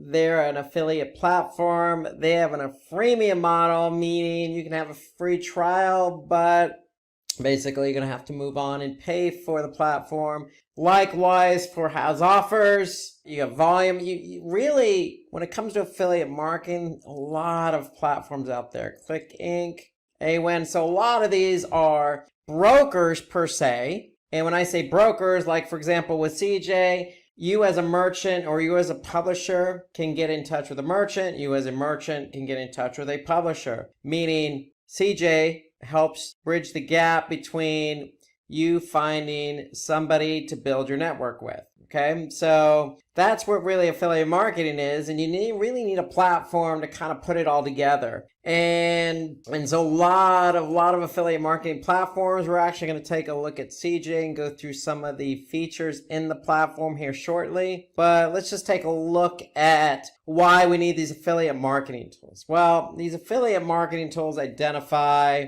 affiliates, influencers, employees, other advocates you want to partner with. So again, you could be on the merchant side. You could be actually selling a product, and you're going to want somebody to help you sell that product. Somebody with a website who's an influencer who drives a lot of traffic to their own site, who, does sell, reputable brand, etc. So you need somebody to help you introduce you to these sites. Okay, so CJ and some of these other marketing platforms, affiliate marketing platforms do that. Okay, so these tools are there to do the introductions, the brokering, the relationship. So the other benefit here is you can contract with affiliates and track the traffic and conversions. Well, what do I mean by that? Well, if you do use CJ.com, by no means am I only endorsing that platform. There are plenty others out there. But whatever platform you use, you're going to want to be able to set up terms and conditions with that particular affiliate. So you could set up a terms and conditions for, say, 10% off all sales, as an example. Okay, well, you're going to need a platform that will help you broker that contract. Okay, contract terms or program terms. Furthermore, you're going to need a platform to help you track, hey, is this affiliate helping me drive traffic, or is this affiliate driving traffic to my products, and is this affiliate helping me sell? So these platforms help you do just that. Okay, so you can gain high website rankings with the help of your affiliate, meaning that, hey, your affiliate can be promoting your product, and if they're promoting your product, you have a chance to show up via paid search, organic search, off other websites. So social. So you have a lot of benefits to working with affiliate marketing in itself, and the tools available will help you gain website rankings as one example. We want to be able to track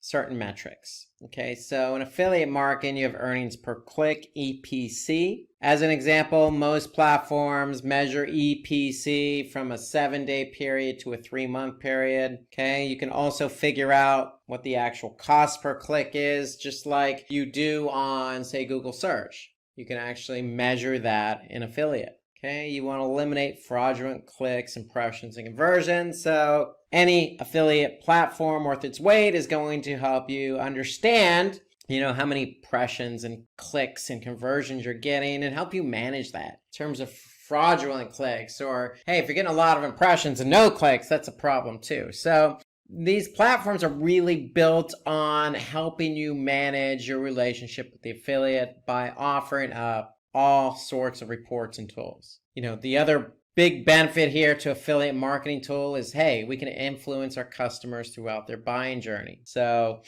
we could set up different promotions based on, hey, did somebody go to the website? Did somebody see our product? Did somebody click on our product? Did somebody go into the shopping cart with our product? Did somebody purchase our product? So there's all sorts of steps in the funnel, so to speak. And hey, you can work with an affiliate, a publisher, to influence your customers throughout that purchasing funnel, throughout that journey. So let's go ahead and log in here. So when you log in, like any other digital marketing tool, any other platform, you're going to have your own settings and whatnot. So really the whole idea behind any affiliate marketing tool is really there to manage your publishers. Who do you want as a publisher? Who do you want selling your product? You obviously want somebody who's relevant, somebody who's going to be able to sell the product, somebody who has a targeted audience that's similar to yours. Okay, so we go into cj.com, we're going to log in, and here you can see a publisher's link. So we're going to click on the publisher's link. And remember,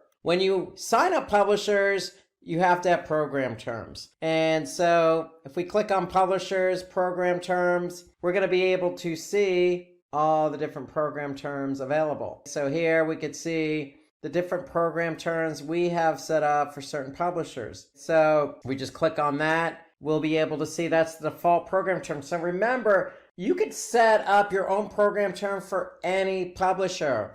So as a best practice, if you have publishers who are actually performing well, who are selling your products, maybe you want to offer them a little bit more on the commission side. Maybe you want to sweeten the deal. Maybe, these publishers get better program terms versus, say, other publishers who don't. And so here we can see the program terms. Basically, you could see what the terms are, the action, and the different policies here. So everything you need to do to manage that publisher in terms of payment is done under the program terms. Now, if the program terms are met, the publisher actually sells your products. CJ is the broker. They're the ones who are going to initiate the payment based on the program terms. So be careful on the program terms. You want to be able to set them appropriately. CJ has templates. CJ has some default program terms that you could use and offer up to different publishers. So based on the program terms, that's how your publishers are going to get paid.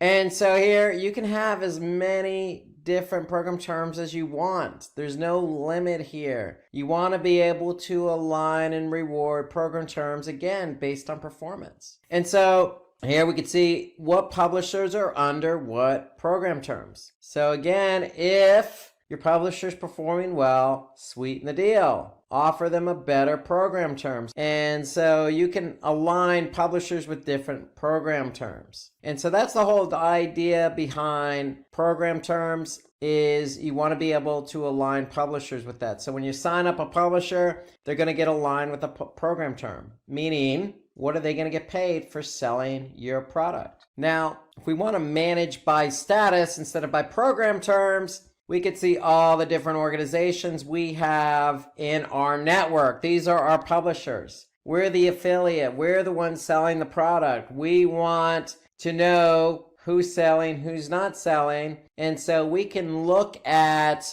all our publishers by program terms or by status. Okay, so basically you can see here the term status, whether it's active or not, earnings, basically what they've sold over the last basically 7 days or 3 months. So you can look at basically how your publishers are performing just by clicking on Manage by Status here in CJ.com. So when you're looking at reports in CJ.com or really any other affiliate program, you might see the acronym EPC. This stands for earnings per click. Actually, it's a little misleading. It's actually earnings per 100 clicks. So basically, CJ calculates, how much your publisher's actually making per click. Just like paid search, we're paying Google X amount per click. It's the same thing here. We can't, or these publishers can't make any money if they don't generate clicks. So that's why you have an EPC model or metric, so to speak, so you can measure earnings per click. CJ does it over a 7-day period and over a 3-month period. So you could sort based on 7-day or 3-month to see who's earning the most per click in terms of publishers. Now, you can select under publishers groups. Now you can group your publishers. Okay, so if you have, say, a group of publishers in a specific region like the United States or India, or if you're just focused on the United States and say you have publishers in different states like Texas, California, Missouri, Arkansas, well, you can group those publishers into different groups, and you can look at your different group names here. So here we could see Canada. And so we have our publishers grouped into a group called Canada. Why? Because they're based in Canada.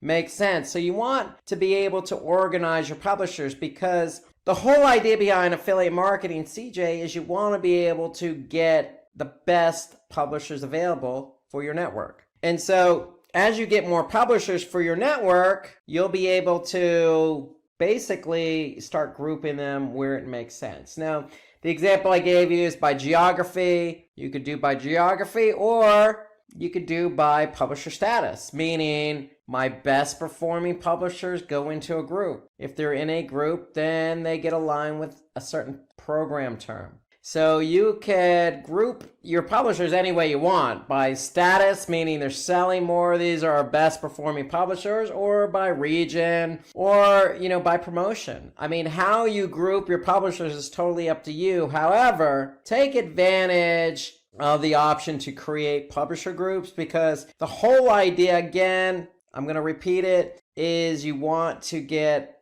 publishers and you want to start building your base of publishers, because the more publishers you have, the more chance you are to sell your product. Remember, if nobody clicks on your product, then nobody's going to buy your product. So if you have publishers who are promoting your product for you, then you have a good opportunity to sell it. So the more publishers you have on board, the better the opportunity. So now once you have publishers, you can start grouping these publishers accordingly to whatever makes sense. It's a business decision. Just know the options available in CJ to group publishers. Let's turn our attention to social media marketing tools. Social media, always a great topic to talk about. So we're going to finish up all our digital marketing tools with social media. We talked about SEO, paid, competition, affiliate, email, web analytics. It's just appropriate to finish up with social media because social media has so many tools available. So many. Okay. The first one I can think about here is Hootsuite. Hootsuite is a great social media marketing tool to use. Okay, it's a freemium. Okay, you can set up a free trial here. You basically a base account, and then you can use Hootsuite to do a lot of things. Anything from setting up landing pages to actually publishing content to listening. Hootsuite, to me, is one of the most powerful social media marketing tools available. You got Buffer. Buffer is a paid version, but you can actually set up a low cost or free account actually on Buffer and then move to a paid account. Okay, you got TweetDeck, it's been around a long time. That is actually free, and I would recommend TweetDeck, and we're going to take a look at that here in a couple minutes. Okay, and then you got Sprout Social. Sprout Social is another social marketing platform similar to Hootsuite. Do a lot of reporting, a lot of publishing, a lot of listening. And so we're going to take a look at Sprout Social today as well. Before we do that, let's go over why these tools are important to us. From a social media perspective, you're pumping out a lot of content. So you need to be able to smartly, efficiently, schedule and manage your post. Okay, so you're not just working likely with just one platform like Facebook. You're probably on a number of different platforms. Depending on your business, depending on your bandwidth, depending on what you're selling, your products, etc. Your audience obviously has a lot to do with it. It could be Instagram, Pinterest. You want to be able to consolidate all that and manage it in one place. And that's what social media marketing tools do. They allow you to manage everything in one place. So if you can manage everything in one place, then these social media marketing platforms need to be able to make it easy for you to add and manage different accounts. Okay, so a lot of them have the ability for you to add, not just one Twitter account, but multiple Twitter accounts. And not just one social media platform, but multiple social media platforms. And a good social media marketing tool worth its weight will help you monitor the results. So monitor social media posts that help drive leads and sales. In other words, you're going to have a lot of different metrics associated with each social media marketing platform. Okay, which one is actually doing its job? Okay, so you want to be able to easily manage these platforms, applications, and websites very efficiently. Okay, so instead of having to log into each platform, you just log into one place, get a sense of what's been posted, what the engagement is, did they purchase, etc.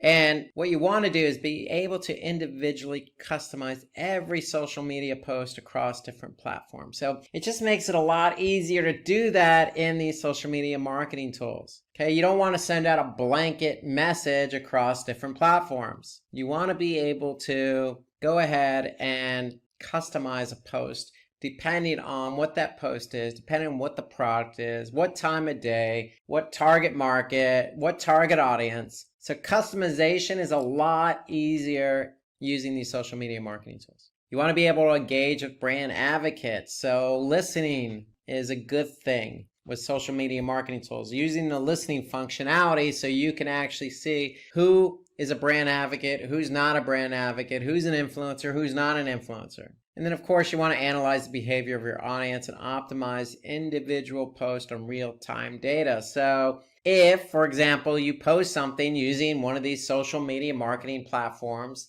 and you see it go viral, then you want to be able to react to that in real time. So you're going to be able to see that in real time on these social media marketing tools, these platforms like Sprout Social and Hootsuite. And then you're going to be able to react to that behavior. And then, of course, monitoring website traffic and conversion rates, that's key. We always want to monitor conversions based on our KPIs, our business goals. So there are also a few important digital marketing tools that can help you in different ways. Okay, so without further ado, let's jump in and take a look at what's available in terms of social media marketing. So just a quick reminder, if you are running ads on Facebook or you're posting on Facebook as an example, or any platform in general, that platform's going to have its own metrics, if you will. So for example, Facebook has something called Facebook Insights. So you'll be able to actually see, what's been posted based on, the last 7 days. In this example, how many page views you're getting, engagements, recent posts. So just to let you know, yes, you can go into any one of these platforms on its own and look at metrics. Just like you can do if you're running Facebook ads. Hey, you can go right into Facebook Ads Manager and view data there. Okay, so the whole point here, though, on using a social media tool is that you can measure all that in one place. So if we log into Sprout Social, I can set up these accounts right into Sprout Social. So I don't have to log in Twitter individually or Facebook individually. I can link them up all within Sprout Social. And then I can go to reports, just like I can with Facebook Insights. And then once I'm in Sprout Social reporting, then I can go ahead, just like I can in Facebook Insights, except it's all right here for me. I can jump into,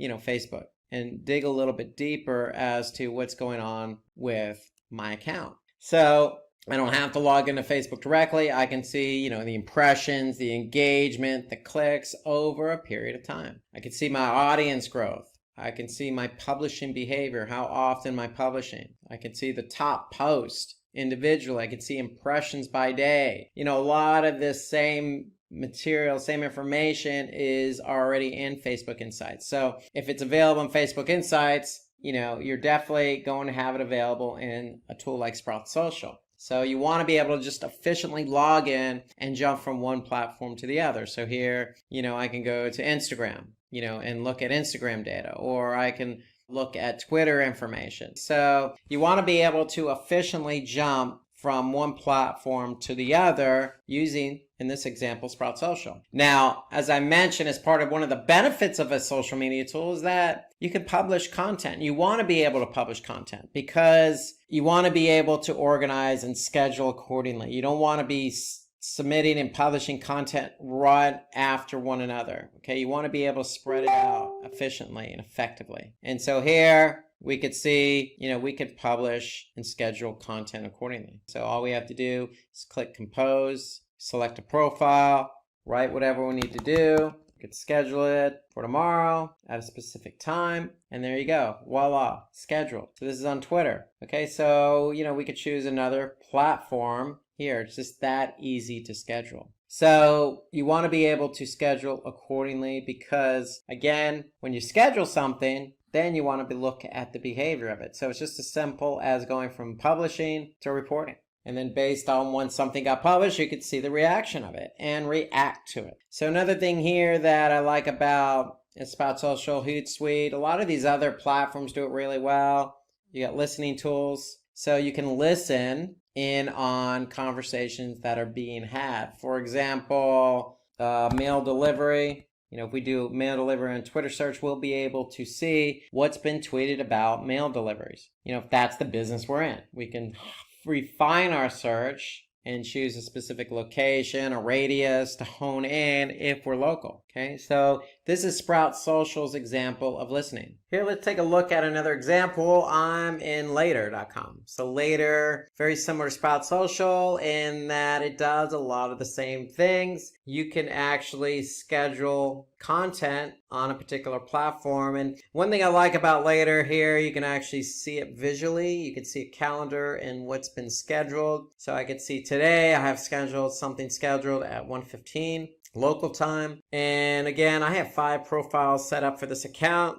So I can pick and choose the profile that I want to publish to. So it just makes it that much easier and I can visually see it. And that's important. So here I can click on media library. So the one thing about Later.com is that, you have a library of images that potentially you can reuse. So if I click on this image here, okay, I can get a sense of when it was used and I can view it on a calendar. I can add a label for it. So that's another benefit to Later is that they have this media library here. They have conversations. So I can actually connect to a platform and listen in on conversations that are being had, similar to the listening tool in Sprout Social. And they have analytics, so you can actually see right in Later.com how your particular social media platform is performing. So I can see it here over 7 days. I can see the number of followers have increased. I can see the growth rate. I can see the number of impressions that I've received. Okay, so I want to be able to see how my particular platform is performing over a period of time. So I can look at reach, a lot of profile views, website clicks. Okay, so I can get a lot of good insights here right in the analytics platform of Later. You can look at specific post performance. So if we posted something, I could see basically how many likes it received, how many comments, impressions, the reach, And then if I wanted to, I can click on details and get more specific information on it. Engagement rate, okay, discovery, actions, comments, saves, etc. So later.com goes into some nice detail about post performance. They even have data on hashtags. So if you use a hashtag, you can actually see how many times the hashtag's been used or saved, how many impressions it's received. Okay, so they really go into some nice detail here about how your post and how your accounts are performing. And here's a tool I really like, I've been using for a long time, and that's TweetDeck. So what TweetDeck does is connect with your Twitter account. So you can see in a different visual, so to speak, of how your Twitter account looks in terms of your feed. Here I can see this is my feed here. Okay, I can see some notifications. I can see specific messages. Then on this column, I can see activity. Okay, so I can add different columns here if I wanted to. And basically by adding columns, you could see I can look for what's trending as an example. So I'm going to add in a column that says trending. And so now I can go in and see, okay, these are all the different things that are trending on Twitter. So you can actually add a column and pay attention to something really specific. Okay, so for example, search. Okay, so right now I have men's health, but I could type in, let's just say World Cup. Okay, so I could see you got the cricket World Cup, you got, the soccer, football World Cup going on. So, we could pick a particular topic to follow if we wanted to. So again, here I'm following men's health. So I can now see, everything that's been posted on men's health. Now, if I click on, for example, one of these hashtags here that's trending, I can actually see who's tagging or using that hashtag Friday Feeling in their tweets. And so the whole idea behind, TweetDeck, it serves up a interesting overview, so to speak, of not only your account, but, a specific topic or what's trending or, other things that are being said. So if you really want to pay attention to your brand or something really specific like, your competitors or a specific product, then you can just do a search on that. And so that's the great thing about TweetDeck. It allows you to kind of just look and listen in on everything going on in Twitter. Now, we do have a good video out here on YouTube, how to start social media marketing. So if you haven't had a chance to look at it, take a look. It goes over some of these tools that we cover today, like Sprout Social, Later.com, Facebook Insights. So it does cover in more detail some of what we covered on these social media marketing tools. So take a look at how to start social media marketing. So we covered a lot of different marketing tools, digital marketing tools, everything from SEO to email to social to paid to affiliate to competitor. But there's also a few other digital marketing tools that you can use in different ways, like video SEO, for example. So vidIQ, we want to use vidIQ to get a good sense of how a particular video is performing. So here, if we go into YouTube, you can see vidIQ is a browser extension or browser plugin, if you will. So I can go and take a look at a specific video and see how many hours it's been watched, how many views, minutes watched, subscribers, etc. The great thing here, I can look at the entire account. So I can get good insights into my video or my entire account here, just by adding in the vidIQ extension into my Chrome browser. So vidIQ actually does give you some really, really good insights into not only your account, but the video. And so recommend vidIQ because it's good for video SEO. Okay, there's also tools related to content optimization. So, if you're doing SEO and you have a lot of content on your site, well, you know what? We want to be able to use a tool, maybe a third-party tool to give some objective reasoning as to what more we can be doing. So you got tools like SEO Site Checkup or Site Analyzer. These are paid tools, but if you're really heavily invested in SEO, then they may pay dividends for you. You want to be able to make sure your content is fully optimized to the fullest according to, Google's algorithms. And so you maybe, want to invest in that third-party tool. So these are good tools to use for content optimization. There's also other Reddit, but there's Keyword Planner in Google. There's also WordStream. There's a lot of different keyword tools out there. So you may not have a Google Ads platform. And so if you don't have Google Ads, then you may not be able to gain access to Google's Keyword Planner. So having a third-party keyword tool will pay dividends as well, because those dividends pay off in the form of not only pay-per-click, but also SEO. And if you're heavily invested in content, heavily invested in social, then you may want to take a look at the keyword tool, Keywordit, and it's primarily used for Reddit. We talk about page load time. So we looked at that in Google Analytics. We know that it heavily impacts SEO. So there are other tools available. You got a third-party tool here that's free, SolarWinds Pingdom. You actually have PageSpeed Insights by Google. So these are free tools that you could take advantage of in determining how you can improve your page load time. My favorite topic, conversion rate optimization. So you got a couple in here, Crazy Egg and Zarget. Okay, so I'm going to show you another tool called Hotjar. So here, if you log into hotjar.com, you can set up an account. It's actually free. And with a free account, you can have Hotjar measure the heat map, not only the heat map, but the click mapping, the scrolling of a particular page. And so here you can see we're looking at a particular page here. So Hotjar allows me to, see on that page where people are clicking. I can also see where people are moving. I can also see, the scrolling of a particular page. Okay, so you can see here on the page, I can see people are moving over here to the right. That's where they're clicking mostly. If I switch over to move mode, then I can see on that particular page where people are actually moving their mouse. And then I have my scroll analysis. So I could see, how far down people actually scroll on the page. And so again, with a paid account, you can measure up to 10,000 page views. With the free version, you can measure up to 2,000 page views. And so 2,000 page views allows you to get some insight as to what people are clicking on or where they're moving or how they're scrolling on a particular page. And so I definitely recommend Hotjar. They also do funneling. They also do forms, polls, lots of other tools available in Hotjar. So hotjar.com is a tool I would recommend as well.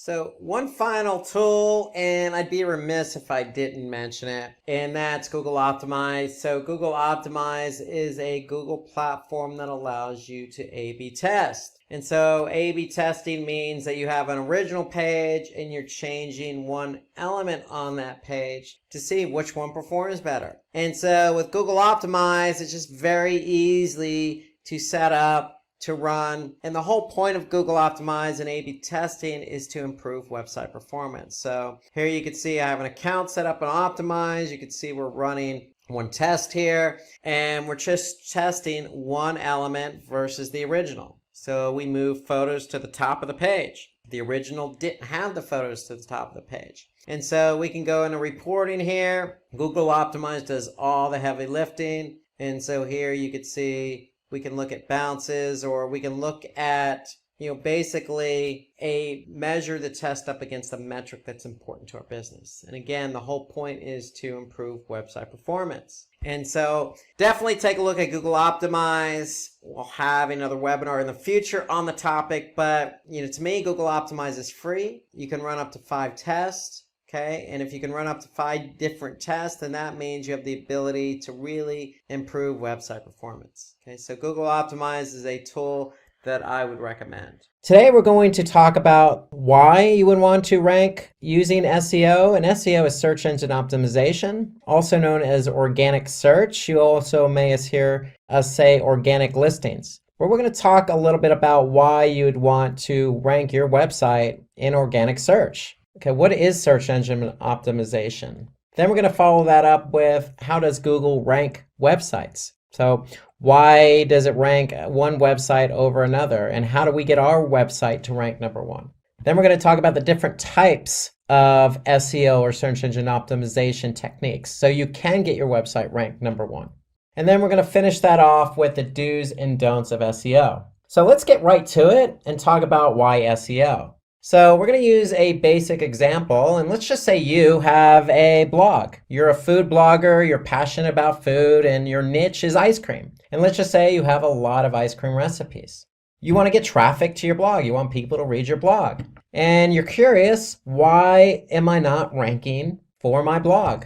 Why, when people type in ice cream recipes and say Google, my blog posts don't appear at the top of organic rankings?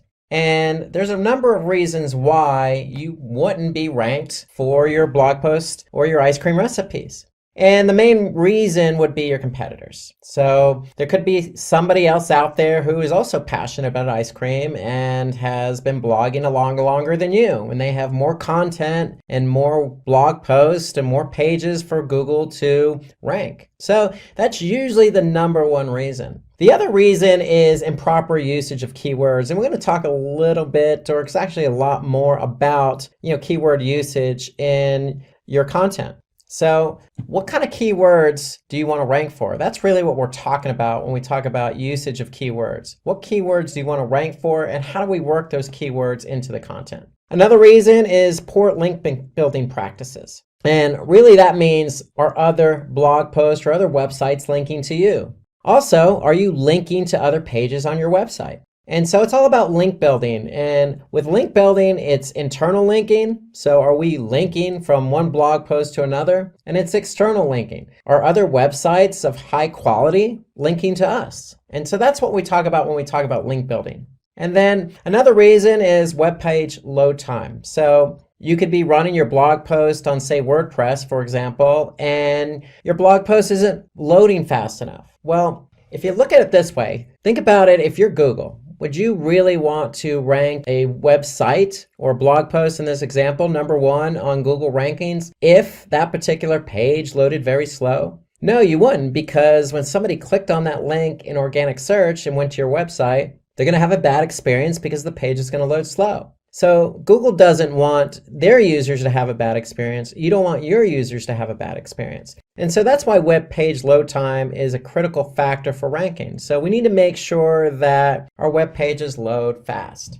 And then your user experience is not good enough. So Google, again, based on my example about the web page load time, Google wants people to have a good experience when they go from their search engine to your website. And there's a lot at play there, specifically web page load time, but also, Google doesn't want any spam content. Google doesn't want any pop-ups or overbearing ads on the web page. They want people who are searching for something in particular, let's just say ice cream recipes, and they want to find a relevant website that has ice cream recipes. They want to be able to click on that link and read some good content about ice cream recipes. It's that simple. And that's really what Google's trying to create in their environment. And that's you as an end user, as a website owner, you want your users to have a good experience. And then last but not least, your website is de-indexed by mistake. And really what we mean is de-indexed is Google needs to be able to index all the pages on your website. So if you have a blog with 100 recipes,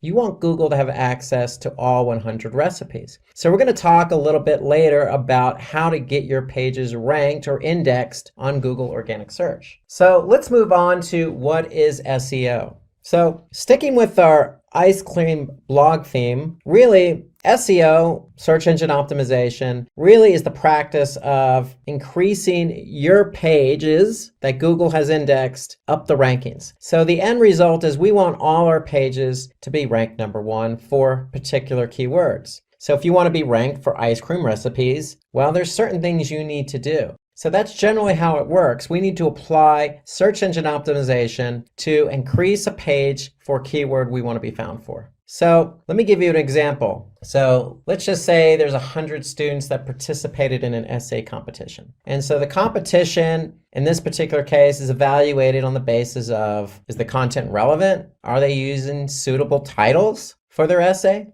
Do they have structure when they're participating in this essay or talking about the essay? And do they have a suitable synopsis? And is the content neat and readable? These seem all logical for an essay competition. Well, guess what? They seem logical for SEO because that's exactly how SEO works. It's exactly all those points I just mentioned about structure, logic, readability, organization, title. All those things are what's important in SEO. And so we need relevant content. We need titles for our pages. Google needs to be able to see structure. We need to have synopsis of what the page is about, and that's called a meta description. And then again, the content needs to be readable, and that's important. And so in order to be readable, again, we're going to talk more about site speed because site speed's important. Okay. And when we talk about responsive design, when I say responsive design, that means your site, your page needs to load both on desktop and also on mobile. And so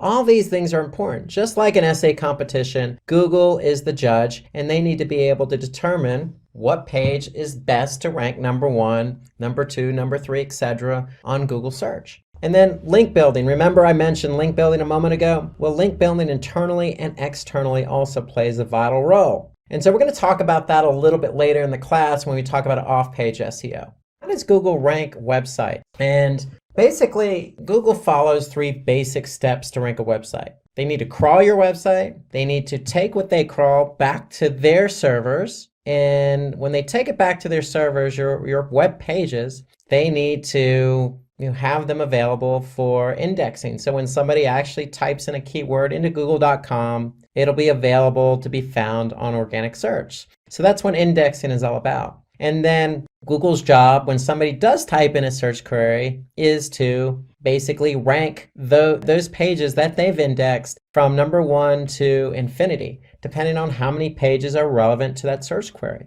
So really it's about crawling, indexing, and ranking. So crawling is simply a process done by which Google has bots. And what these bots do is they go to your web server and they're going to crawl every page that they can find. And how do they find these pages? Well, they basically follow links. You might have heard the term spidering, but that's what they call search engine spidering. So basically what Google's doing is they're building a web, so to speak, all the links that they're following. And so when they can follow all these links on your website, they're going to be able to crawl them. And when they crawl them, basically they're going to take that content and store it on their servers so it's available in their index. So based on this method, Google finds out which websites have relevant content and which ones don't based on certain keywords that are typed into Google. Because if they can't crawl your website, you're not going to be found. And if you can't be found, then you're not going to show up for relevant keywords. So we need to make sure your site's available to be crawled. And we'll talk about that a little bit later. Okay, but let's show you an example. So let's just go to Google search. And if I type in the keyword Simplilearn, okay, I could see I have 1,010,000 results. Okay, and that's how many results are showing up for Simplilearn. Okay, now they may not all be Simplilearn pages, but nonetheless, Simplilearn is ranked number 1 here organically, and there are 1,010,000 pages related to the keyword Simplilearn. Now, when it comes to organic search, we don't want to get it confused with paid search. So anytime you see paid search, you're going to see something that says ad next to it. Okay, so we could see that there are paid ads here, but when it comes to organic search, those are generally below paid ads. And so that's where Google counts the 1,010,000 results. And so that's the whole idea behind crawling and indexing. Google's able to crawl Simplilearn's website, and based on all the pages that they gather, they're going to make those pages available in organic search. So if you type in a keyword and your web page is not available for indexing, then you're never going to show up for that keyword. So that's why it's important to make sure your website is available for crawling and indexing. And so when a user types a query on Google search, the most relevant websites that are in Google's index are going to appear in the search results. So in the example I gave with Simplilearn, well, Simplilearn is the brand name of the company Simplilearn. So there's a lot of relevancy there. So that's why you see Simplilearn show up here organically, number 1. Like we mentioned about what is SEO. and why SEO, we talked about that user experience. So there's a lot of factors that go into ranking, relevancy being one of them. So in the Simplilearn example, Simplilearn is relevant to a lot of the Simplilearn pages because that's who they are, Simplilearn. However, Simplilearn also needs to make sure that, for their pages, the page load time is fast, meaning these pages load very fast for the end user. And Google also takes into account other factors, like how long someone is staying on a website. Or are they bouncing, meaning are they going to one page that they land on and then leaving the website? Okay, and so the user experience is very, very important. There are other factors also like language and location. And so, for example, location, if you do a search, say in India, the results are going to be a little bit different than, say, the results in the United States. Why? Because Google is indexing as many web pages as they can find. So if somebody's doing a search in India, their results may be a little bit different than the results show up in the US because Google has different bots. And these bots are crawling different pages at different times. And so Google's index is updating continuously, but it's not real-time syncing. So if you do a search in India, you may not see exactly the same thing because both search engines, the Google in India and the Google in the US, may not be exactly synced up. So an example would be, if you're looking for cafe. So if you search a cafe in, say, San Francisco, you're going to see different results. Now, if you do a search for cafes in Mumbai, you're going to see different results. There's going to be local search here at the top. There may be some paid search, but again, you may see different results because one, location, but two, Google's search engines in India and United States, google.com, aren't exactly synced up exactly at the same exact time you do that search. So location is important, language is important, and relevancy is important, along with user experience. So all those are important factors in how Google ranks websites. Okay, so we're going to talk about the types of SEO now. So if we want to rank for a particular keyword on Google, we're going to have to apply search engine optimization. And so there's two strategies to search engine optimization: on-page SEO and off-page SEO. So first, we're going to talk about on-page SEO. So on-page SEO is nothing more than optimizing your own website. And so when we say optimizing your own website, there's certain elements on your website and on your web pages that we need to take into account. And so some of those elements are headers, meta descriptions, title tags, linking. So all of those elements are something we can control as an end user who wants to rank our web page and our website on Google. And before we do anything with our website, the first thing we need to do is understand what keywords we want to rank for. In order to understand what keywords we want to rank for, we need to do keyword research. And if you do anything in SEO, keyword research is the most important activity. That's the most important thing you can do for SEO. And why do I say it's the most important? Because you need to understand, if you choose a keyword that you want to rank for, you need to understand how much traffic you're going to get from that keyword. If you're ranked organically, say number 1 on Google, so how much traffic will you get if you're ranked number 1 on Google? So you need to understand what the volume is. And then number 2, we need to understand what the competition is for that keyword that you want to rank for. So if you choose a keyword and there's not much competition for it, then chances are you can rank for that keyword for a web page on your website quicker than, say, a keyword that has a lot of competition. So we need to understand those two basic factors: volume and competition, before we choose a keyword. And it's simply the practice of going through the motions of getting your volume and getting your competition data so you can choose the keywords you want. And then once you choose the keywords you want, then you can go and apply on-page SEO. You can change the title tag, the meta descriptions, the headers. All those elements can be changed, but first you need to choose your keywords. And so, again, the primary components we're looking for are how much traffic you can get, or the search volume, how much competition there is for that keyword, and of course, relevancy. Okay, you need to be able to choose a keyword that's relevant to the web page you're trying to rank for. And so let me show you an example of how to go through this. So the first thing we want to do is we want to use a tool.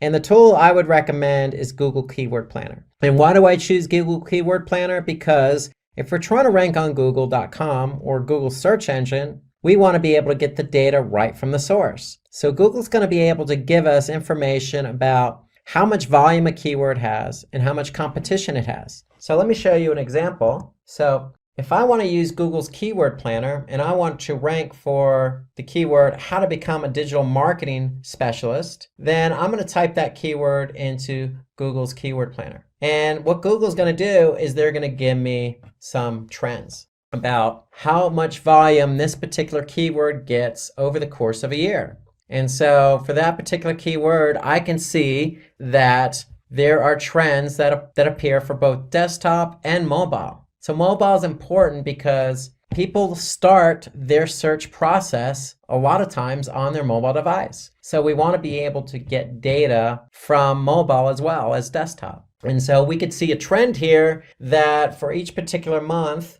over the last 12 months, we can see how much volume this particular keyword, how to become a digital marketing specialist, gets per month. And so on average, over the past 12 months, I could see how to become a digital marketing specialist averages 30 searches a month. And this is on Google.com. And so Google gives us the volume. What they also give us is the competition. And so here I can see Google says for that particular keyword, the competition is medium. And so in the Google's Keyword Planner, what they also do is give me other relevant keywords that I might think about optimizing for. Because you don't want to optimize for just one keyword. So how to become a digital marketing specialist, they're going to also offer up other types of keywords that are relevant. So just digital marketing specialist, social media marketing specialist. So for those keywords, I can see the volume. So for example, digital marketing specialist,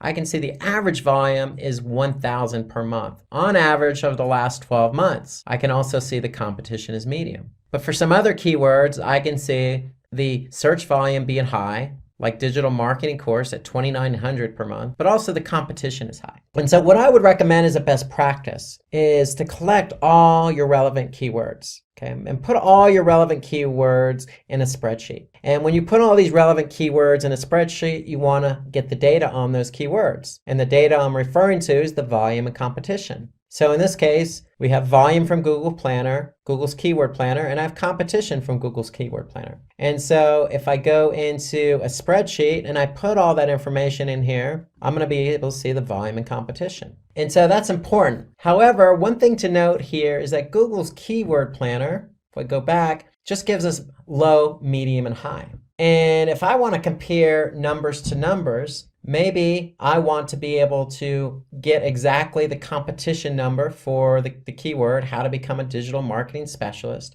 What I can do is go into Google and I can type in that keyword. So if I type in the keyword, how to become a digital marketing specialist, I can see there's 76 million results. So I could see 76 million results, 76.1 actually, and for the keyword, how to become a digital marketing specialist. Now that's a whole lot of results for this particular keyword, especially when the volume is only 30 per month on average. And so what I want to do is get a more clear picture of the competition. And so what you could actually do is type in the syntax all in title and then colon and then your keyword, how to become a digital marketing specialist. And when I do that, I get a different result. Here I can see only 136 listings for how to become a digital marketing specialist. But that's not just 136, that's 136 with that particular keyword that we want to rank for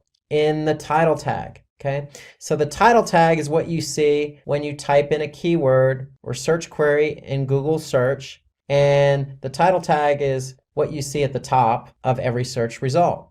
And so now I can see I typed in how to become a digital marketing specialist with the all in title syntax. And now I can see every listing, every one of these 136 results have that particular keyword in it. So I could see every one of them, how to become a digital marketing specialist.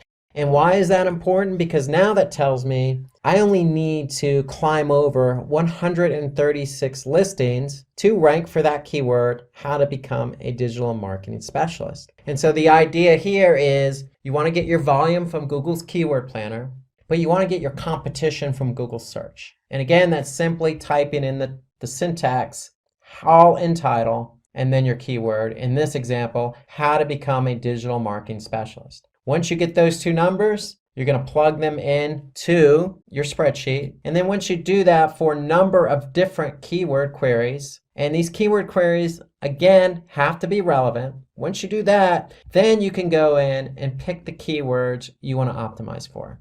And that's important because, again, if you're not sure about a keyword, then you want to do the keyword research so you can be sure of how much traffic you can get and how much competition there is. Those are three important factors in starting the process for on-page SEO. So again, you want to create content for, say, a keyword like digital marketing. But digital marketing may seem a little bit broad. So you want to probably stay away from broader keywords because broader keywords tend to have a lot of volume, which is great, but they may also tend to have a lot of competition. But that's the whole point of doing the keyword research. Maybe it doesn't. Maybe there's more volume than competition. That's what you need to find out when you do the keyword research. You need to find those keywords that are relevant to your content, that have a lot of volume and low competition. And then once we identify those keywords, then we are free to go in and start optimizing our web pages for those keywords. And the first place we want to start is the title tag. So if you remember my example, going back here to our search, how to become a digital marketing specialist, we saw that every one of these listings had that keyword in the title tag. And the title tag is important because that's what users who use Google search see first when they type in a query and get results. So they're going to see the title tag. So the title tag is the most important element for on-page SEO. It's the most important factor because that's what people see. And so ideally when we choose our keyword, we want to make sure that keyword is in the title tag because that's what shows up in Google search. And that's what makes that particular web page relevant for that keyword query. So the idea behind a title tag, it's between 50 and 60 characters. And so we want to make sure we stay within that limit, no more than 60 characters, because what happens if it's beyond that, then Google will truncate the title tag. So if I go back to my search, you can see here on this particular title tag, Google truncated it, meaning they added the ellipses after the title tag because it exceeded the 60 character limit. So you want to stay within those character counts. And so the title tag is the first place you should start when optimizing your website. Because when we have the right keyword in the title tag and somebody types in that keyword, then chances are it's going to be relevant, they're going to see it, and they're going to click through to your website. And that's the whole idea behind ranking. We want to get clicks. So that's how the title tag appears. So when you optimize it, you're going to update the title tag, and this is how it shows up. It's going to show up at the top of your listing, okay, and it's going to be bigger and bolder than anything else Google displays. So the second thing you want to optimize is the meta description. And the meta description is simply just a brief description up to 155. I would say about 155 to 160 characters, but probably no more than that. And so the meta description is nothing more than a summary of the web page itself. So if I go back to my Google search results, I see my title tag and I see the page that this particular listing belongs to. And underneath that is where I can see my meta description. So in this particular keyword query, how to become a digital marketing specialist, I see the meta description, an ultimate guide on how to build a career in digital marketing and the skills required to become a digital marketing specialist. Note that it's a well-written meta description with 155 characters, and it includes the keyword digital marketing specialist. So we're trying to rank for how to become a digital marketing specialist, and here you can see become a digital marketing specialist. So there's a lot of relevancy between not only the title tag and the keyword, but the meta description in the keyword. So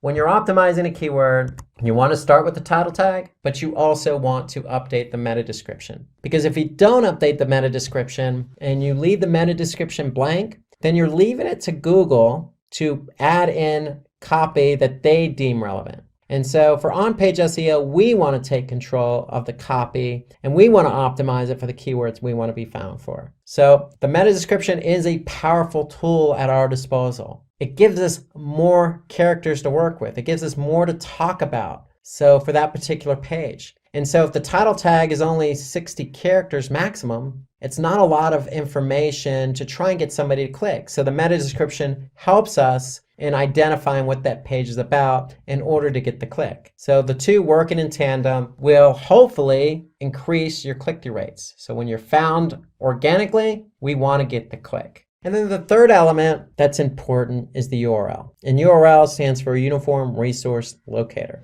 And why is the URL so important? Because that's what people see. So if I go back to my search result, how to become a digital marketing specialist, notice that the URL also includes how to become a digital marketing specialist article. Okay, so it's very relevant. The URL is very relevant. One, we can see it in the search results. But two, it's relevant to the keyword query. And that's important for the end user and Google. Google wants to know, hey, is this the page that's relevant to the user's query? And if it is, then this user's likely going to have a good user experience after they click on the listing. So the URL is an element that helps not only with the click-through rate, but with ranking. And having a poor URL structure doesn't help at all, because not only does Google not recognize the URL as being relevant, but the end user may not want to click on that page given the way the URL looks. So you want to try and avoid a poor URL structure. So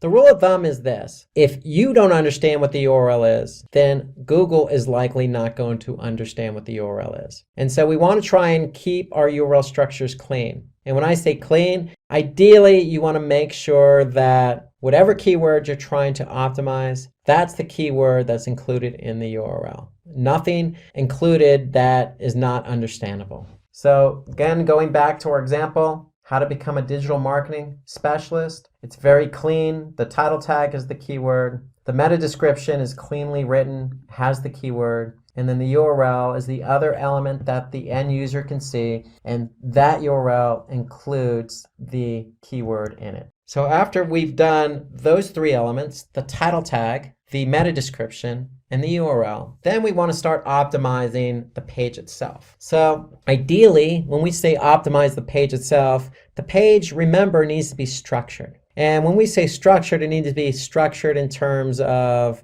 headers and subheaders, and organized in a manner in which the end user can read the article, read the content clearly and concisely without being confused. And so that's the job of headers. They add basically an organizational structure to the content. And with headers, there's a hierarchy. So you have anywhere from H1, which is the top of the hierarchy, to an H6. And so you're free to use any one of those headers when building out a page in order to organize the content. But ideally, you probably want to stick with an H1 or an H2, because those are at the top of the hierarchy. And what those do is they actually stress to Google that, hey, this header with this particular keyword in it is important. So if you use an H6 with the keyword in it, it's telling Google, hey, this is an H6, but it's not as important. So an H1 and an H2 tag show importance. And so let's look at an example of what that is. So here you can see an H1 is going to be at the top of the hierarchy, so that means it's going to be bigger and bolder. Then you have an H2, which is going to be bigger and bolder than an H3, but not as big and bold as an H2. So with headers, not only are you organizing the content accordingly, but you're also signaling to Google how important that particular header is. And of course, the header needs to include the keyword we're trying to rank for. So let's take a look again at that example. So if we go to how to become a digital marketing specialist, if I click on that page, I can look at the content and I can see that there are headers in here. So the headers are there to organize the content. And that's what we want. We want to be able to organize the content. And if you look at the other example I'm showing here, how to become a digital marketing specialist, learning paths explored, you can see that's an H1, but below it's a subheader, the growing digital marketing job market. So that's an H2. And so we're not stressing to Google that that's more important than an H1, but nonetheless, we're stressing to Google that it's important nonetheless. So we want to be able to use headers. We want to be able to use keywords in our headers in order to stress to Google what's important and also to organize the content because Google likes content organized. Okay, the next element we want to focus on is internal linking.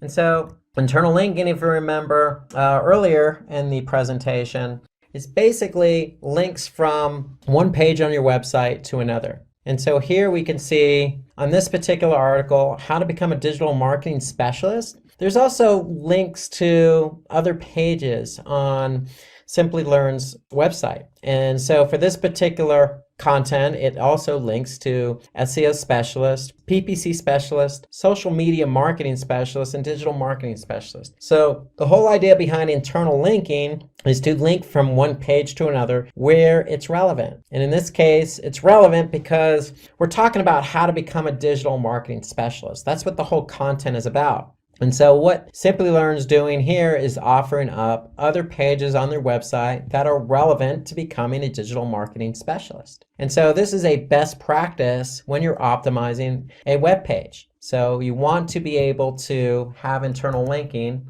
on your site. And the whole idea behind internal linking is it also allows users to navigate through the site naturally. So when I say naturally, they don't always have to refer back to the top navigation. They can naturally and seamlessly go from one relevant article or page to another. And so that's the whole idea behind link building and internal link building. It allows Google to identify, pages that they want to crawl and index because they're linked to one another. But it also helps the end user because it allows the end user to go from one page to another. And it's signaling to Google, hey, this particular page is linked to this page. So we're going to also index that page. And so that's the whole important part of internal linking. It's about the end user experience, and it's about allowing Google to find the pages on your website so they can crawl them and index them so you can be ranked for them.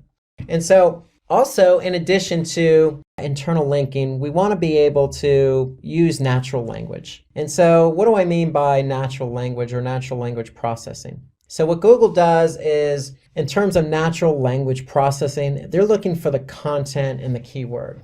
It needs to be relevant. So when your website is about digital marketing, you don't necessarily want to rank or try to rank for the keyword digital marketing. One, it's too broad. Two, there might be some competition. But three, you're probably not going to write something as broad like digital marketing. So ideally, what you want to do is you want to choose other relevant, related keywords that's going to be more natural. And so that's what we mean by natural language processing. We want to choose keywords that are more natural to the content you're writing. So instead of the keyword digital marketing, maybe we want to talk about the types of digital marketing, or digital marketing examples, or what is a digital marketing strategy, or how to become a digital marketing specialist. So those are all relevant keywords to digital marketing and more relevant to the content. Because if you try to rank for the keyword digital marketing, again, it's probably going to be a little bit broad, probably more competition, and not as relevant to your content. And as a result, probably not a good user experience. So think about some other keywords that you could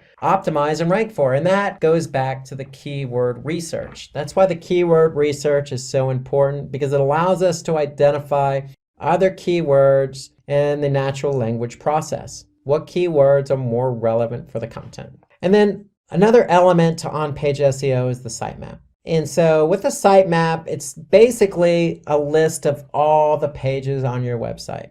And the whole idea of listing all the pages on your website in one document is it helps both users and search engines understand the structure of your website. So there are two types of sitemaps. One's an HTML sitemap, and that's designed for humans. So if you have a website with a lot of content, at the footer or the bottom of your web page, you probably want to have a link to sitemap. So if somebody clicks on that sitemap, they're going to be able to see all the pages on your website, structured in an organized manner. Well, an XML sitemap, and XML is just a different format. It's designed for crawlers. And so the whole idea, remember, is Google likes to crawl content. When they crawl content, they bring it back to their servers and index it. And so we want to be able to create a sitemap for Google or other search engine crawlers. And so XML is the format. So let me show you an example of how that looks. So if I go to Simplilearn.com and simply type in, say, sitemap.xml, just as an example, I'm going to get this particular page. And this particular page displays 2 XML sitemaps. So these sitemaps are there for Google to go ahead and crawl, and nothing more than a list of all the pages on your website. And so this is a quick and easy way for Google to get a hold of all those pages so that they can index them. And that's the whole idea behind SEO. You want to be able to have Google index all the content you want to be found for the keywords you want to be found for. So it all starts with the sitemap. So let's go from on-page SEO, which in recap is basically optimizing certain elements on your website so that you are relevant for a particular keyword. And that meant updating the title tag, the meta description, the URL, the headers, choosing the right keywords to put into the content, having internal linking, and also updating the sitemap. Well, those are elements that you can do on your website. So we're going to switch gears and talk about a different strategy, off-page SEO, because without on-page or off-page, you can't have a page ranking. So the two work together. So you can do as much as you want on page, but you still need off-page SEO. And you could do all the off-page SEO you want, but you still need on-page. So both of these strategies have to be in full effect in order for you to rank. So let's now switch gears to off-page SEO. And so off-page SEO is simply the process of linking or promoting your website using link building. And so if you remember, I talked about this earlier on. There's 2 types of links, internal and external linking. And so for on-page SEO, we used internal linking. For off-page SEO, we're going to talk about external linking. And external linking allows us to improve our website's recognition or relevancy or credibility. And why do we want to improve our relevancy and credibility and trustworthiness and authority? Because we want Google to know that our web page is trustworthy. It is recognized by other websites, and it is relevant for a particular keyword. And so if we can do that using off-page SEO methods, then Google's going to rank our web page for the keyword we want to be found for. So it's really off-page SEO is synonymous with link building, and there's plenty of opportunities to do link building. It just comes down to creating a strategy. So again, some of the benefits to off-page, well, we talked about being credible and trustworthiness and relevant. We need to do that in order to rank. But there's some other benefits there. So if we have a link on another credible website, then it's likely going to increase the traffic to our own website. It also creates high domain authority. And so what I mean by high domain authority is if we have basically links to other web pages pointing back to us, then basically our domain authority is going to improve. And when our domain authority improves, other websites are going to want to link to us. So the higher authoritative we are for our website, then other web pages are going to want to link to us. And so the more external linking we have, the higher the domain authority. So it all starts with linking to other high domain authority websites. So linking to a high domain authority website, for example, having a link on Wikipedia that points back to our webpage creates high domain authority for us, and it helps drive traffic. So some of the other benefits of off-page SEO are credibility. So if we're linking from Wikipedia to our webpage, it does create credibility for us. It also helps us increase our page rank. So remember that external linking helps build domain authority, helps build credibility, trustworthiness, and it's going to in turn help us rank for that particular page. And then certainly not last, having a good off-page SEO link building strategy increases our brand awareness, because if we're on other high authority websites, Wikipedia, or say a social platform, it's going to increase our brand awareness. And increasing our brand awareness increases our trustworthiness. And so if somebody is looking to, say, become a digital marketing specialist, then likely instead of typing in digital marketing specialist on Google, they may type in our brand name, in this case, Simplilearn. And so these are all the benefits to off-page SEO. So it's nothing more than having links on other websites that are pointing back to ours. And again, there's lots of benefits. It helps drive traffic and increases our authority. So those are things that we want to take advantage of when we want to rank. And the key behind off-page SEO or link building is always going to be content. So from an on-page SEO perspective, having quality content allows that content to be optimized for a relevant keyword and ranked. But also from an off-page SEO strategy, having high quality content allows us to have other sites, and it doesn't necessarily have to be a website. It could be a social platform, or it can be another blogging platform or blogging website, link back to ours. Why? Because the content is original, it's natural, it's well structured, it reads well. And so that's the whole idea behind off-page. You can't have links on other websites if you don't have quality content. So one of the ideas behind off-page SEO is not only do you want to create good content, but you probably want to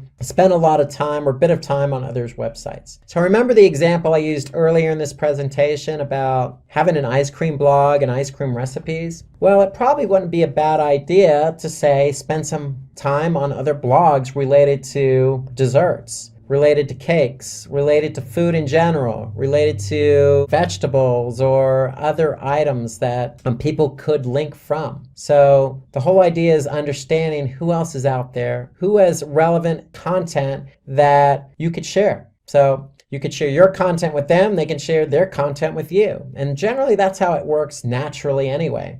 In the web sphere, if somebody likes your content, they're going to link to it. They don't necessarily have to wait for you to ask them. But it might not be a bad idea to understand who else is out there that has content similar to yours so that you can, get a link on that particular website or blog post. And so some other ideas behind having external links pointing back to your website is social media. So social media is not just Facebook or Twitter, but it expands beyond that. There's Quora, there's Medium, there's all sorts of content generated websites like Reddit. So the list goes on and on. You just need to find what's relevant for your content. If it's relevant for your content, then it's worth putting or trying to get the external link on that social media platform. And then again, going back to my ice cream blog recipes blog post, if you find a particular blog that you want to have an external link on, there's nothing wrong with reaching out to that particular blogger. In some cases, very flattering, but in other cases, if the content is relevant, then why not? It's only going to help your end user experience. If you add somebody who has, say, a blog about cakes, having their link on your blog post. So there's nothing wrong with it because it also adds to the user experience. And if you're going to ask somebody to put an external link on theirs, you might want to be open-minded and make sure that you are able and willing to put an external link on your blog post or website pointing to their content. That's how the web works, especially if the content's of quality, relevant, and of good nature. Okay, so let's move on and finish up with the do's and don'ts of SEO. So we talked a lot about why SEO, what is SEO, how do we rank for SEO, what is on-page SEO, what is off-page SEO. And so let's just wrap up with some of the things you, again, want to do to rank your page for a particular keyword and some of the things you don't want to do. So the first thing on the list is optimize for white hat techniques. And what I mean for opting in for white hat techniques is basically everything I just mentioned today. You want to do keyword research. You want to choose a natural language processing format, so you could choose keywords that are going to be relevant, natural to the content. And you don't want to opt for black hat techniques. And black hat techniques are probably not even worth going into detail, but one example is choosing a keyword arbitrarily, like say digital marketing, and just stuffing that keyword into the content. So that's probably not something you want to do because, again, it's not going to be good for the end user. So stay away from black hat and focus on some of the techniques we talked about in today's presentation. The other do we want to do is get backlinks from relevant sites. So that's off-page SEO. Again, it's what I mentioned earlier. It's about linking your quality content to another person's website that also has quality content. We don't want to have a backlink from an irrelevant site. Why? Because it's not going to be relevant, and it's also going to hurt our authority. Because if it's on a site that's not of good quality, then Google's going to look at us and say, well,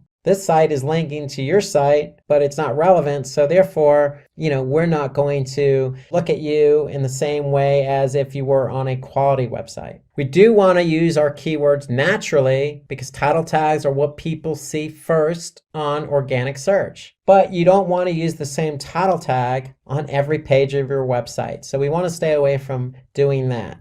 So you want to have a unique title tag for every web page on your website. And ideally, what does that mean? That means using our keyword research to choose 1 to 2 keywords per page and optimizing your web page for those 1 to 2 keywords. So ideally, what you want to do is have 1 to 2 different keywords for every page on your website. We definitely want to write engaging content. So the content should be engaging. Remember, user experience. We want users to stay on our website. We want them to enjoy the content that they're reading. And we want them to go from one page to another naturally. We definitely don't want to leverage or plagiarize or just copy content from others' websites because it's not, one, probably going to be relevant to what you're writing about. 2, it's duplicate content and it's somebody else's. So that's a black hat technique we want to stay away from. I can't emphasize this enough. We need to do keyword research first before you do anything else. You need to find relevant keywords. And not only that, you need to understand the volume and the competition for each of those keywords. Okay, you don't want to choose a keyword that has low volume, high competition. You want to choose a keyword that has high volume, low competition. But above all, you want to choose keywords that are relevant to your content. We want to avoid keyword stuffing, so don't take a keyword and just stuff it everywhere on the page. It's not going to be natural, and Google's going to be able to pick up on that. So we want to maintain some level of quality with our content and quality with the keywords that we choose. So reminder, when you have quality content, it's always going to link internally to another page on your website with quality content. But it's got to be natural. And don't just build site-wide backlinks, meaning don't just have an internal link to the homepage, or don't have every page on your website linking to just one page. So internal linking should be natural, naturally linking from one page to another. Not only does it help Google understand and crawl all the web pages on your website, but it's good for the end user. It's good user experience. And certainly last, but something I didn't talk about, it does take time to rank your content. So remember the process. You're going to write your content. You're going to choose keywords. You're going to change the elements on that page for those keywords. And all the while, you're going to make sure Google can crawl that content. And when they crawl it, they're going to index it. The process takes time, especially if you choose a keyword that's competitive. So just be patient. If you have quality content and you've optimized for on-page SEO and off-page SEO, then you will rank for that keyword. And then make sure your website's user-friendly and mobile-friendly. So we talked about responsive content earlier. So remember, most users today start the process of search on mobile. So we want to make sure your websites are mobile friendly. Search engine optimization starts with the keyword because we want to be found for relevant keywords. And so the first step in search engine optimization is always going to be keyword research. So it is the most important step. And so what is keyword research all about? Well, it's the process of identifying keywords we want to be found for on the search engines. So millions of people use search engines on a daily basis. We want to be found for those keywords that people type in that are relevant to the content we want to be found. So going back to the Italian restaurant example, if we're writing a blog post about Italian restaurants, if somebody types in the best Italian restaurants or Italian restaurants in a specific city, we want to be found for that content if it's relevant to what we wrote about. So keyword research should be done based on two factors, really. It's based on the factor of how much traffic or volume a particular search engine query has, and it's based on competition. And really, the underlying factor here is that all keywords in your keyword research should be relevant. So you need to understand what those keywords are. So are they relevant to the content that you want to be found for? If they are, then really the two factors you want to look for is the volume, how much volume or traffic each keyword has associated with it, and then the competition. How many other websites are trying to be found for the same keyword? So those are the factors involved with keyword research. You always want to choose relevant keywords, and then once you find or choose those relevant keywords, you want to be able to find out exactly how much volume and how much competition is associated with each of those keywords. And so when you look at keywords, you're always going to choose relevant keywords. But there are two types of keywords. There are short-tail keywords and there are long-tail keywords. And we're going to talk about both of these here. So let's start with short-tail keywords. So short-tail keywords are generic keywords. Generally, they're less than 3 words in a keyword phrase. For example, Italian restaurants. So short-tail keywords generally have very high search volume. That means that if somebody types in Italian restaurants, then there's going to be a large amount of volume with that, meaning that generally a lot of people type in the keyword Italian restaurants. However, with high volume always comes high competition. So if you want to be found for Italian restaurants, know that if you are ranked number 1 or number 2 or even on page 1 of Google, you're going to get a lot of traffic. However, to get to page 1 of Google or even position 1 or 2, it's going to take you a while because there are probably a lot of websites who are in front of you who want to be ranked and found for the same keyword. So the whole idea with short-tail keywords is it's a lot of visibility, it's a lot of traffic, a lot of volume, but also a lot of competition. And generally the underlying factor here is that if you are ranked for a very broad or short-tail keyword like Italian restaurants, then chances are it's not going to be as relevant. So if you get the traffic to your website, then chances are the conversion's not necessarily going to happen because we don't necessarily know the mindset of somebody typing in a very short tail generic keyword like Italian restaurants. They could be doing research on Italian restaurants. They could be a chef who's trying to get recipes for Italian food. It could be a tourist looking for Italian restaurants in a different city. Or it could be a person just looking for Italian restaurants near their location or where they're living. And so there's a lot of different factors with short tail keywords. So you just don't know because it's so generic.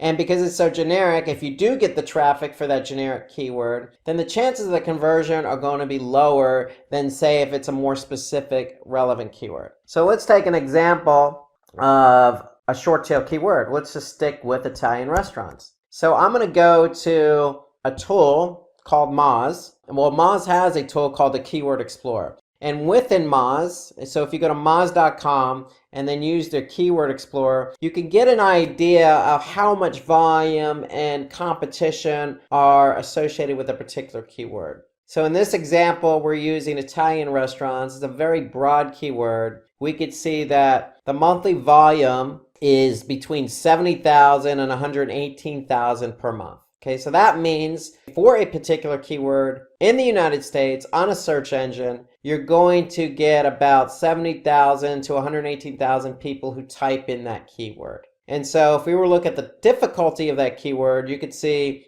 that it's fairly difficult because out of 1 to 100, it's got a score of 43. So it's fairly difficult. However, if you notice, the click-through rate's very high. So Moz estimates that we'll have a 40% organic click-through rate for that keyword if we're ranked for it. So if it's relevant to us and we want to get some visibility to our site, then yeah, we want to use that generic short tail keyword. However, if we're interested in conversions, then we really want to turn our attention to longer tail keywords. However, if you want the visibility, then you want to use short tail keywords. If you want the conversion, then you want to switch over to longer tail keywords. So longer tail keywords are more specific. They usually consist of more than 3 keywords. So Italian restaurants, very generic. If we add a few more keywords, that keyword phrase, it then becomes longer tail. So compared to short tail keywords, longer tail keywords are generally less competitive and the search volume is not as high. Case in point, so if we go back to Moz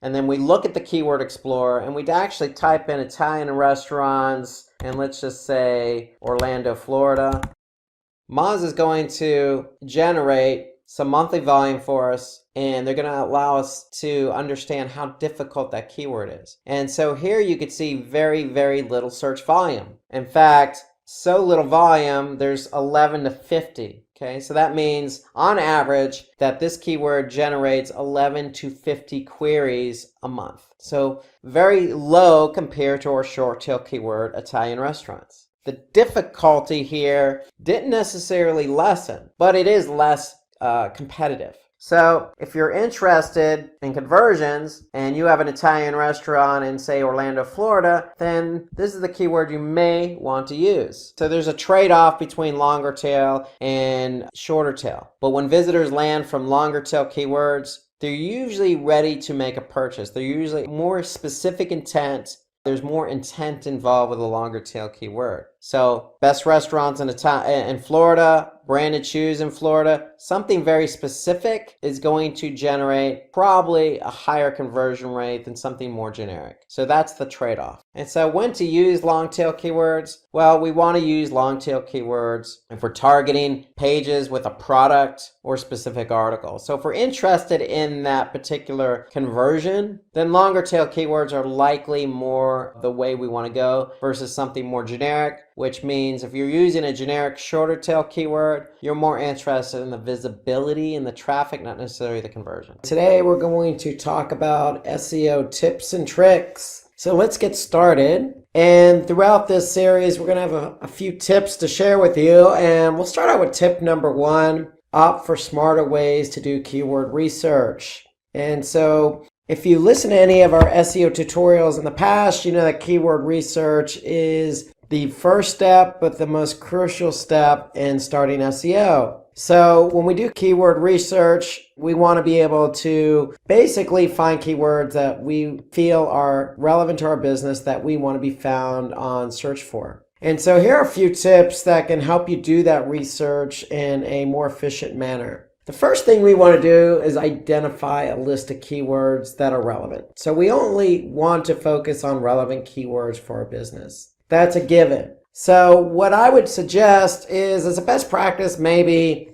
put down some of those keywords in a spreadsheet. So think of them as a theme of keywords, because when you do research, you're going to want to include a theme of keywords related to one another so you can pick the best ones out of that theme. And so as an example, if we have a company that sells dried figs, in a spreadsheet, as an example, if I show you a spreadsheet, maybe we want to focus in on just dried fig, and maybe we want to focus in on dried fig recipes. So go ahead and put those in a column, some of these keywords that, you want to be found for. So that's really the first step. They need to be relevant, so put them in a spreadsheet so that you can build keywords around that list. Then we want to choose keywords. And when we choose keywords, we want to have some criteria around choosing them. And so we always want to choose keywords with a lot of volume. And what I mean by volume, I mean how many people on average type in that keyword or a related keyword per month. The second criteria is the keyword or product fit, meaning, is the keyword relevant? You always want to stay true to relevancy. The third is commercial intent. What is the intent of the keyword? Is it trying to get us a sale? Is it answering a question? So what is the intent of that keyword? And then last, it's difficulty. So we want to definitely take a look at how difficult a keyword is to rank for on organic search. So that's some of the criteria. You may have some additional criteria that you want to use, but this is the criteria basically for choosing keywords. So again, we want to prefer keywords with high volume. You want to be careful of seasonality. So remember seasonality. In this example, Christmas tree, you're only going to have a spike, during the winter, or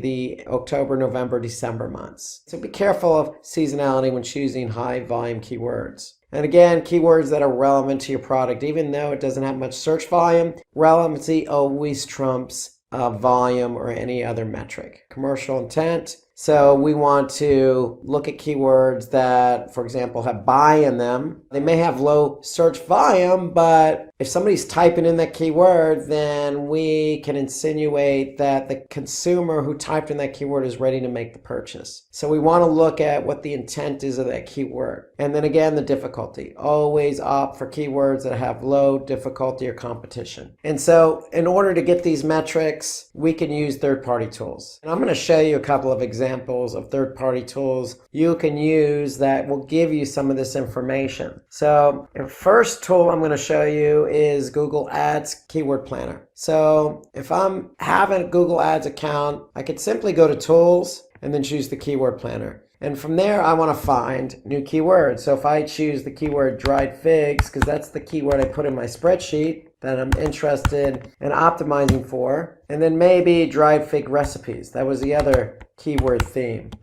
So if I enter those two keywords in, just to begin with, basically what Google is going to give me is the average search monthly volume. So here I can see dried figs. I have an average monthly search volume, 8,100. That means on average, over the last 12 months, that's how many people have typed in that keyword. Here I can see a little bit of a trend. I just hover my mouse over that graph. I could see, again, for seasonality impact, if there is any seasonality, what the volume is on average per month. Then I could see the competition is high. And because this is Google Ads, because it's paid search, they're going to give me a sense or an idea of what I should be bidding on that keyword. Now that's another topic for another day, but it's good information to have because if you're not ranking for a keyword, you could decide to bid on it for paid search. So don't discard the bidding information. Go ahead and put it in a spreadsheet for later use. But for now, we're focused in on keywords that are relevant, how much volume, how much competition, okay? So once I get this information here, I can simply go back to my spreadsheet and put that information in there. What's the volume for dried fig? What is the competition? Now for competition, notice that Google Ads gives us a high or low. Now if we're trying to measure ratio between volume and competition, we want to get an actual sense of what that competition is. So what I always do as a best practice is go into Google search. If I go to Google search and I type in dried figs, I'm going to see the actual volume is 34,500,000. So I could see that's the actual search volume for this particular keyword. However, if I add a syntax called all in title before that keyword with a colon, space, and then hit enter, then I could see the actual volume reduces to 31,000. And basically what this tells me is that 31,000 listings or results have the keyword dried figs in the title tag. So if a web page has dried fig, our targeted keyword in the title tag, then ideally we can insinuate that that page is trying to rank for that keyword. So therefore, in order for us to rank number one on Google, we have to jump over 31,000 results. So we want to be able to include this information into our keyword analysis. So if I go into our keyword analysis here and I go ahead and enter in that information. So what's my keyword? My keyword is dried figs.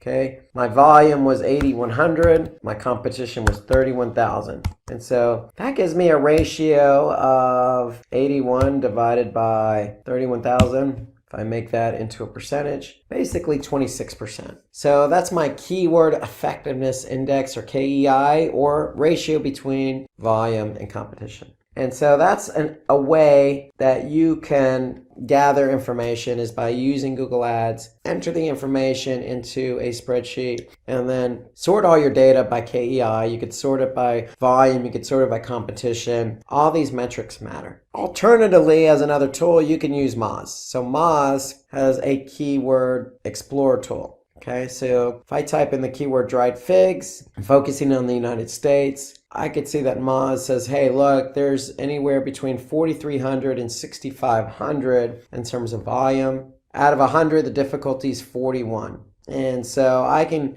expect a click-through rate of 41%. And so basically, the great thing about Moz's Keyword Explorer tool is I can also look at the SERP analysis, search engine results pages, what SERP stands for, and I can analyze the SERP for a particular keyword in Moz. So I want to be able to understand what my competition's doing. So here I could see if I really want to try and optimize for that keyword, I could see what the other pages are ranked for that keyword on page 1. I can also see what local results show up for that keyword. So here I can see that we have a number of different sites listed here. So if we want to be number 1, these are the sites that are basically above us that we need to climb over to be number 1 on Google. So I find that the Keyword Explorer tool in Moz is very helpful for understanding your competition, as well as getting an alternative check on volume and competition, or difficulty, if you will. And so remember, we want to identify a list of keywords that are relevant. I can't stress that enough.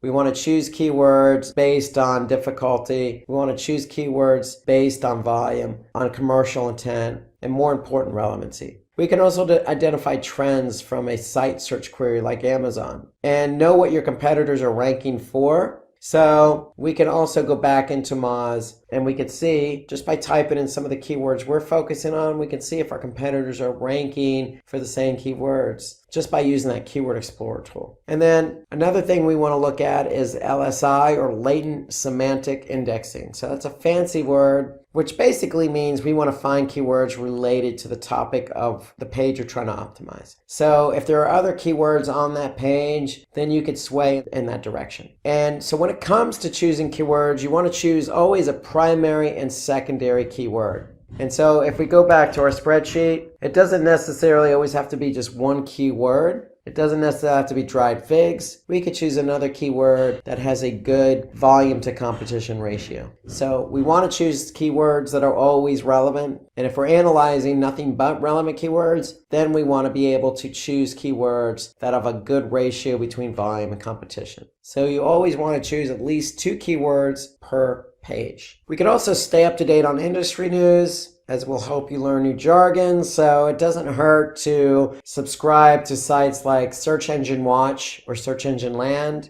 They have lots of good tips. So here I'll show you what one of those sites look like. If I simply just go to searchenginewatch.com, I find this is a good resource to stay up on the latest news when it comes to search engines. Here we could see why SEO and front-end developers are the perfect search marketing team. Another article about optimizing your channel, YouTube channel in 5 easy steps. So there's a lot of information here on Search Engine Watch that pertain to SEO and keyword research. We could also look at other third-party sites like Wikipedia, Reddit, and Quora, for example. So if I go to Quora, I can do a search for dried figs, and I could see what's being written about that topic. So that should give me some ideas to build a keyword, a list around. So for example, the health benefits of dried figs. Okay, are dried figs safe for diabetes? Best ways to eat dried figs. So those are all good keyword themes that we could build a keyword list around. And I did that simply just by typing in dried figs on Quora.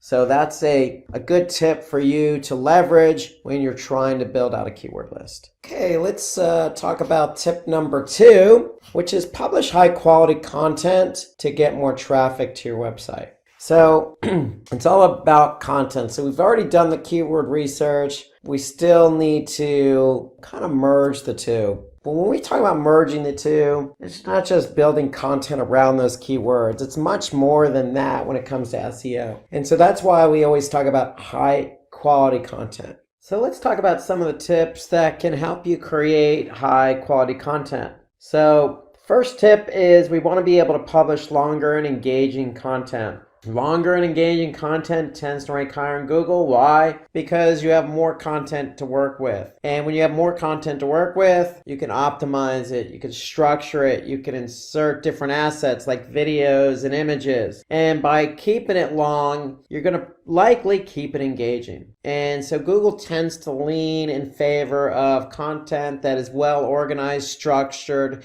and long because it is more likely to be engaging for the end user. We definitely want to include those target keywords. So you want to be able to, insert those keywords into those meta tag descriptions, into those title tags, into those alt tags. But you want to work them in naturally. You don't want to force anything. Content should be naturally written because if it's naturally written, it's going to be engaging. So we want to use LSI keywords in the content. So LSI, or basically latent semantic indexing, basically just means different terms and concepts related to your target keywords. So feel free to use terms that are similar to what you're currently using. These keywords can definitely be used for SEO because they can create more visibility and potentially higher rankings because it gives you an opportunity to use keywords that are natural and work for different variations. And let's look at examples. So if you're optimizing an e-commerce category page and your keyword is one mixed shoes for men. So we want to use keywords closely related to one mixed shoes for men. For example, running shoes for men or sport running shoes for men, outdoor sports shoes or air cushion shoes. Let's take a look at an example of Amazon. So if I go to Amazon, I could see the one mixed shoes for men page. And if I look at this page, I can see a lot of product, and each product has basically some content associated with it, i.e. the title of the particular product. And so you want to be able to use different descriptors for this particular product. For example, men's running shoes, or breathable lightweight gym sports shoes, or lightweight casual sneakers, or walking casual sneaker. All of these are LSI related keywords. They're similar to what we're trying to optimize for. So you don't necessarily always have to be brand heavy or stick with one keyword. You could definitely show variation, especially on the e-commerce side if you're dealing with different product. So we want to make the content readable with the help of visuals, subtitles, and bullet points. So if you're e-commerce, you want to make sure that page is laid out properly, easy to read. Here I could see the descriptor along with the title all kind of merged together. And so there's no breakout of, okay, this is the product name, this description. It's kind of one all in one, which I like. It just makes it more natural sounding. Okay, and you can see these are all broken out. Pretty well laid out page, and Amazon is more or less, consistent in terms of how their pages are laid out. So make it readable, add visuals, add subtitles, add bullet points. It helps break out a lot of the content, especially if you have a long amount of content or a large amount of content. So the use of subtitles, bullet points, and visuals will help break it out, structure it, and make it more engaging for the end user. And you definitely want to write an effective and organized content in order to reduce the bounce rate. So there is correlation between engagement and bounce rate. The more you structure, the more you add visuals, the more you add subtitles, the more engaged somebody's going to be, the less likely they are to bounce from the page. We also want to share customer reviews and ratings. So if you have a web page, you sell products, even if you don't sell products, it's always good to have testimonials or some type of customer review. So if we go back to our example on Amazon and we clicked on a product, one of the running shoe products, we look here, we can see the image, we could see kind of the description. Well, I may not be so interested in buying this product. I want to know a little bit more about it. Well, that's where the breaking point comes in. That's where the decision factor comes in, where if I read other reviews, then I can possibly have my mind made up to buy this product. So here I could see that not only there are reviews, but there's testimonials. So I could see that here, you could see that there's a lot of stars, and you could see the kind of the review title. These running shoes are very comfortable and lightweight. So you have a lot of different feedback. And so reading customer reviews is always helpful because even though you're making the decision, it kind of will help sway you in one direction or another. at least it does for me. So that's the beauty of a customer review and a rating. We want to be able to use those to our advantage.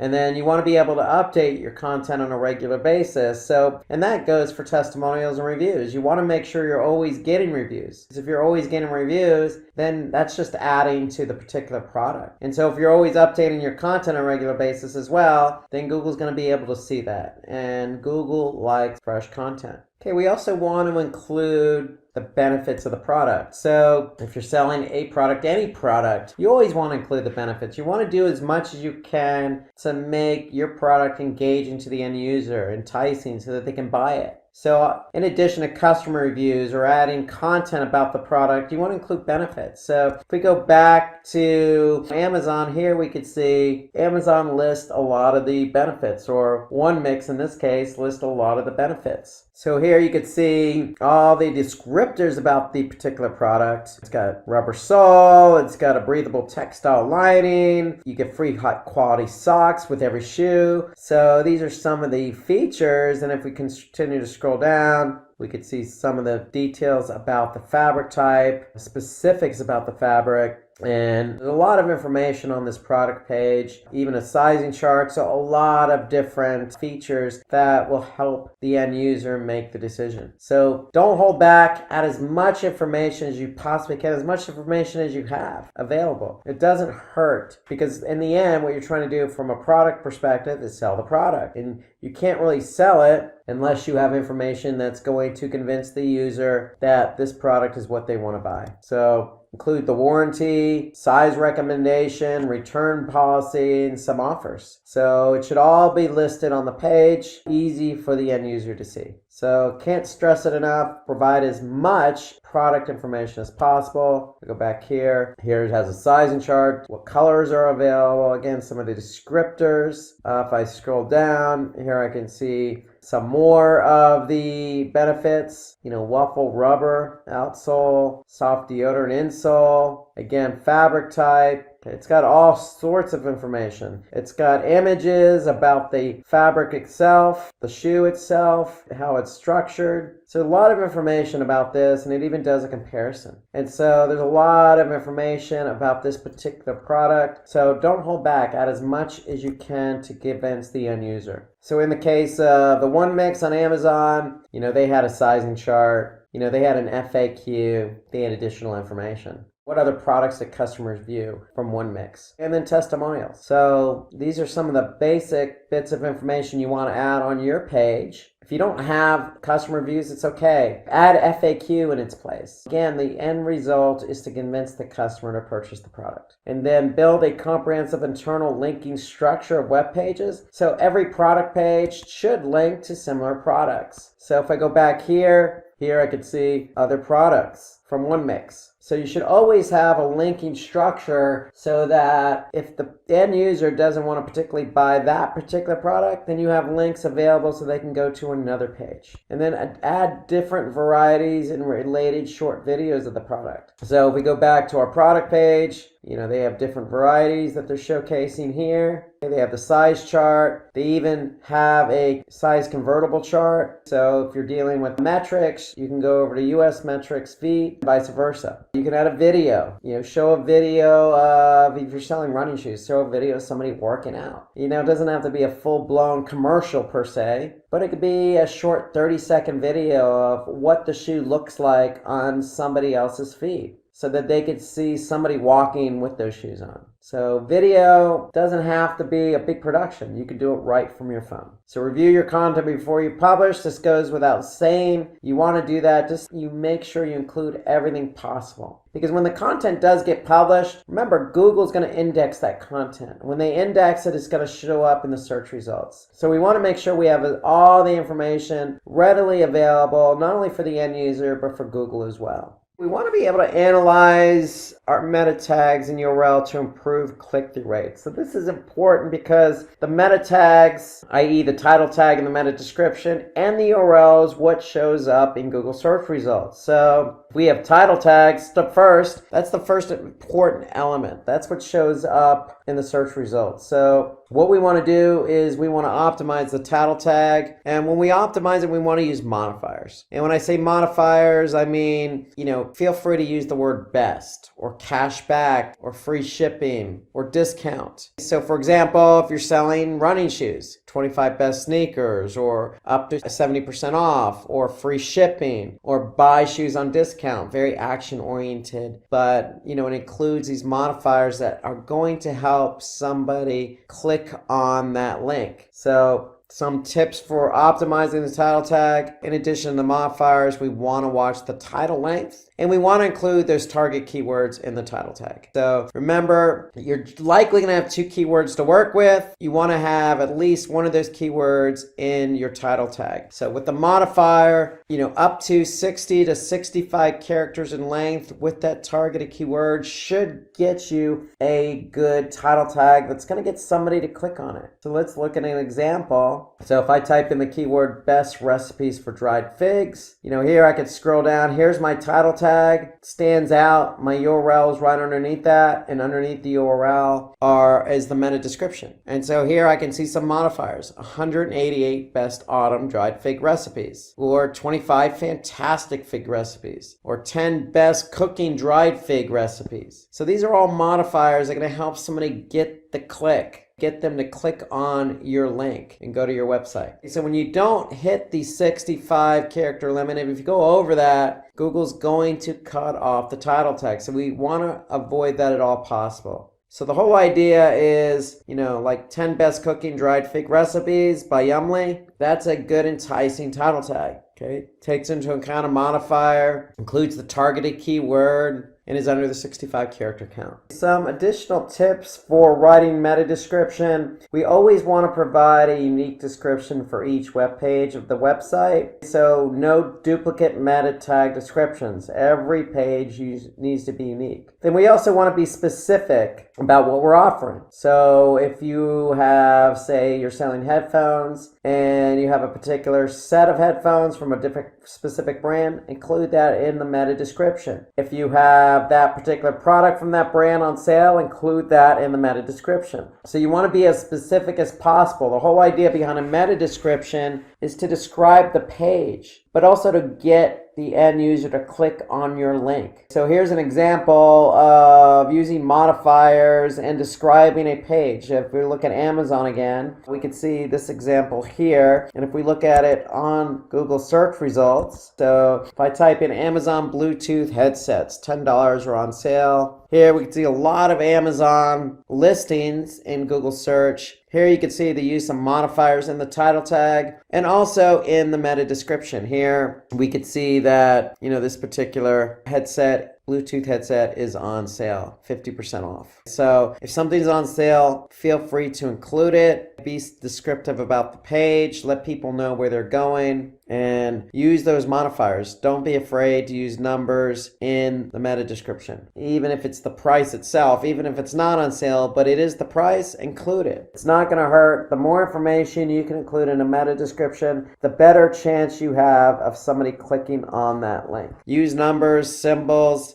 Percentages off always help. Use catchy words like discount or cashback. You're competing with other listings on the page. So if you have something on sale, if it's on clearance, list that it's on clearance. Here I can see they even included the coupon code. So feel free to list as much specific information about that page as possible. The whole idea is you're competing with your own web pages, but in other cases with competitors. So the meta description along with the title tag and the URL helps separate out you from the rest of the listings on search engine results. And we don't want to keyword stuff. We want to keep it within 160 something characters or 65 characters, because Google will break off the meta description just like they do with the title tag. And so we want clean, natural written meta descriptions that separate you from the competition. So that means including the keywords, but making sure those keywords are naturally included in the meta description. So if I go back again to valleyfig.com and I could see the meta description,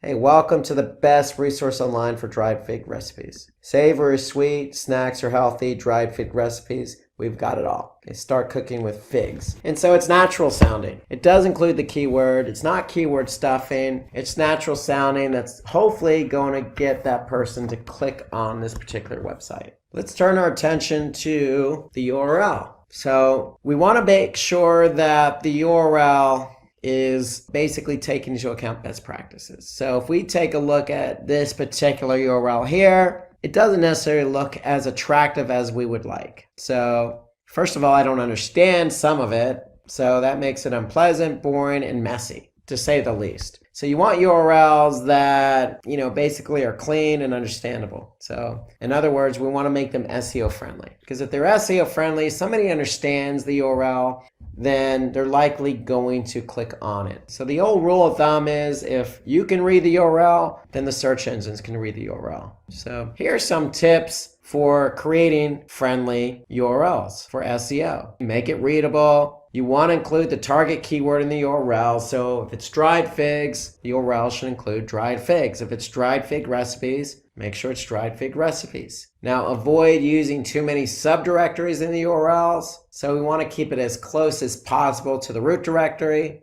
and match the URLs to titles most of the time. So let's go back to our example here. Here we can see this is valleyfig.com/recipes, not necessarily dried fig recipes, but recipes nonetheless. It's in the root directory. Okay, so at all costs, now this is in some cases unavoidable given that you may be dealing with an e-commerce website that's calling, content from a database. So if that is the case, you're going to have some dynamic parameters in the URL, which is fine. Just make sure you avoid having too many of those dynamic parameters. It's understandable to have parameters, but the rule of thumb generally is no more than 2 different parameters in the URL.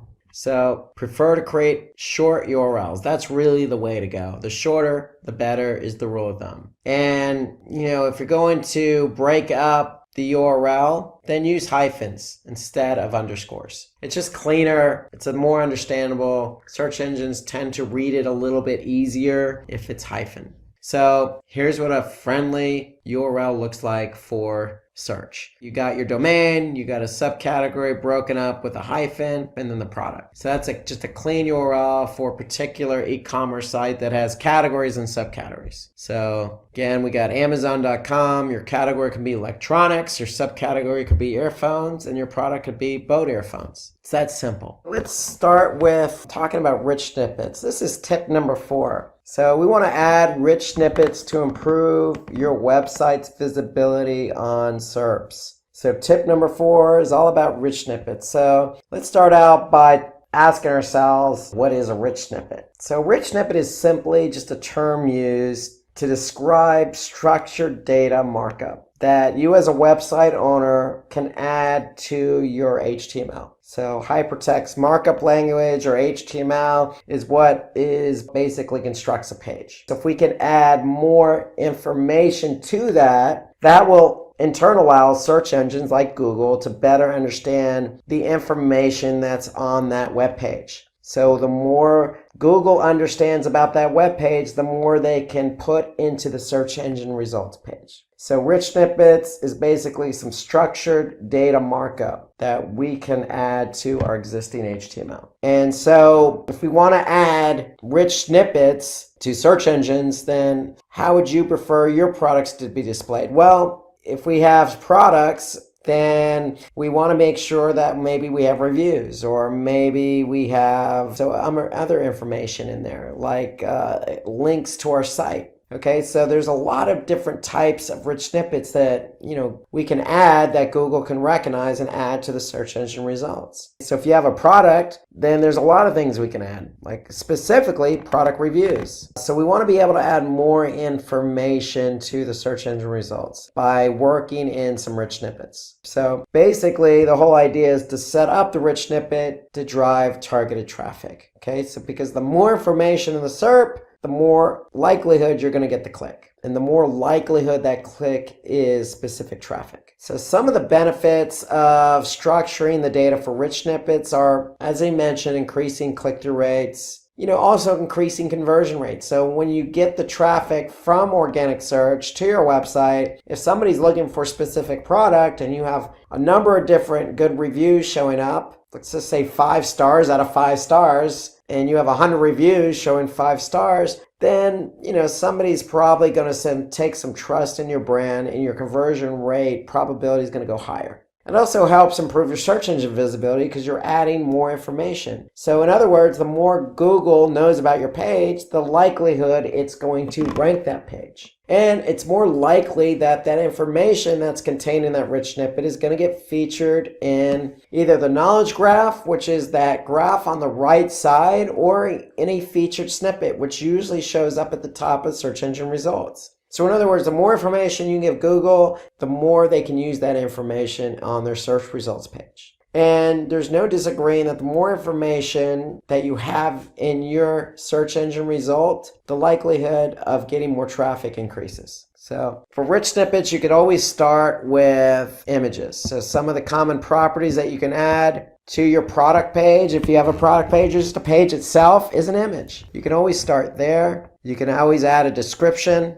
You can always add in ratings, and you can always add in reviews. So these are some of the most common attributes you can add as a rich snippet. So if you add that, Google picks it up. It's going to include that information in the search results. Okay, some others are offers, prices, site links, links to your site, and product availability. So all that information can be conveyed to Google. Google understands what you're trying to pass along. It's going to include that in the search results. So did you know that according to Ahrefs, over 99.58% of featured pages that have structured data already rank in the top 10 list of the Google search results page? So in other words, if you have rich snippets in your page, your chances of ranking in the top 10 of a Google result is going to be very, very, very good. Okay, let's talk about tip number 5. Optimize your site structure for a great user experience. So let's go over some of the tips that you would do for planning a good website for SEO. And so tip number 1 is you want a URL structure that follows your site's navigation hierarchy. So obviously homepage, interior pages. So depending on what type of site you have, obviously the navigation needs to follow that site's navigation, that site hierarchy. And it all starts with the homepage. You want to optimize your homepage to drive traffic to your product pages. So the homepage is nothing more than a doorway into your website. And so the site's navigation should link to all those different products. So if you have an e-commerce site with subcategories or categories, subcategories, then you want to be able to make sure your navigation reflects that. You want to build a comprehensive structure for internal linking as well, because when you're from the home page, obviously you want to be able to easily navigate to other pages. However, when you're on other pages, you want to be able to have a link pointing back to relevant pages and not necessarily on the home page. So this serves 2 purposes. One, for the end user. Obviously, you want the end user to navigate through your website seamlessly, right? Second, for the search engines. They're following links. They want to be able to understand how your website flows and links together. So you don't want a scenario where it's a one-way street from the home page to interior pages. You want basically home page to interior, interior to other relevant interior pages. And that could be a lateral, or that can be a situation where it's a hierarchy. For example, homepage, category, subcategory, subcategory, etc. You want to be able to make sure your site is constructed in a manner in which the search engine can read it. So CSS or cascading style sheets or hypertext markup language, HTML, are your 2 most common languages. That's basically what browsers load. That's what search engines like to index. It just makes it easy for them to understand what your page is all about. Remember, we talked about rich snippets in the previous tip. Rich snippets are nothing more than supplemental HTML to describe what the page is all about, so that the search engines can understand that page and include reviews or include site links in the search engine results. So this is all based on HTML. So the more you provide the search engines in a more structured manner via HTML, the more the search engines are going to understand the page. Adding breadcrumbs to your product pages is also a good practice. If you have an e-commerce site and you have a category, then a subcategory, then a sub-subcategory, then a product page, well, it's probably not a bad idea to make sure you have a breadcrumb so that way somebody can easily go right back from the product page to, say, the category page or to the subcategory page directly without having to hit the back button or having to go through the navigation. Some good examples, I think Amazon does a good example of using breadcrumbs, given the amount of products they have on their site. So go check out Amazon if you want a good example for breadcrumbs. And then canonical tags. We want to make good use of canonical tags, and that's in order to avoid duplicate content. So a canonical tag is nothing more than a link element, basically, or an HTML element that basically prevents duplicate content issues. So in other words, if we have a canonical tag as a meta tag, basically we're telling the search engines, this is the preferred or canonical version of a web page. Okay, so use this web page. So it signals to the search engines which page they should basically index and pay attention to, and avoid all the other pages that have similar content. So that's the idea behind a canonical tag. So that's a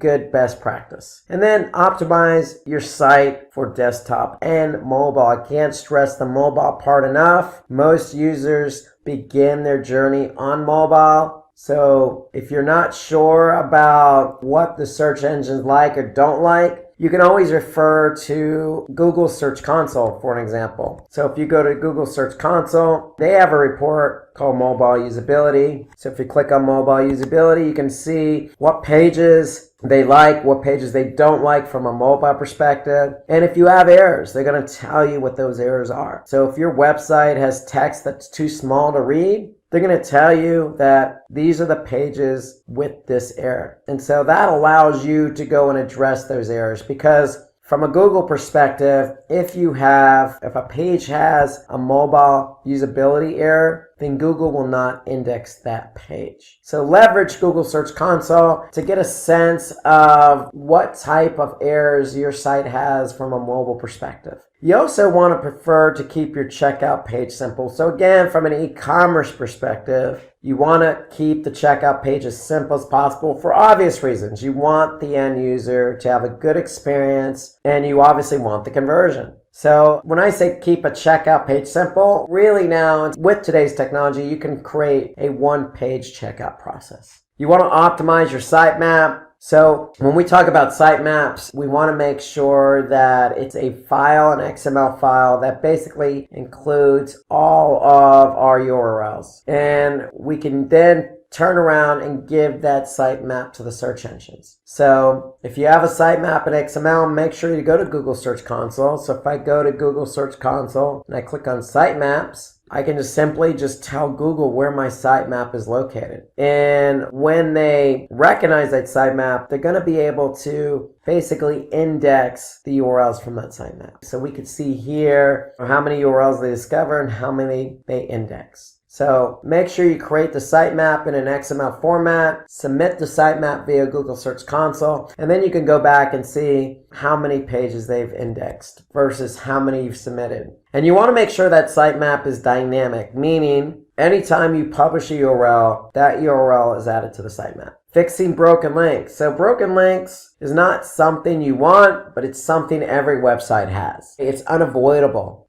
People publish pages all the time. There's test pages. There's all sorts of reasons why a site has broken links. You want to be able to address those. And again, going back to Google Search Console, we can basically see, just by looking at some reports, what pages have broken links and which ones don't. So we could certainly look at Search Console to get information about basically what pages are broken, which ones aren't. And then we want to prefer predictive searches and integrate product typographic errors on your search bar. So basically have a search bar that's a best practice, but anticipate knowing what people are typing in. So that means maybe going into Google Analytics and looking at the search terms report. So we can go into analytics and look at search terms to get a sense of what people are searching for. But, when we talk about integrating product typographic errors, we're talking also about fonts. So we want to make sure we're using the latest fonts so that we don't run into any issues on our website,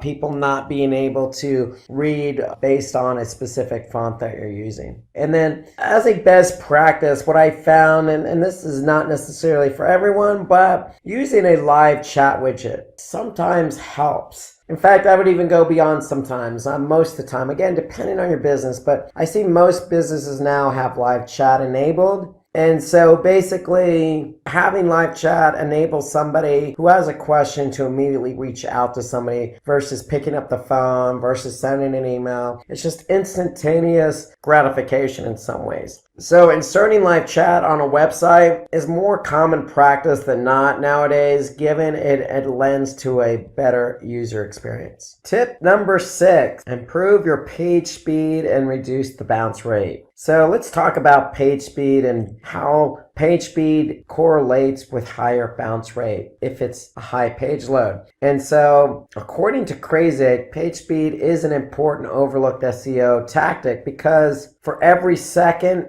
delay in page load can result in 11% fewer page views, 60% decrease in customer satisfaction, 7% decline in conversion rate. So, you can see here, regardless of how specific the numbers are, when you have a page that loads slow, you're going to have lower user engagement and a poor user experience. So you have to pay attention to page speed. And so since 2010, Google has been using page speed as a factor for page ranking in the search engine results. So here's some tips to focus on making sure your pages are optimal in terms of speed. So enable browser caching. Okay, you can reduce plugins if you're using WordPress as an example. Disable plugins you're not using. Using a simple website design, going back to tip number 5, stick with CSS and HTML. Don't do anything fancy in terms of technology because it's only going to complicate matters. Optimize your code, minify files, meaning, hey, if you're not using any code, just get rid of it because code has to execute and that slows down page load time. So if your website has numerous CSS and JavaScript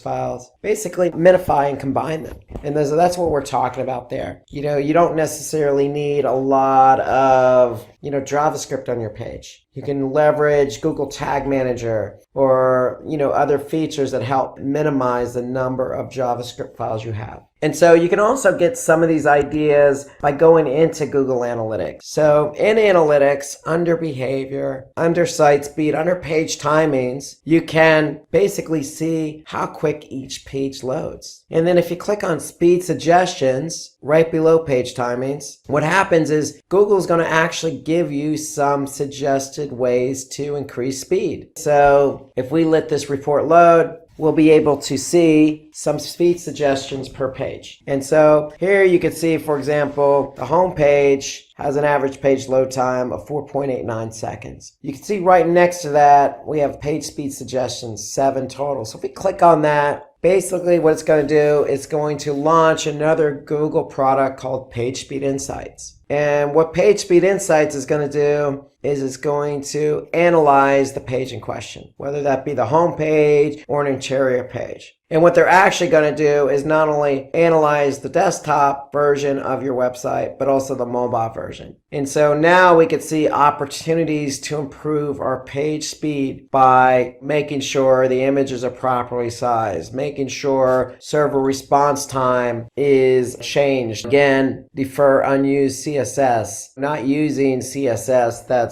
or getting rid of CSS or minifying it. So there's lots of things you can do. And again, this is desktop and mobile.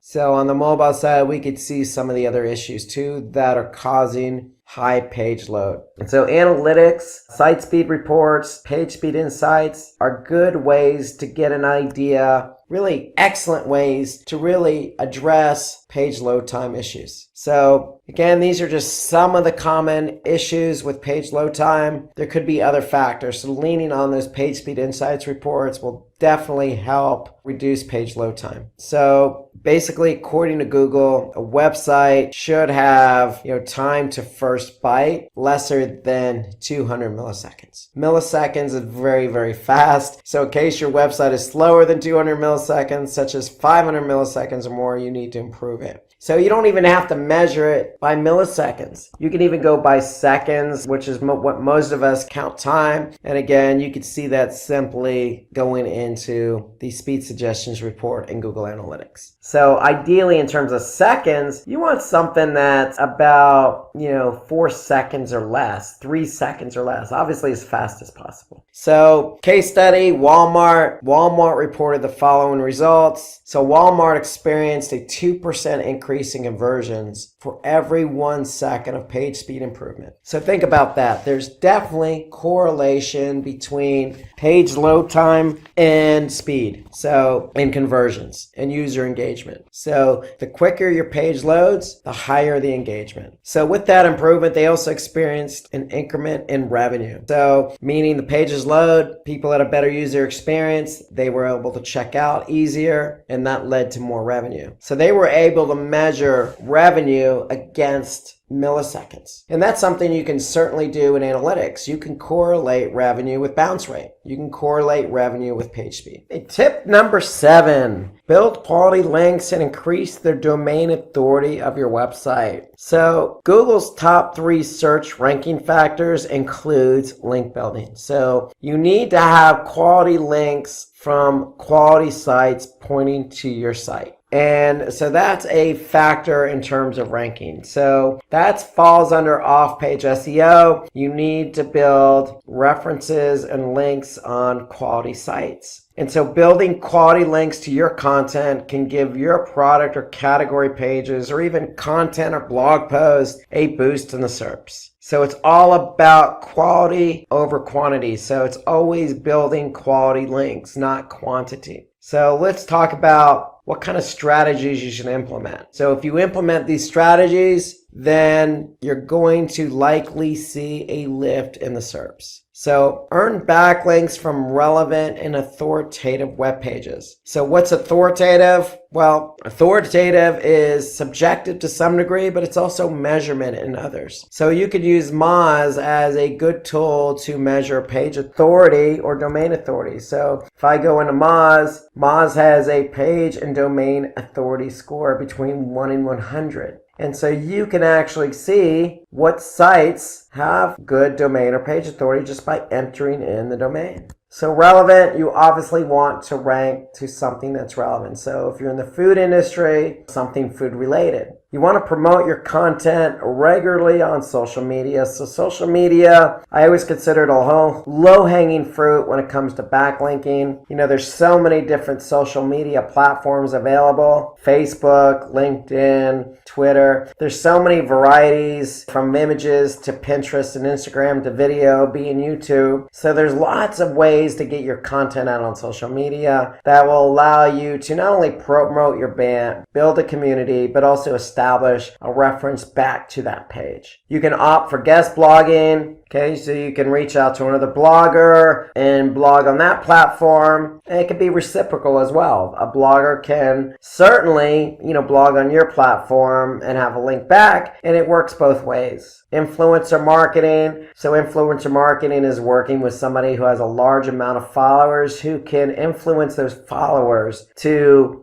mention you in a hashtag, link to your particular product or brand, or even drive traffic to your site. So you want to take advantage of social media platforms and start your own page as well. So Facebook's a good example. It could be having a YouTube channel. If you're into video, you can certainly set up a YouTube channel, build a following around YouTube as well. So always start your own page if that's the platform of choice. The last thing you should do is set up a page on social media and not keep it updated. You could certainly participate in forums. You can participate in other websites like Quora or Reddit that's very, content-based, content-driven, user-driven. I always recommend starting your own blog. Blog is a good way to not only generate content, but it's a good way to incorporate different types of content. So you could set up different types of content and categories. It's a good way to incorporate different assets like images and video. It's a good way to get users engaged by having comments or having social share buttons. It's a good way to leverage that content onto other social media platforms. So there's lots of benefits to blogging, very few cons. The only con would be a time constraint. But it's better to have one blog post in 1 month consistently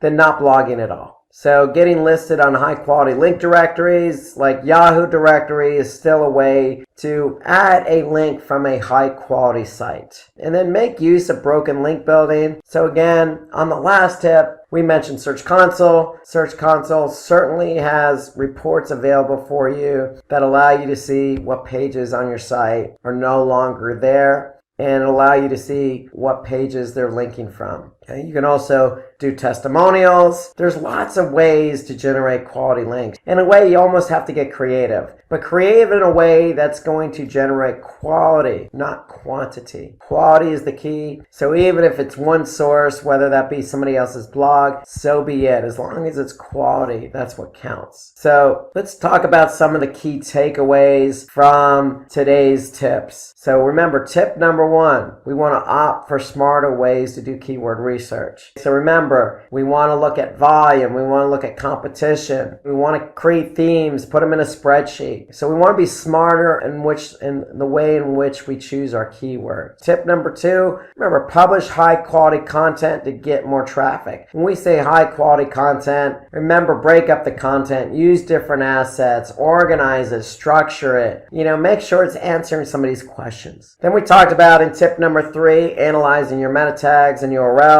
So we want to make sure that title tag, meta descriptions are creative. Use modifiers like numbers or promotions. We don't want to go over character counts. We want to make them unique and distinct so that somebody clicks on them. Then we talked about rich snippets in tip number 4. Remember, rich snippets are just additional HTML that communicates to the search engine. So the search engines can understand exactly what's on your page. So if you have recipes, if you have reviews, if you have videos, if you have images, if you have ratings, all these things can be added to the SERPs just by communicating with the search engines via rich snippets. Tip 5, optimize your site structure. We want to make sure that you have good inbound links. You want to make sure you incorporate breadcrumbs. You want to make sure users can navigate your site more easily. And then in tip number 6, if your pages load fast, then it's going to enhance the user experience. It's going to increase user engagement and increase conversions. And then tip number 7, we want to build quality links. Quality to increase the domain authority. So remember, we can use mods to measure domain authority. It's all about quality, whether that be via influencer marketing, guest blogging, directories, social media, setting up a social media page. There's always something you could be doing to generate a quality link to your website. Today we're going to talk about keyword research. So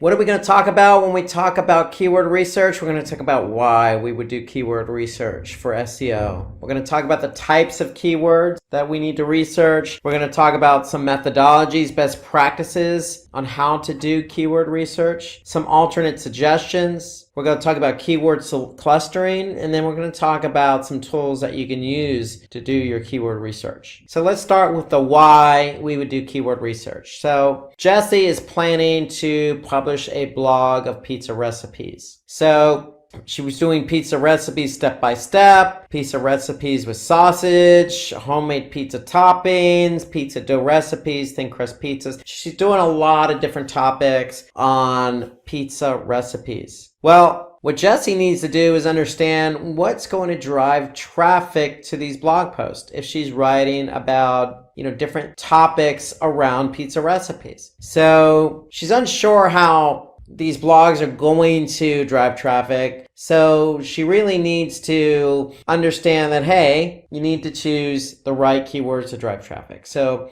the question is, if you're writing a blog post about recipes with sausages, is pizza recipes with sausages or recipes for free the best keywords to use? Maybe, maybe not. So you need to take care in choosing the keywords to align with your content. So that's really the idea of why we would do keyword research, because some of the issues with keywords that are poorly chosen are they could have low search volume. For example, you may choose a keyword that just a lot of people aren't using to search for. Or they can be highly competitive. So if you choose a keyword that's very broad or popular, it can be very competitive and take you a long time to be found for that keyword. Or you could just make the mistake of choosing a keyword that isn't aligned with your content. Or you can choose keywords but use them incorrectly with your content. So these are some of the issues that you can encounter if you just go about choosing keywords randomly without due diligence, without the proper research. So low search volume will lead to less traffic. High competition, you may not even rank at all. Okay, if somebody finds you for a keyword that's not relevant to the topic, they're just going to leave the page. And if you're not using the right keywords,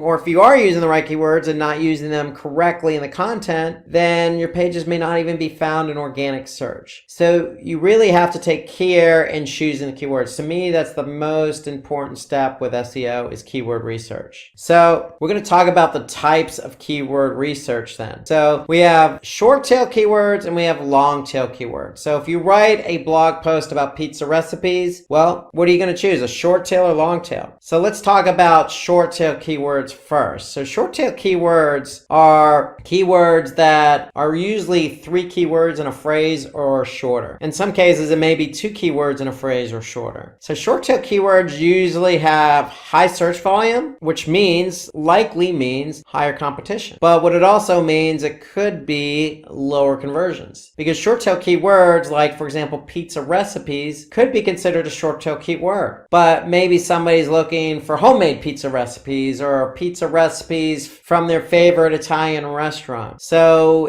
short tail keywords may not be as relevant. So if we compare it with long tail keywords, chances are you're going to have lower competition. That's one of the benefits, but you're also going to have lower search volume. But with longer tail keywords, the keyword is probably going to be more relevant with the content you're writing about. So therefore, the conversion rate's likely going to be higher. So that's really the difference between short tail keywords and long tail keywords. If you want to look at simplistically, short tail keywords are broad in nature. It's going to capture a lot of eyeballs, but those eyeballs may look at your content as not relevant, versus long tail keywords that may be very relevant, but not as many eyeballs on them. So short tail keywords, the characteristics, they're not as specific. Usually they're less than 3 words. They have high search volume and high competition. So if you just choose pizza recipes, it could take you a while to rank for that keyword. But when you rank, you're going to get the traffic. But again, it may not convert because the keyword is broad in nature. So pizza recipes is a short tail keyword that may not be exactly what you're writing about in your blog post. So it may draw a lot of traffic, but the traffic may not do anything. So the longer tail keywords are very specific. They consist of more than 3 words in the search query. They have relatively low search volume and competition. So the chance of you ranking higher, faster for that long tail keyword is probably going to be greater, because not many other websites are trying to rank for that same keyword. And so the benefit of that is if you have, let's just say, homemade pizza recipes with mushrooms, that's a long tail keyword. But if somebody's looking for that type of pizza recipe, then you know you're going to track the right traffic, and chances are that traffic is going to engage or convert based on the type of conversion you have in place. So an example would be homemade pizza dough recipes. That'd be another example. More than 3 keywords in the phrase, very specific. We're talking about homemade pizza dough recipes. So we're not talking about just pizza recipes. So it's a little bit more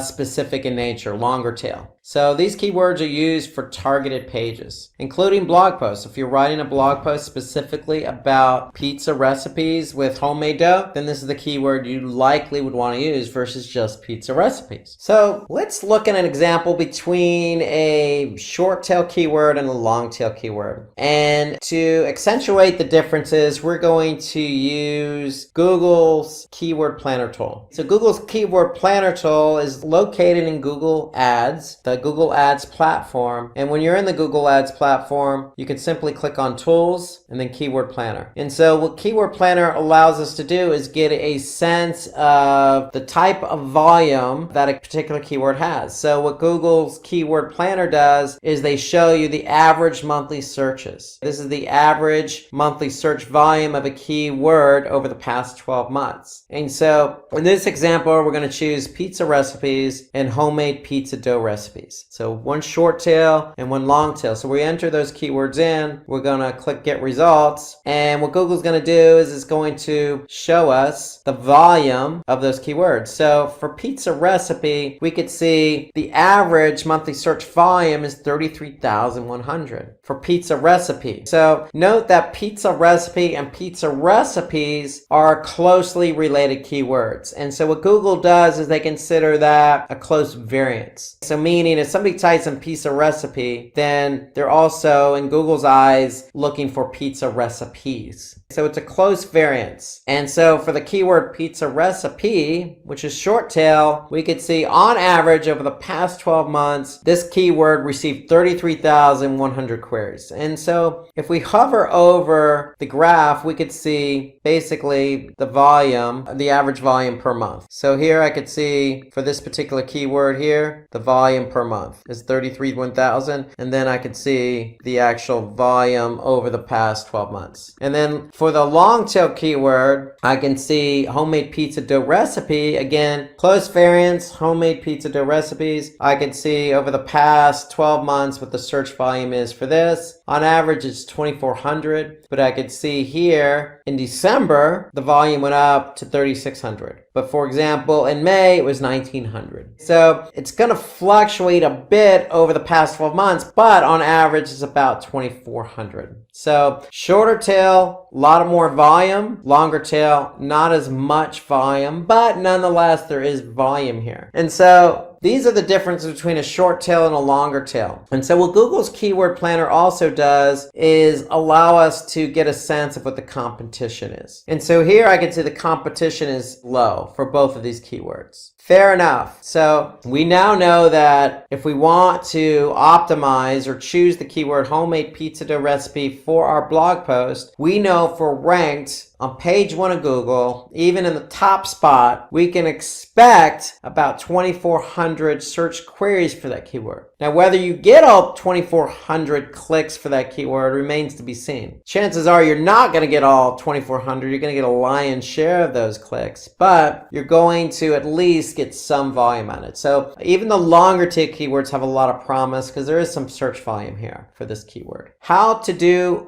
a proper keyword research. So we looked at Google's Keyword Planner tool in Google Ads, and we typed in 2 keywords, and we were able to get a sense of what the average volume is. So we definitely want to choose keywords based on the following factors. We want to choose it based on search volume. Search volume is a good indicator of the potential traffic we can obtain. So again, for the keyword homemade pizza dough recipe, we know that it averages 2,400 a month in search volume. Again, we may not get all 2,400, but we're going to get a lion's share of that. We also need to look at competition. And so Google's Keyword Planner gives us a high, medium, or low in terms of the competition. But if you're somebody who wants to get a better sense of what the competition is, and you should, because competition is a key component in choosing keywords. And so what I want to do is get a sense of how many people are actually optimizing for that keyword. So Google's Keyword Planner tool is going to give me a low, medium, high. Really what I want to do is get a better sense of that numerically. So what I can do is go into Google's search, and I could type in pizza recipes, and I could see there's about 1 billion results. That's a lot of results. However, that means that every potential web page out there on the internet that mentions pizza recipes is going to be included in this number here. And so I want to get a better sense of who's optimizing for pizza recipes. So I'm going to put in the all in title syntax. And so what that is going to ask Google to do is tell me all the websites that have pizza recipes, the keyword pizza recipes in the title tag. So if I do all in title, colon, space, then pizza recipes, my result drops down to 336,000. So what that tells me is that there are 336,000 results with the keyword pizza recipes in the title tag. Now, if I want to focus in on my other keyword, if I choose my other keyword was a longer tail keyword, homemade pizza dough recipe. So if I type that keyword in,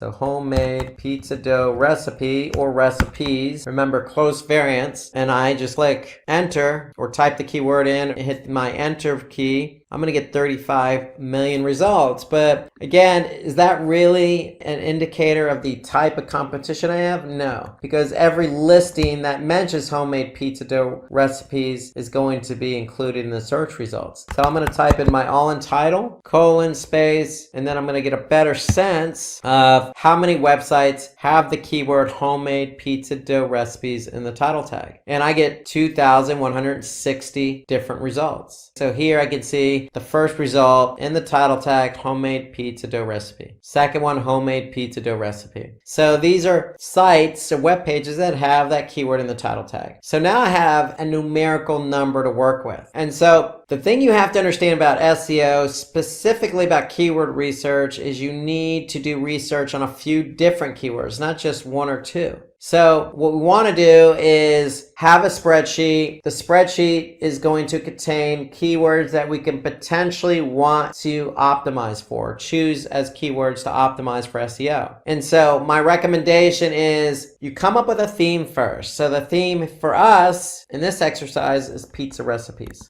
And so that's our theme. So we chose the keyword pizza recipes. So the close variance here is pizza recipe. What was the volume? Well, we know the volume was 33,100 for pizza recipe. So what are we going to do? We're going to put that number in our volume column. What was the competition? Well, if we go back and type in pizza recipes, it was 683,000. So I'm going to type in 683,000. What was our next keyword? Well, it was pizza or homemade pizza dough recipes.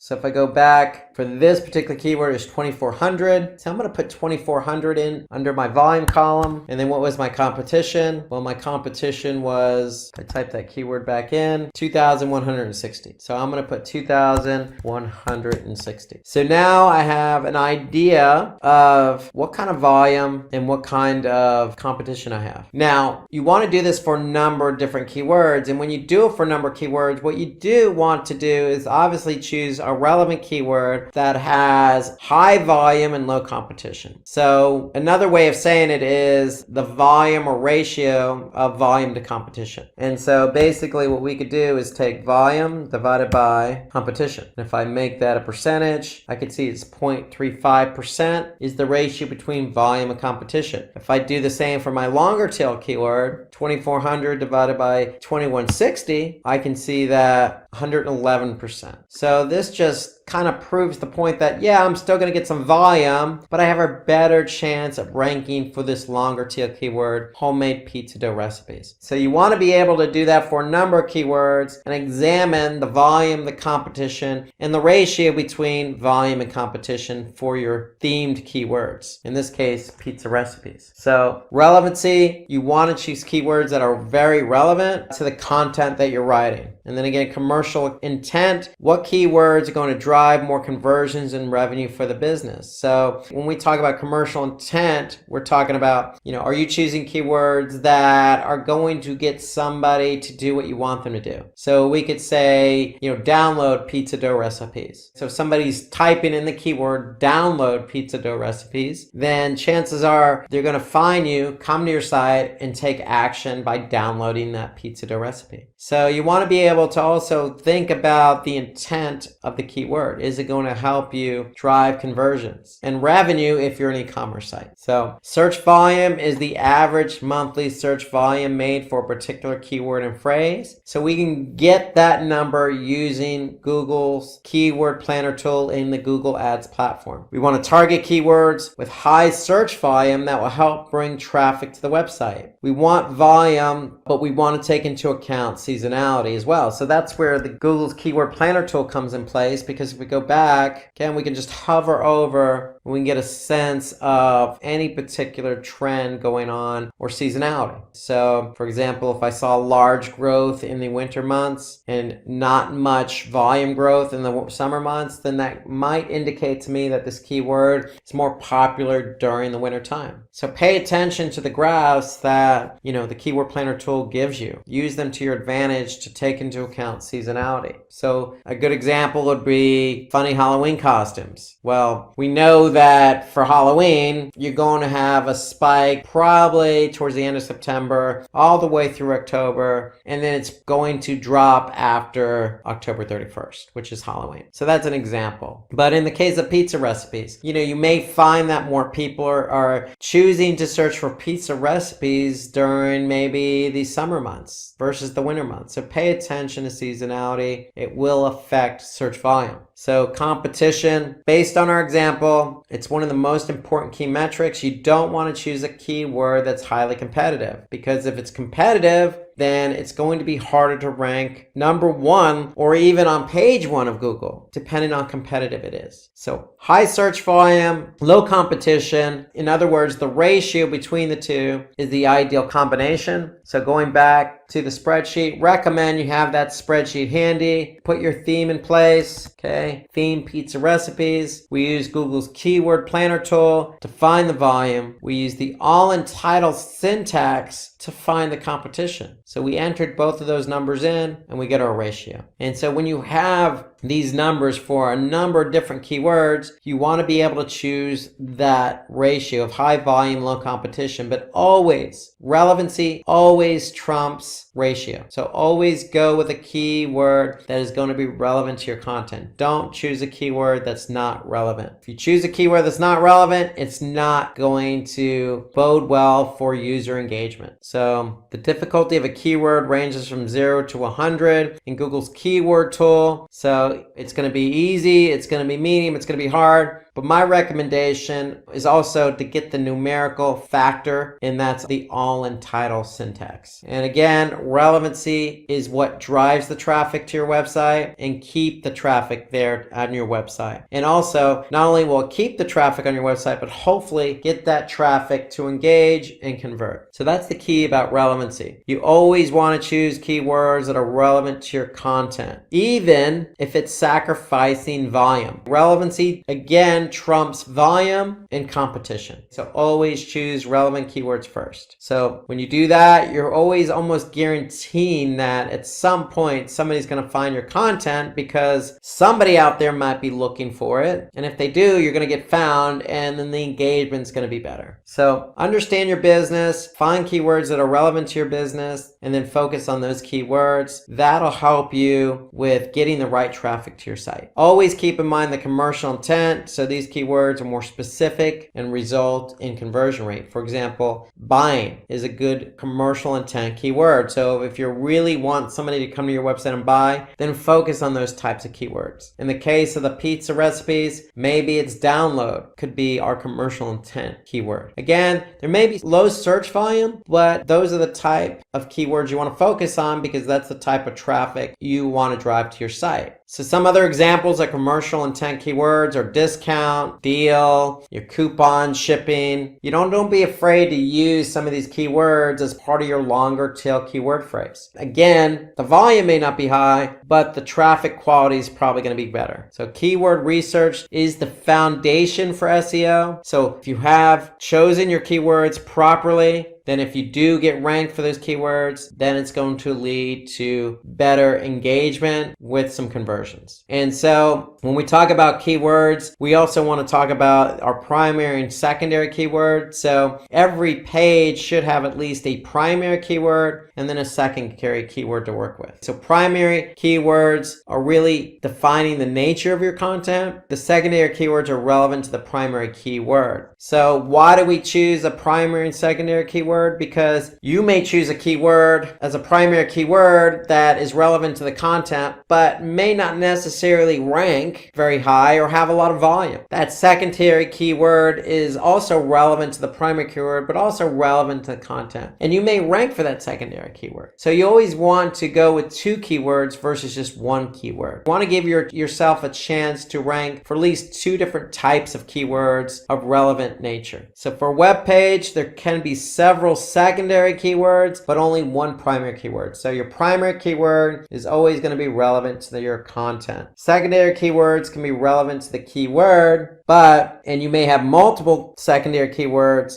but it's also going to be related to the content, and it gives you a better opportunity to be found between both the primary and secondary in search. Okay, so let's take a look at another example of how to use primary keywords and secondary keywords when choosing keywords. So if our primary keyword is healthy diet plan, remember healthy diet plan is directly related to the content, so that's what we're talking about. But these secondary keywords are also related to content and play off the primary keyword. And so what we want to do is go to Google's keyword planner tool and get an idea of the volume for healthy diet plan, and then also the volume and competition for some of these secondary keywords like healthy diet for weight loss, healthy diet food, low carb diet, healthy meal plans, and diet plan weight loss. So if I go in to Google's keyword planner and type those keywords in, I'm going to choose get results. And now here I can see healthy diet plan keyword I'm focusing on as my primary keyword has an average monthly search volume of 9,900. And then some of my secondary keywords, healthy diet foods, diet plan weight loss, low carb diet. Google will give me a number of different keywords to work with. So I'm going to look at the search volume of those as well. And so ideally what I want to do is be able to then look at the volume and then look at the competition. So healthy diet plan, I go into my keyword analysis here. That's my theme. So that's my keyword. What's my volume for healthy diet plan? 9,900. What's my competition? So my competition is 74,700. And that's going to give me a ratio of volume to competition of 13%. So that's what my content's about. That's considered a short tail keyword because it has a lot of competition. And so my ratio is 13%. And what I want to do is I want to be able to put these other secondary keywords in here as well. Maybe even go to a little longer tail because I want to be able to find at least 2 keywords. I want to be able to find my primary keyword that's relevant to my content, and then I want to be able to find my secondary keyword, which is again related to the primary keyword, which is also related to the content. And so I want to be able to choose 2 keywords basically. And I want to choose 2 keywords that are relevant, that have good ratio between volume and competition. So that's the whole idea again of how to do keyword research. You want to be able to find your keywords, use the tools available to you, and get a sense of what the volume is, what the competition is, look at the ratio between the volume and competition, and then based on the content, choose that primary keyword, and then again, based on the keyword you chose, choose some secondary keywords as well, because you want to be found for not just 1 keyword, but multiple keywords. Okay, let's look at some alternative suggestions to keyword research. So for doing keyword research, we want to take into account LSI keywords. We could take into account other platforms that host a lot of content like Quora or Reddit. We can use Google suggestions in the keyword search bar.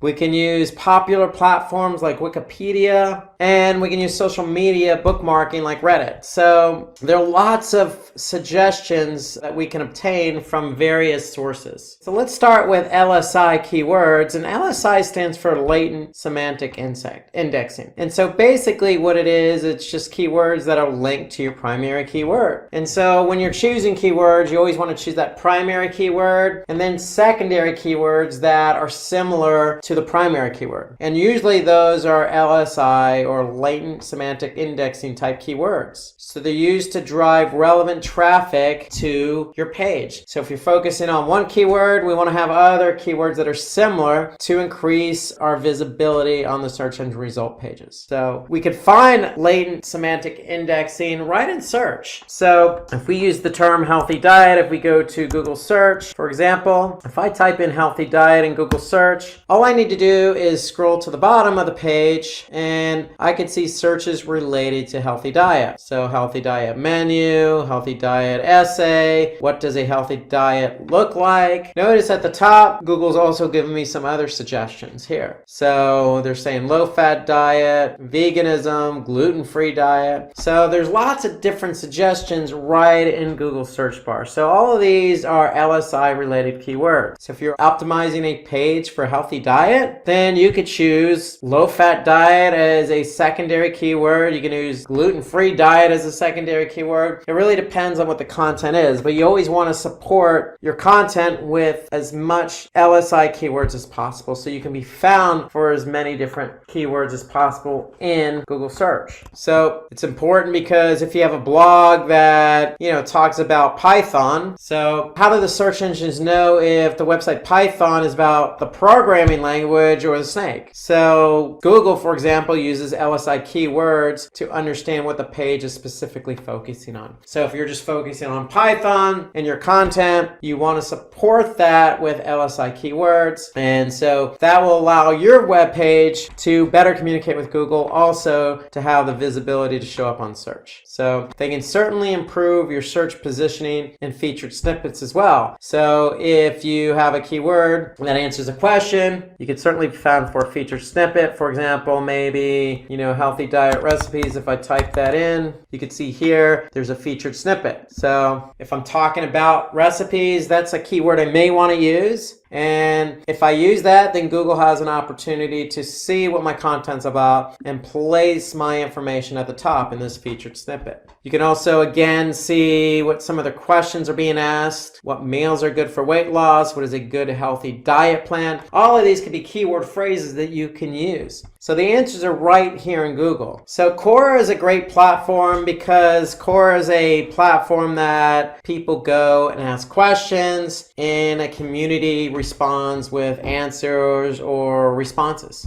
to that particular question or topic. And so the great thing about Quora is it's a good place for you to go to get some ideas about a specific topic. So if we're talking about healthy dieting, so we can find keywords with high search volume right in Quora. So the whole idea is you can look at, the top 5 questions for a specific topic, like healthy dieting, and find relevant keywords to healthy dieting. So if you just type in that particular keyword in Quora, you're going to probably get some responses to questions or responses to somebody else's question. And so if we take a look at Quora, for example, so if I just type in healthy dieting, what I'm going to do is I'm going to get some responses to the topic healthy dieting. So what's the best diet for healthy living? What are the top 5 tips for a healthy diet habit? So all of these could be keyword phrases that you could take away with for your own content. And so the benefit here is you're getting kind of an idea of what's trending, what people are talking about. And if you use tips for a healthy diet habit, for example, and you optimize for that, well, again, that could turn around and bode well for you because you could be featured in Google as a featured snippet at the top here. You can also turn around and use LSI related keywords for healthy diet habits. And you can simply just look for those LSI keywords right in Google. Remember, at the bottom or at the top. If I scroll down, I could see some related LSI keywords at the bottom. So right in Google as well, you could see in the Google search bar that Google provides some LSI related keywords to your query. So if I go back here and type in healthy diet recipes, I can see here Google suggesting some other related keywords. Healthy diet menu, healthy diet for men, healthy diet foods, healthy diet for women. So these are all LSI related keywords that you can use to support your primary keyword and the content you're writing about. So we've talked about LSI keywords. where to find them. So they're found right here. They can be found at the top of Google, and they can be found at the bottom. You can also then go to Quora as well and get some ideas for the types of questions that are being asked. So if you ask a question and use that as your keyword phrase, then again, you have an opportunity of showing up for a featured snippet in Google just by doing some additional research within Google itself or on Quora. So according to Google, the autocomplete predictions are automatically generated by Google's algorithm without any human intervention. It's based on a number of factors, but the primary factor is how often past users have searched for a term. So Google collects all the keyword queries that somebody types in, and they're suggesting some of the most popular terms that people have typed in.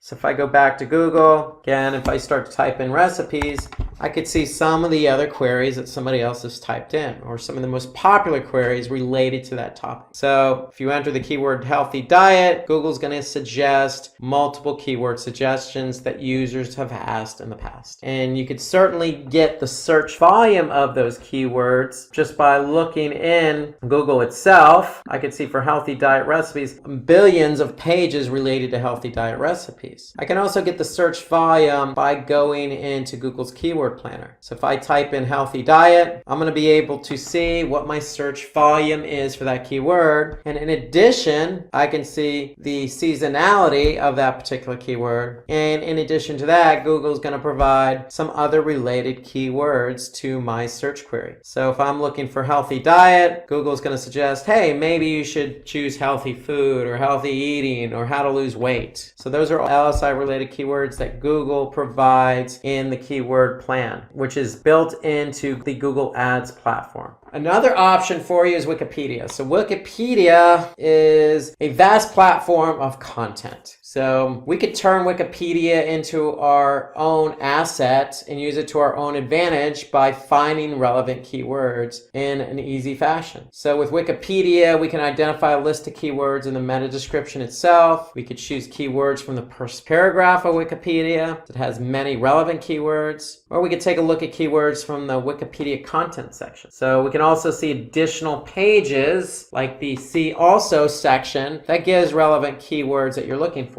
We can also look at the references section as they contain relevant keywords. So if we go to Wikipedia as an example, and I type in healthy diet into Wikipedia, here I can get, just in the first paragraph alone, I can see some additional keywords that I might choose to use, like micronutrients. I never knew that micronutrients was related to healthy diet, but Wikipedia is providing some information about what micronutrients is. And maybe I can use that as a keyword, an LSI related keyword to my content. So if I scroll down, I get the See Also section. So it might give me some information, food information to consumers, for example, dietary guidelines. I can look at categories like dietetics and diets. I can also look at the references section, so I can also see what information was provided, like health effects of overweight and obesity. I can look at diet and physical activity. So all of these are related to my main keyword, healthy diet. So the answers are right in here on the platform. They're just all over the page. So Wikipedia has an abundance of information. You just need to know where to look. So again, with Wikipedia, you can look no further than the first paragraph. You can look no further than the See Also section, the references section, category section. There's lots of information right on the page itself to help you get ideas for keywords. So if you Google your keyword with Wikipedia term in the search query and get relevant keywords from the title tags in the SERP. So you can also do that as well. So if I type in healthy diet Wikipedia in search, I can also get some information here as well. So people also search for healthy food advantages or healthy food habits essay or information about healthy food. All of these are related to my keyword healthy diet. So again, another bit of information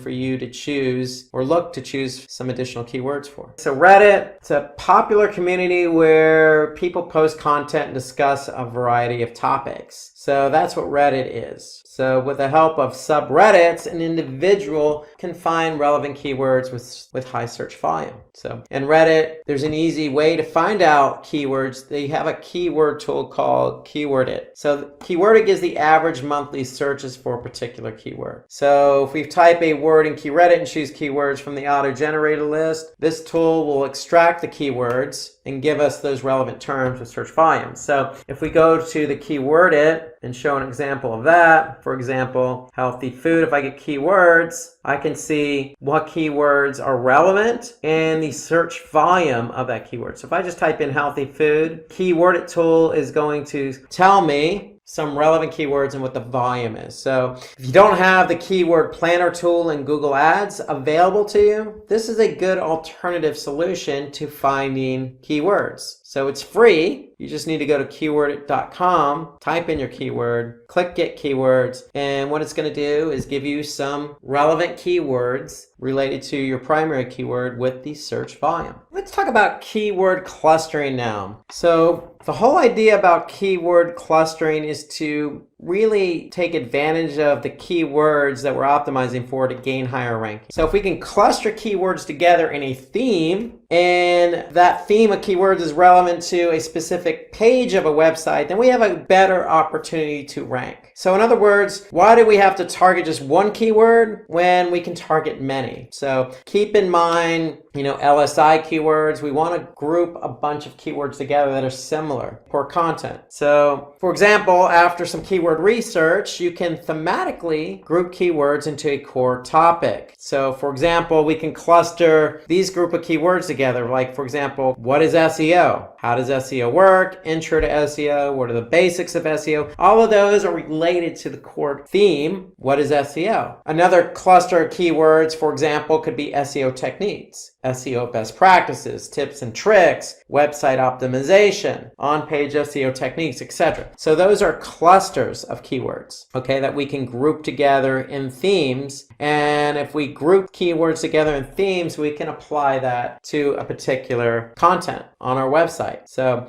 the whole idea behind clustering keywords, it's going to provide more diversity, more of an opportunity for us to be found. So that's the whole idea behind clustering. So some additional steps. Remember, stay up to date on industry news. So brainstorm your ideas first and identify a list of keywords, i.e. a theme of keywords that you can cluster together. And then you could determine the keywords that your competitors are already ranking for. So, for example, if we want to rank for the keyword SEO best practices, for example, we can use a tool called Keyword Moz. If I go to the Keyword Explorer tool in Moz and just type in SEO best practices, what it's going to do is it's going to give me some volume related to that particular keyword. But more importantly, what it's also going to do is it's going to show me what pages are already ranked for that particular keyword. So therefore, I can get a sense of who is already ranking for that keyword. So here I can see Moz, Medium.com, Alexa.com. So I can get a sense of what web pages are ranked for a particular keyword or group of keywords I want to rank for myself. So if we look at tools for keyword research, look no further than Moz. That's the Moz is the tool I would just use, but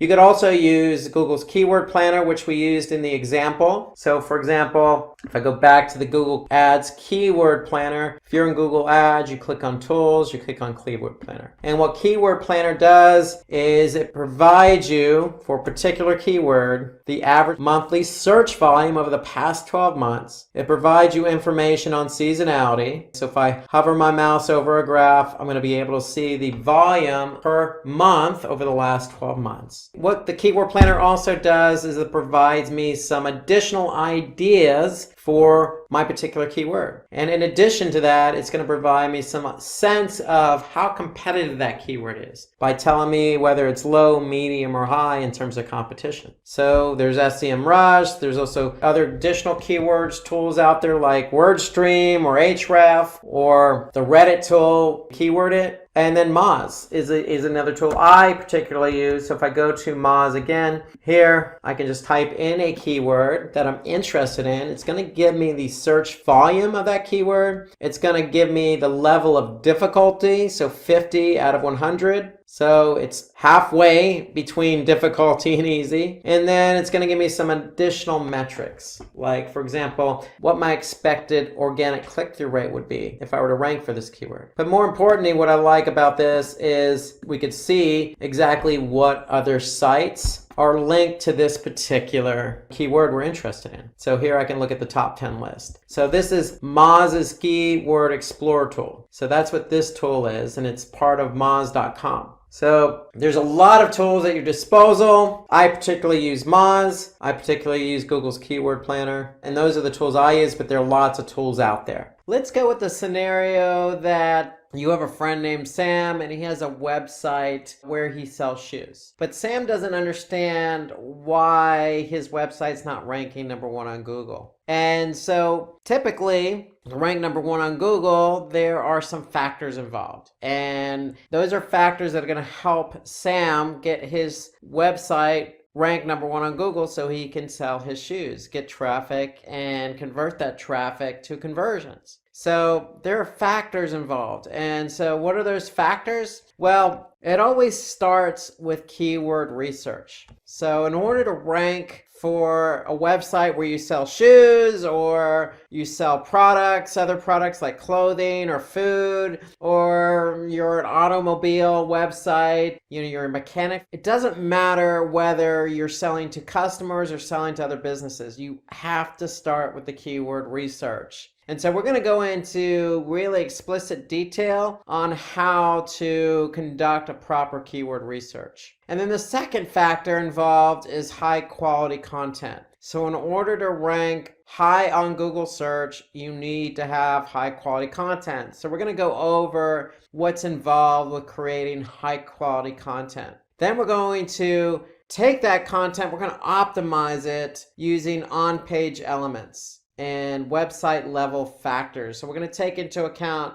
what's involved with your website and what's involved with specific pages on your website in order to rank #1 on Google. Then we're going to get into the off-site engagement. So when it comes to ranking on Google, you need to optimize your website and you need to do some elements off your website. You need to be engaging off your website, meaning on other websites. And so we're going to talk about what's involved with off-site engagement. So SEO being a major channel for most companies and websites where the opportunity to drive a lot of traffic is there, but you have to earn that reward. The reward is a lot of traffic, but you have to earn the reward, and there's a lot of work involved. And so ideally what we want to do is follow what we call the 80-20 rule when it comes to search engine optimization and ranking on Google. And what do we mean by the 80-20 rule? Well, 80-20 means we're investing 20% of our effort and 80% of the results are obtained. So we want to invest 20 and get back 80. That's basically what we mean by 80-20. So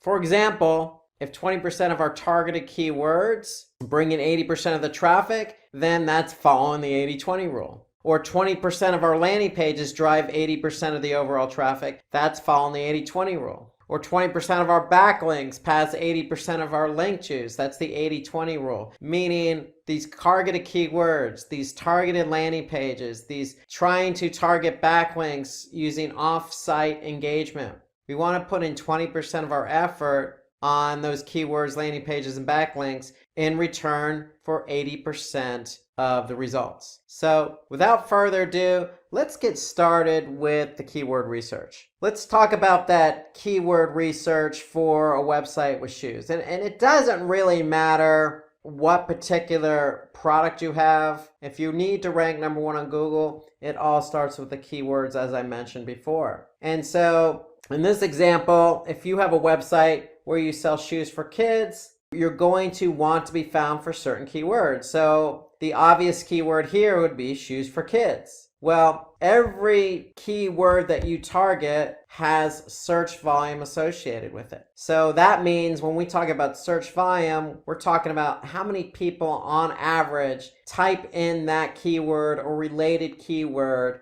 on Google.com or Google search. And there's always an average number of searches associated with every keyword, and we call that search volume. How much search volume? So obviously if we're going to target a keyword, we want to have as much volume as possible. However, there's always going to be competition for those keywords, meaning there's always going to be other websites who want to rank #1 on Google for the same keywords. And we call that competition or difficulty. So for every keyword, you're going to have volume and you're going to have competition or difficulty. And the difficulty ranges as well, depending on the tool you use. And we'll get into that in a minute, but search volume is how much, on average, people are typing in that keyword or close variants of that keyword. And the difficulty is measured in terms of how many other websites are trying to rank for the same keyword. And so ideally, when it comes to keyword research, we want to find that nice balance. We want high volume and we want low competition. But at the same time, we want to focus on keywords that are highly relevant to our business. So if we're selling shoes for kids, and shoes for kids is highly relevant, has high volume and low competition, then that's a keyword we want to target. So we always want to focus in on those three areas. So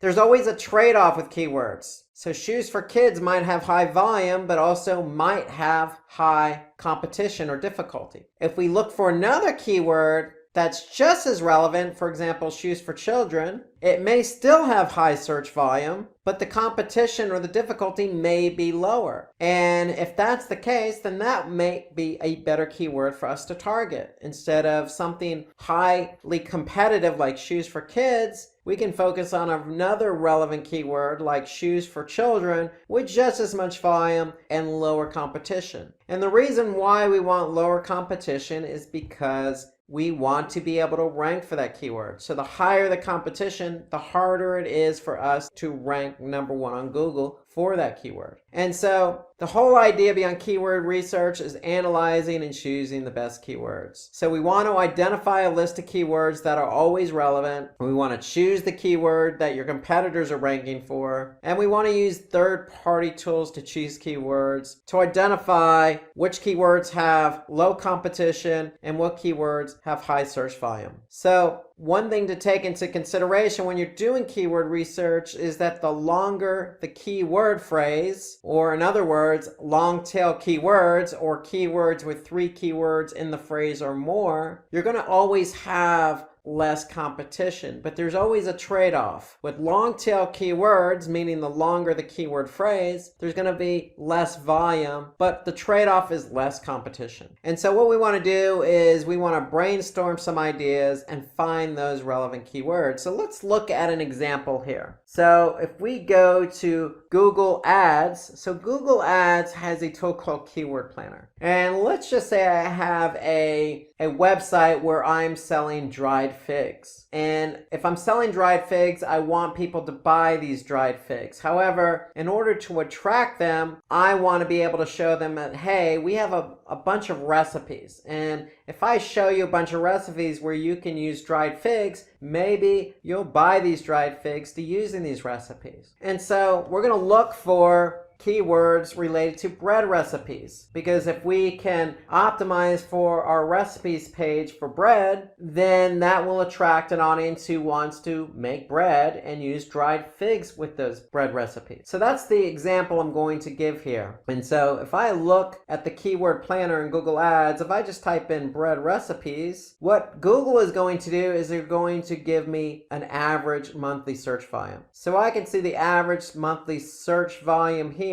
is 60,500. And so in order to do keyword research, what I would recommend is keep a spreadsheet. And so the idea behind the spreadsheet is to document the volume and the competition you're getting for certain keywords. So if I go into a spreadsheet, here, my theme of keywords is bread recipes. My keyword is bread recipes, and my volume, therefore, is going to be 60,500. However, if I go back into Google's keyword planner, Google's telling me the competition is low. So that's great. I want high volume, I want low competition. But how low is low? So we want to be careful. So if we're going to put in numbers into a spreadsheet, we want to figure out what that competition really is for the keyword bread recipes. So if I go to Google and just type in bread recipes, I'm going to be able to see 771 billion results for the keyword bread recipes. Now, Is 771 billion our real competition? Maybe, maybe not. What we want to do is put in a syntax, and we want to put in the syntax all in title and then colon, space, and then our keyword. And the reason why we do that in search is because we want to be able to identify the true competitive number, or the true number of websites who are trying to rank for bread recipes. And if we put in the syntax all in title, colon, and then our keyword bread recipes, we'll be able to see that there are 998,000 results. That's a lot lower than 771 billion. So that means that 998,000 sites or listings have the keyword bread recipes in the title tag. And the title tag is what shows up in the search engine results. And so if I look down and scroll down here, I can see bread recipes are in every one of these title tags. So title tag is an important element to rank #1 on Google, and we'll talk about that in a few minutes. But if we understand that there are 998,000 results with bread recipes in the title tag, then this tells us that those are the websites who are trying to rank #1 on Google for that keyword, and therefore those are the websites we need to jump over in order for our website to rank #1 on Google. And so therefore I'm going to put in 998,000 in my spreadsheet as the competitive number. And so now I could see for the keyword bread recipes, I have 60,500, and if my competition is 998,000, then my KEI, or keyword effectiveness index, or in other words, the ratio of volume to competition, is 6%. So that's nothing more than volume divided by competition. So that tells me that my KEI, or my ratio between volume and competition, is 6%. So remember, we want more volume than we want competition. So anytime you do a keyword research, you're going to find a number of different relevant keywords. So if I go back into Google's keyword planner, if I typed in bread recipes, you could see that Google is going to give me a number of different keywords related to bread recipes. Let's just say I have another keyword that I want to think about optimizing for, being ranked on Google for, and that's banana bread recipe. Very similar keyword as bread recipes, except it's a little longer tail. Now, if I type in banana bread recipe in Google's keyword planner, now I can see the average monthly search volume has actually gone up. It's 368,000.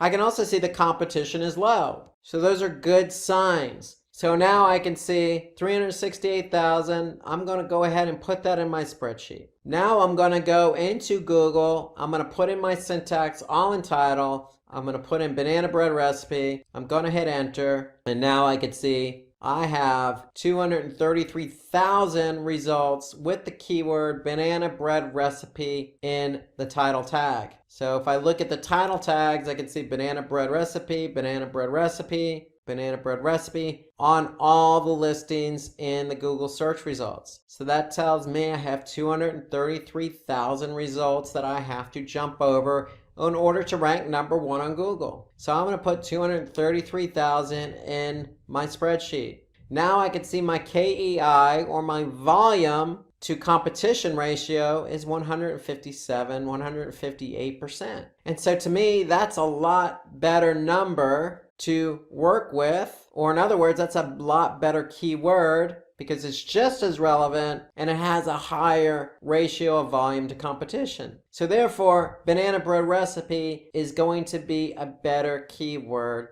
to optimize for in order to rank #1 on Google. So that's the whole idea behind keyword research. You want to brainstorm ideas. There are plenty of tools out there. So the tool I recommend is Google Ads Keyword Planner. Google's going to give you how much search volume. They're going to tell you the competition, but then you're going to go into Google search. You're going to use the syntax all in title to get a more accurate read on the actual competitive number. And so to find out how keywords that your competitors are ranking for, you can use those keyword tools that I mentioned. Another tool that I use is Moz. So Moz, if you go to moz.com, they have a tool called Keyword Explorer. So if we just type in the keyword, for example, bread recipes, It's going to be able to tell us how much volume and the difficulty. So you can use other tools at your disposal. Figure out the volume and the difficulty. There are plenty of tools out there. But the one thing I would just make sure is you use everything at your disposal. So you can use social media to find the most shared article for a particular topic or keyword, like bread recipes. You could check other platforms that have a lot of shared content like Reddit and Quora, where you can ask people about certain topics using keywords to figure out how much competition or volume there might be. You could stay up to date on industry news to get an idea of what types of keywords are trending. But when it comes to keywords and keyword research, remember, for every web page, we want to be able to pick 2 keywords. We want a primary and secondary keyword.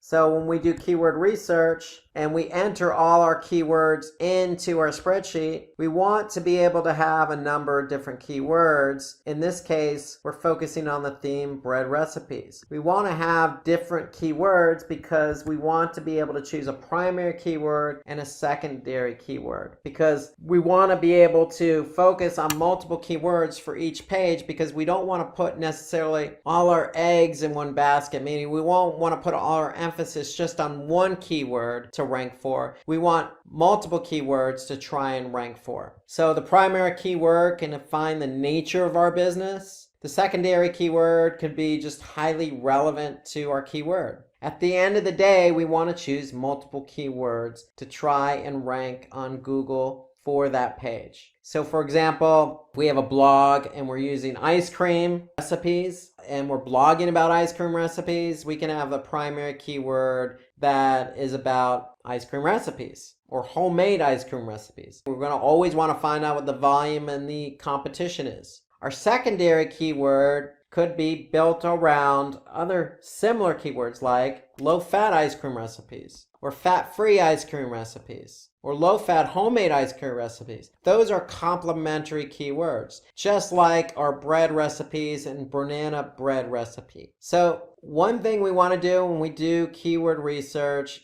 is we want to be able to target one keyword per content when you can target many. We want to be able to target multiple keywords, not necessarily target one keyword. And so we want to be able to cluster keywords. So we don't want to target just one, we want to target multiple keywords per page. And when we talk about clustering, if we go back to our keyword research, what we're doing is we're clustering a bunch of keywords under the theme bread recipes. And so by looking at the volume, looking at the competition, looking at the KEI, we can choose different keywords for our page. And that's what we mean by clustering. We want to cluster keywords into a content theme. So why target only one keyword per content when we can target many? Because we don't want to put all our eggs in one basket. We don't want to target just one keyword. We want to target many. And so that means clustering your keywords into a theme and choosing multiple keywords for that particular page. And when we do that, we have a better opportunity to rank high on Google search. And the whole idea behind ranking high on Google search is we can get the volume.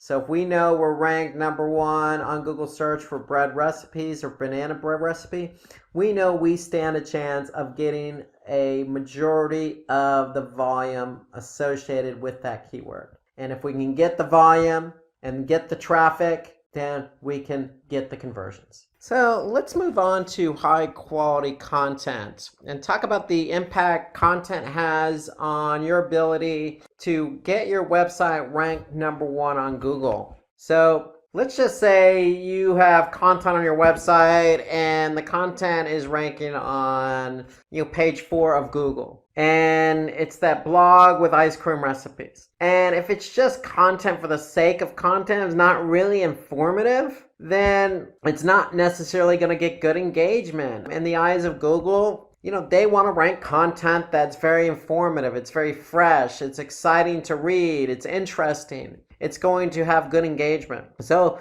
if it's a recipe or an article about any topic, if the content is just not informative, then you're not going to get good engagement. And when you don't get good engagement, if people don't stay on the site to engage in the content and they just leave the website after landing on the page, causing a bounce, then the content's just going to continue to fall down the rankings. And we want to prevent that. We want to move up the rankings. We want to be number 1 on Google. We don't necessarily want to fall in the rankings for our content. So content is a key driver in being able to rank number 1 on Google. So if the content is on page 9, what can we do? Well, we want to be able to, take that content and do something with it. We feel like we did write engaging content, so let's go ahead and share it on social media. And to me, social media is a good platform to share your content, because on social media platforms like Facebook, for example, you're building a community on that platform. That community is already interested in your content. So if you're sharing an ice cream recipe, especially in the summertime, and you're engaging with your community on that platform, then the likelihood of that community on that platform is going to increase engagement. Increased engagement will send social signals to the search engine that says, hey, this content is good quality. Likewise for any other platform. Most social media platforms have engagement metrics, and those engagement metrics pass signals. Is it good? Is it not good? Do we like this content? Are we giving it a thumbs up? Are we going to want to follow it? Are we going to want to share it? And so if you share content that you feel is engaging on social platforms, then it's going to be engaging, and it's likely going to cause an increase in engagement, for example, a decrease in bounces. And once you share that quality content, then the likelihood of it moving up the rankings, even as far as number 1 on Google, is going to be greater. So you always want to start out writing good quality content. So let's talk about good quality content, because Google does take content seriously. They do take into account what other people think of that content. So high quality content is an important factor. So how to create good content? That's always the question. So let's talk about some best practices here. Remember, in the last segment, we talked about keyword research. So we want to perform good keyword research. Why? Because we want to choose keywords. Remember, we're choosing multiple keywords per page. One keyword could be related to our brand. One keyword could be related to the content, but another keyword could be related to a user's intent, like recipes. If you recall the example we used with bread recipes, maybe somebody's looking to type in a keyword that says, how do I make, a bread? Or how do I make a specific type of bread? Or how do I make banana bread? Or what's the best recipe for banana bread? They're question related, and we want to be able to answer those questions. So that's where choosing those right keywords that's going to respond to a user's intent. So starts with choosing the right keywords. So remember, we talked about a number of different tools when we talked about keyword research. So there's a research tool that you can use called Phrase.io, and that will help you do quick research on, keywords and trends and whatnot. So if you know a better research tool that you use for keyword research, then drop us a comment below. I'd be interested in getting your comments about keyword research and what research tools are out there. So if you know something better than Phrase.io, drop a comment below, and we'd be interested in getting your perspective. So keyword research is key, but creating content that fulfills users' requirements. So answering those questions. If it's a recipe, we want to answer that question. If it's directions, we want to answer that question. If they don't know how to do something, we want to answer that question. And that's the whole idea behind content. Content is not just to fill a page, it's to really fulfill users' requirements. That's when you get good engagement. So if somebody's typing in something on Google and they're looking for an answer, your content should answer that question. But we also want to make the content readable. So in other words, write for your audience. Don't impress anybody with very high vocabulary type words that somebody doesn't necessarily know the meaning of. Don't use jargon. Don't use a street language, for example. Use everyday common language that's just easily digestible when your audience is reading. And then we want to keep that content organized. And so when we mean organized, we want to use headers and subheaders. Break your content into paragraphs. Keep the flow organized. If we can keep the flow organized, then it's going to be easier for somebody to read. And then it's okay to add resources, especially resources from credible sites. So if you can incorporate those resources in there, then it's just going to add the credibility to your content and let the audience know that, hey, I've done my research on this topic, and this is what this person has to say about it. This person who seems to be credible. Okay, so it only adds value to your content. So these are all tips to remember when creating content. And then the one important tip here is we want to use white hat techniques. And when we say white hat techniques, that means, if we've chosen keywords that are going to answer somebody's question, we don't want to stuff those keywords into the content. We want the content to be naturally written. So when we say opt for white hat techniques, that's what we mean. Write the content naturally. Keep it organized, keep it readable, include third-party sources, and make sure it answers a question. So there are different types of content. So there's content where you just write words. It's all text-based. You could also use an infographic. An infographic is simply just a graphic that visualizes exactly what you're trying to explain. For example, if we want to write an article about how to write good, engaging content, we don't necessarily have to write all that out as a text. We can create an infographic. So for example, here's an infographic on 20 effective ways to basically not bore your readers, but write engaging content. So you could see this is an infographic. It's all graphically laid out. So infographics tend to be easier to understand because they're visual. They're easy for the end user to comprehend because there's generally no jargon. It's usually images that are portraying the point of what you're trying to get across. And so it tends to break it up, the monotony of just text. It's more visually appealing, and it's laid out and organized. So you can see this infographic has 20 different steps or rules, and they lay those out all here in this infographic. And the great thing I like about infographics is you could share them on social media. You can re-engage them as a post. You could save them on really any social platform. So infographics tend to tell a better story versus, say, just writing text. You can use video and images, so you don't necessarily have to lay it all out in an infographic. You can certainly insert a video or an image into your content, especially if it's a blog post. If it's a blog post, then sometimes video and images on its own tell the story. You don't necessarily need text to go ahead and tell your story.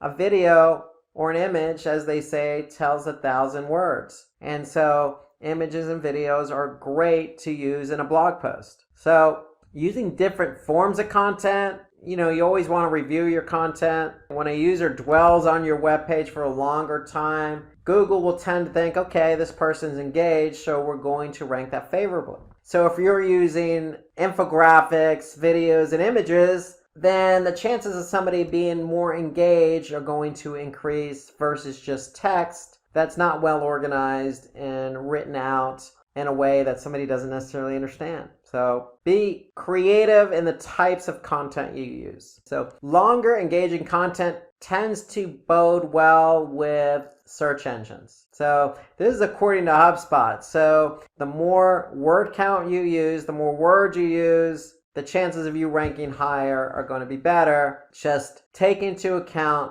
best practices. You want to maybe break up the content with an image, organize it, make it engaging, use headers. So it's not necessarily just words, it's the words and how those words are written, how they're structured, the types of keywords you're using, how you're engaging with your audience. There's a lot of factors, again, those best practices we just went over. But the key is, if you have longer, more engaging content, then it's going to bode better for you on search engines. So a couple of steps to create high quality content. So you want to begin with a comprehensive introduction. So always introduce your content. Remember, the content should be relevant to the keywords. So if you're choosing keywords in your keyword research, think about answering that question. If somebody's typing in bread recipes, maybe they're looking for banana bread recipes. How to make the best banana bread, or how to make banana bread using dried figs. We want to be able to align our content with that keyword naturally.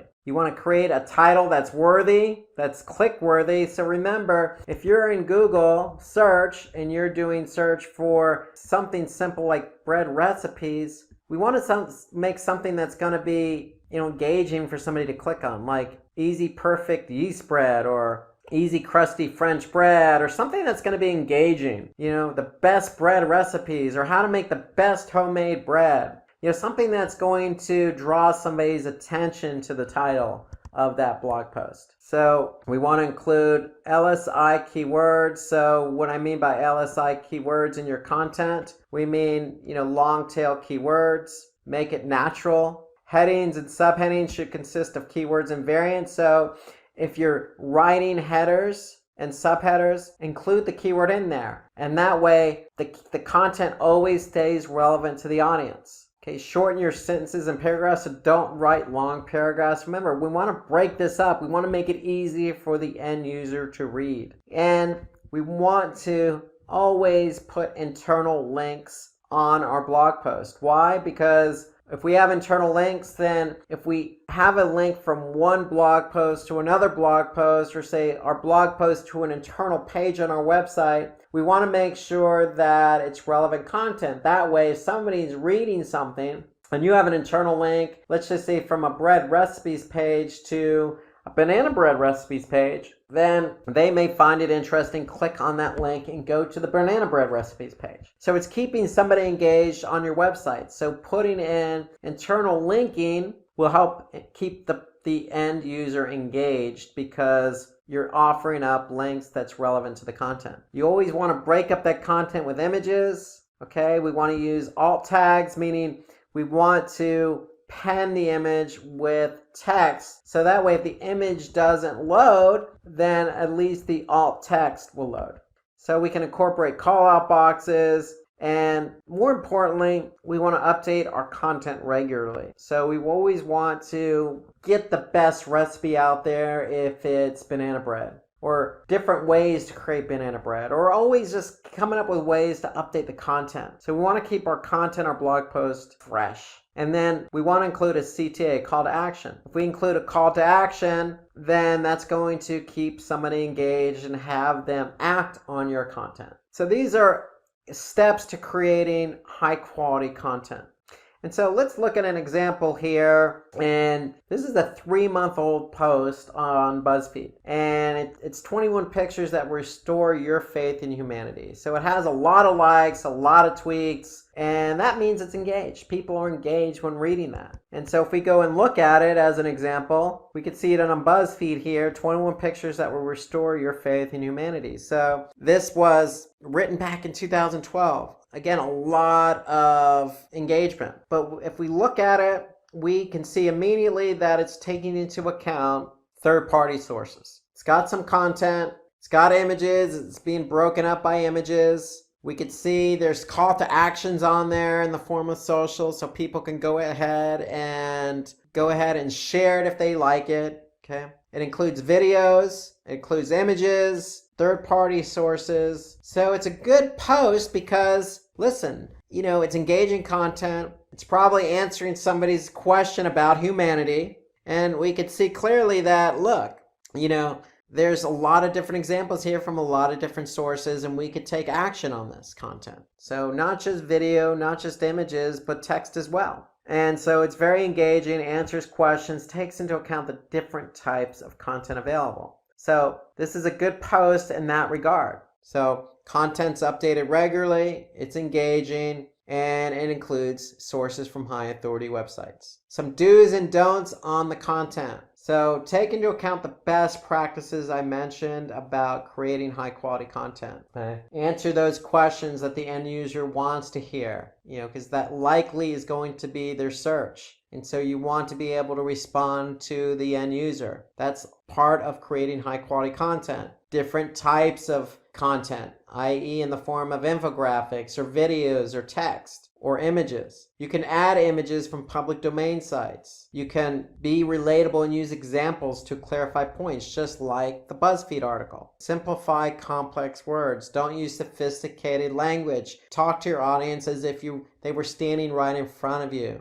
and use bullet points to exemplify your examples, your points. So some do's, the don'ts, obviously don't lift content. We don't want to lift content from another website. So that's plagiarism. So we want to have our own unique content. We also don't want to take images from other websites. And so if you do happen to find an image that works for your post and it's on somebody else's website, ideally that's not a good situation. But if you do happen to do that, then always give credit to the website. Okay, so if you took it from xyz.com, credit xyz.com for the image. And even put a link back. But ideally you don't want to take images from other websites. Just as much as you don't want to take copy, you don't want to take images. Use your own imagery and content. But if you don't have imagery, then you can always go to stock photography. There are plenty of websites out there where you can sign up for a subscription, like Adobe Stock Images as an example. You could sign up for an account, and in some cases you can sign up for a free account and use stock imagery. Okay, don't give less information to your audience. Give your audience what they deserve, which is the information they're looking for. They're looking for the best banana bread recipes. Give them the best banana bread recipes. Incorporate your own images. Break it up with titles. Give them a good quality piece of content that they're going to be able to engage with. And so if you put long paragraphs in your content, then it's going to be less engaging. So try to avoid those long paragraphs. Remember, shorten up the paragraphs, keep the language simple, add in images, answer those questions, use third-party credible sources, but write it in your own words, and you should be on your way to creating good quality content. Okay, so now that we've talked about high quality content in order to get your pages ranked high on Google search, let's turn our attention to optimizing on-page elements and discuss some website level factors that are both going to help you rank high on Google search. So let's just do an overview of what we're talking about when we talk about on-page elements and website level factors. So optimizing on-page elements include a number of different things. But primarily, we're going to focus in on meta tags, also known as meta description tags, header tags, also known as title tags, and URLs. So those are just some of the on-page elements we want to be able to optimize using relevant keywords in order to rank high on Google search. We also want to take a look at some website factors that will affect our ranking on Google search. They include website architecture, having a secure website, having a sitemap, and taking a look at page speed. So all of those are some of the website factors we need to take into account in order to rank high on Google search. So title tag and meta description together are considered meta tags. So both play an important role in ranking high on Google. So we want to be able to write unique title and descriptions for each page on our website. When I say unique, that means the title and the meta description need to be different for every page on the website. And so if you're not quite sure what a title tag and a meta description tag is, if you go to search and just type in any particular search query, the title tag is what's going to show up here in bold, and then the description is going to show up below it, below the URL, and that's going to describe the page. So both of these meta tags are important because it describes what your page is all about, and that's what Google uses in the search results pages. So we want to be able to pay attention to the length of our meta tags. So if we go back to our search results pages, title tags are generally 60-65 characters. Meta description tags are generally 160 characters. So anything really longer than that, then what's going to happen is the meta description tag or the title tag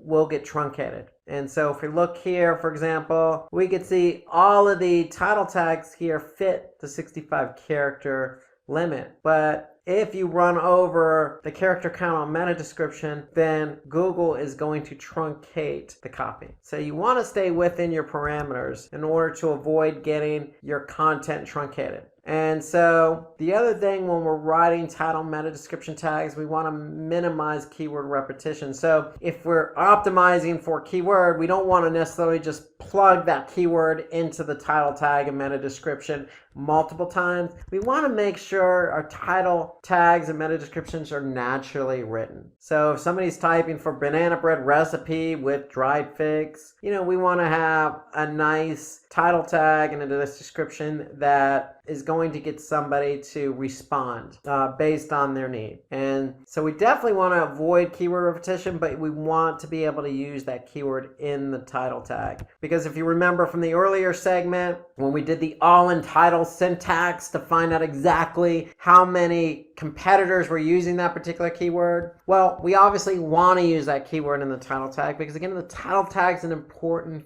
factor when it comes to search engine results. So we want to use the keyword, but we want to avoid stuffing or using it repetitively in our title tag and our meta description. We want the title tag and the meta description to describe the page, sound natural, but also be engaging, because the point is we want people to click on our link and go to our website from search engines. So title tags with numbers tend to result in higher click-through rates. This is according to Moz. So for example, if you just put in a title tag that says learn digital marketing, well, that may work, but if you put a number in there like 5 easy ways to learn digital marketing, that might get somebody to click on your link and go to your website. So having questions in your meta tags can also increase your click-through rate. For example, if you just put learn the importance of first page rankings, not too bad, but again, generic. But if you put it into the form of a question, how to rank number 1 on Google,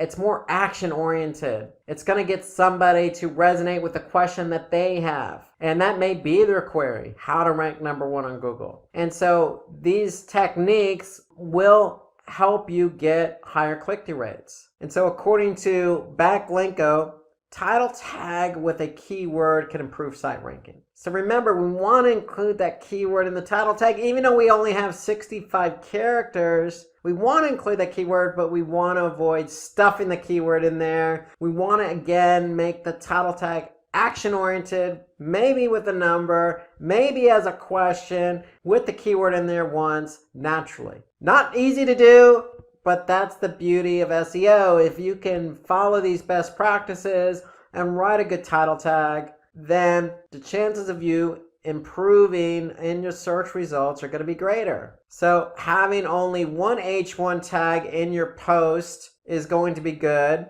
So remember, when somebody clicks on a link, so let's just say they do find a title tag engaging and they click on this link here and they go to that website, you want to start out with having that particular H1 tag, because the H1 tag, especially with the keyword in it, is going to signal to Google, hey, we're organizing our page, and because it's an H1 tag, it's important. We're structuring the page according to best practices. So having only one H1 tag in your post is definitely helpful. Having multiple tags, H tags in your post, help organize the page a lot better. So we want to add that targeted keyword in that tag, and your header tags should be relevant to the content. So if we go back to our example of the using dried figs with banana breads, well, the title says California fig banana bread. And remember the last segment when we were talking about high quality content? Well, look no further than including a video into our content. So not only will this video help keep the engagement high, but it breaks up the monotony of the page. And it's from a third-party source, so it adds credibility to the page. So adding a video based on the last segment of high-quality content definitely helps with ranking high on Google search. So following hierarchical structure, that means putting those H tags in there. H2 tags help break up the content. And we want to avoid repetition of H1 tags on your different web pages of your site, meaning don't just put the same H1 tag with the same keyword in it and keeping it blasé. We want to make those H1 tags exciting to read, but also used appropriately to break up the content. So remember, all white hat techniques. We want to avoid hidden tags. We want to avoid stuffing keywords. We want things to be natural. We don't want things to be forced. And your H1 tag should be 20 to 70 characters. Don't make long H1 tags. So if we go back to our page example, a short, sweet tag here, California fig banana bread. It's relevant to the content. It's short, sweet, and breaks up the monotony of the content. And more importantly, and again, any content you have on the page should always answer the user's intent. Remember, people are using search to answer questions, find information. Our content should be able to answer that for them. So, according to John Mueller, Senior Webmaster Trends Analyst at Google, header tags would definitely help Google for rankings in the search results. So we want to use header tags. So when it comes to URLs, we want to use hyphens and avoid underscores. So if we look at this URL here, this uses hyphens, fig and banana bread. So it's all broken up with hyphens. That's a best practice. Remember, canonical URLs. A canonical URL signals to Google this is the original content. So we want to use original content. And if you have multiple sources of content out there on, say, different websites, we want to use a canonical tag to signal to Google, this is the original content. Please index this content. And that doesn't hurt to use a favicon in URL, meaning a small icon. It helps to break up the monotony and help your URL stand out. We can add targeted keywords in the URL. So again, looking at the URL here, I can see we're using targeted keyword as part of the URL structure. Fig and banana bread. And notice the H1 tag is fig banana bread. So it's all consistent and it flows naturally. URLs that are no longer existing, then we want to be able to set up a redirect for those URLs, meaning a 301 redirect is a server response for Google that says, hey, Google, this page is no longer available, but we permanently redirected it to this page, which is now available. So that's what a 301 redirect does. It helps signal to Google and all the other search engines that if the page is no longer there, that's fine. You're just going to go to this page. This is the page that's permanently there now. And another thing we want to do here is if you have mobile URLs, you want to include those in the sitemap. And we're going to hit on that in just a minute. But all URLs should be mobile friendly as well as desktop friendly, meaning take into account those best practices. Keep your URLs short, use hyphens, put the keyword in that URL, and make it easy to understand. Want to avoid capital letters in the URLs. The URLs are case sensitive, so go lowercase. You should always go lowercase on the URL. Readable URLs, again, the rule of thumb here is if you understand what the URL is, then Google is going to understand what the URL is. So the shorter the URL, the easier it is to read. The easier it is to read, the better chance you have to rank high on Google search. So according to Backlink 2, URLs that are shorter definitely help you rank. So we want to be able to shorten those URLs. Keep them short and sweet. Don't make them long and unreadable. So those are some optimized ways or on-page elements that help you optimize. Now we want to look at some website level factors that will help you optimize and rank high on Google search. So good site structure provides better crawling for search engine bots. And what do we mean by that? Well, we mean having your site organized in a fashion that Google's going to be able to find all the pages. So what do we mean by that? Create a logical hierarchy structure. So if you're selling shoes, you're going to have a home page, break the structure up into men's shoes, women's shoes, children's shoes. Then under men's shoes, you could have it by brand. It could be Nike, Puma, Adidas. On the women's side, it could be Nike, Puma, Adidas. On the child side, it could be Nike, Puma, Adidas. And so you want to keep the structure, flow, in a hierarchy. So we want to balance the amount of subcategories within each category. So the men's, if it has Nike, Puma, Adidas, the women should have Nike, Puma, Adidas. And so you want to code your site navigation in CSS or HTML, meaning we want to be able to use something that Google is going to be able to index. So most sites are built in HTML, and that's what Google likes to index. They like to index something that they could take back to their servers. And then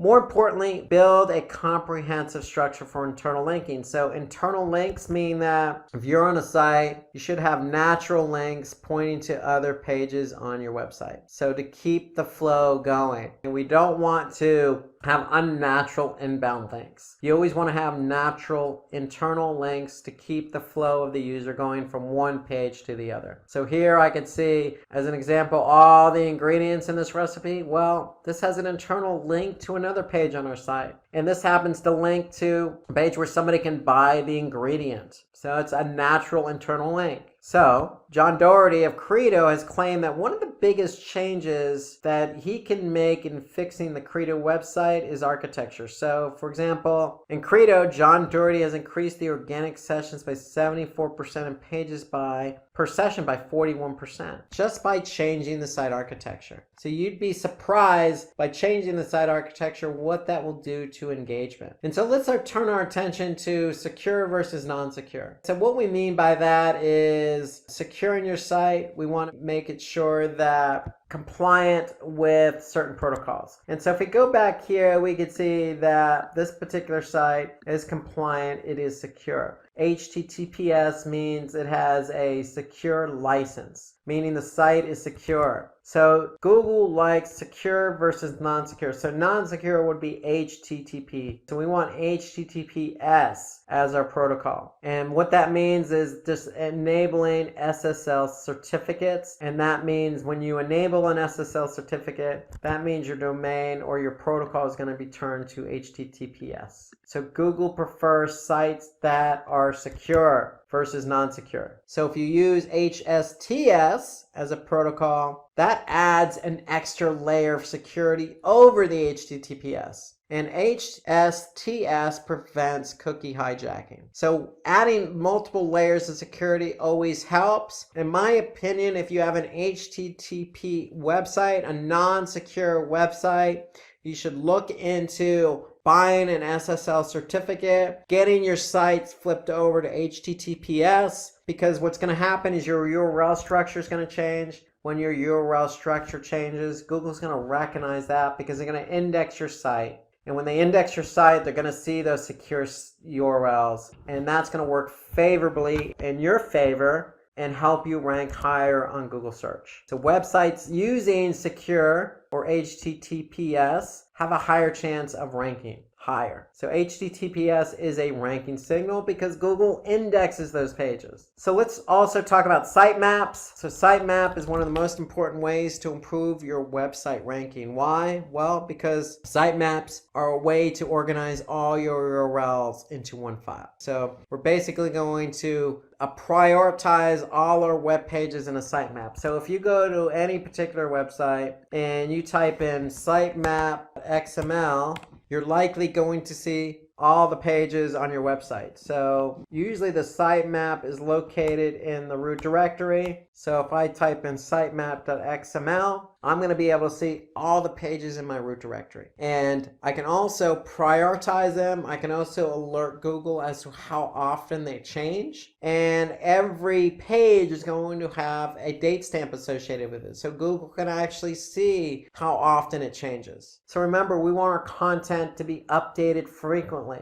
So if content's not updated frequently or it's not fresh, then Google's going to see that date stamp, that last modification date. So we want to be able to make sure our content's updated frequently. We want to let Google know that we changed it frequently. And we want to be able to prioritize our pages, let Google know, hey, these pages are important to us. So all that can be set up in a sitemap. We want to be able to add canonical versions of URLs in the sitemap. So we want to be able to add all our original URLs in our sitemap. And so we always want to build dynamic URL sitemaps for larger websites. And what I mean by dynamic URLs, that means that if I look at this sitemap and we're always adding content, let's just say in the form of a blog, well, guess what? We want those pages to be added to the sitemap as they're published. So as we add pages to the blog or to the site, then they should automatically be added to the sitemap. And so in effect, what's going to happen is we're going to be able to see the sitemap grow with more URLs. When the sitemap grows with more URLs, then that means then Google's going to index more pages. They're going to index more fresh pages. So they're going to be able to get those pages that are just published quicker. So that's the whole idea behind dynamic sitemaps, is we want to be able to capture all the URLs just as they're published. And we want to be able to maintain our sitemaps. And so I would always recommend a dynamic sitemap, but you can always create your own sitemap just by going to a tool called XML Sitemap. So if I just type in XML Sitemaps into Google search, here I could see XML Sitemaps Generator, and I can be able, if I have a small website, just create a free and simple sitemap on my own. When XML Sitemaps creates it, or your platform creates a dynamic sitemap, either way, the sitemap's going to sit in the root directory. And then what we want to do in turn is let Google know where that sitemap is. So in Search Console, we want to be able to submit the sitemap. So you're going to add the sitemap, you're going to let Google know where it is. It should be in the root directory, and it should be called sitemap.xml. And when you do that, Google's going to be able to take those URLs and index them. So we could see we submitted 528 URLs, Google indexed 521. So one thing about URLs here is when we create a sitemap, we're putting all our URLs in there. We do not add no index URLs in your sitemap. And what that means is that any URL we don't want Google to index, we're just going to exclude from the sitemap. Okay, so we want Google to take all the URLs we want indexed and put them in the sitemap. So according to Edgy, using sitemaps for SEO can increase your website's visibility and help you get indexed. Why? Because what you're in effect doing is taking all your URLs that you want indexed, you're telling Google how often they're modified, you're telling Google which ones are important, and you're submitting that to Google. And so Google's going to be able to take all these URLs quicker, index them quicker, and when they're indexed quicker, you can get ranked quicker. And when you get ranked quicker, you can get traffic quicker. So that's the whole idea behind sitemaps. So let's turn our attention to page speed now. So one of the last factors for our website, besides architecture, making it secure, and adding sitemaps, is we want to take a look at how quick our pages load.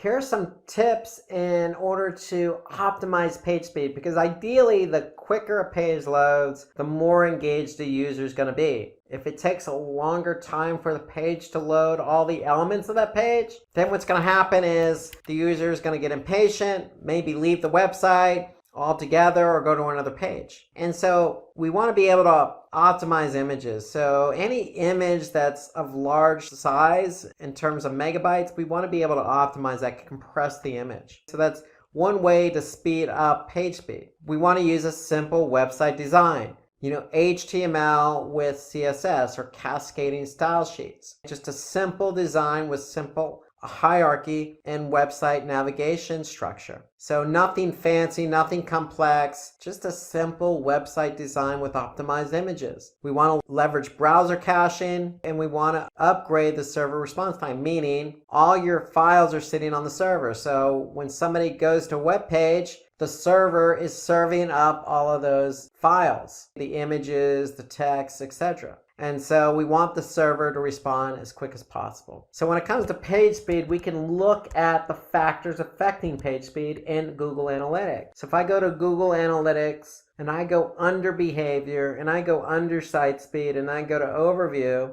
I'm going to be able to see what my average load time is for my site. And ideally, we want our pages to load as quick as possible. So that means anything under 4 seconds. Anything 4 seconds or higher, and it's likely the end user is going to leave the page. There's a correlation between page load time and bounce rate. And so what Google actually does is give you speed suggestions. So if we do have a page that loads slow, we can just go to speed suggestions in Google Analytics. And we go to speed suggestions, then Google's going to be able to tell us, hey, this particular page load fast, this particular page loads slow, and if it loaded slow, why is it loading slow? So here we could see the home page, as an example, is loading on average of 7 seconds. Well, if we look here, they're going to give us some suggestions. So if I click on this page speed suggestions, it's going to load a report and a tool called Page Speed Insights. And basically what it's then going to do after it's done running is it's going to tell me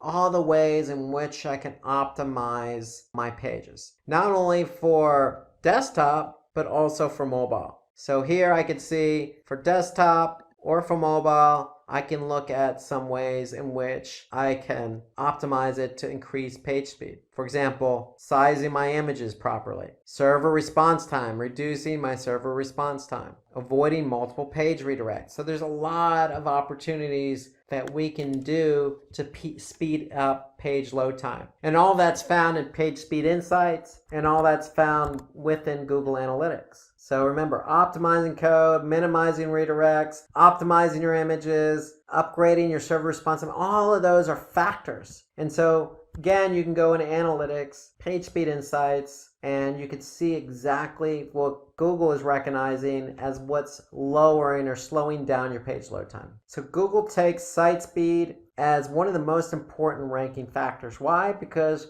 they're going to rank pages not only with high quality content that are relevant to the keyword queries, but they want those pages to have a good user experience. So if somebody clicks on the page, then the user should be able to see that content fairly quickly. And so that's why it's such an important factor.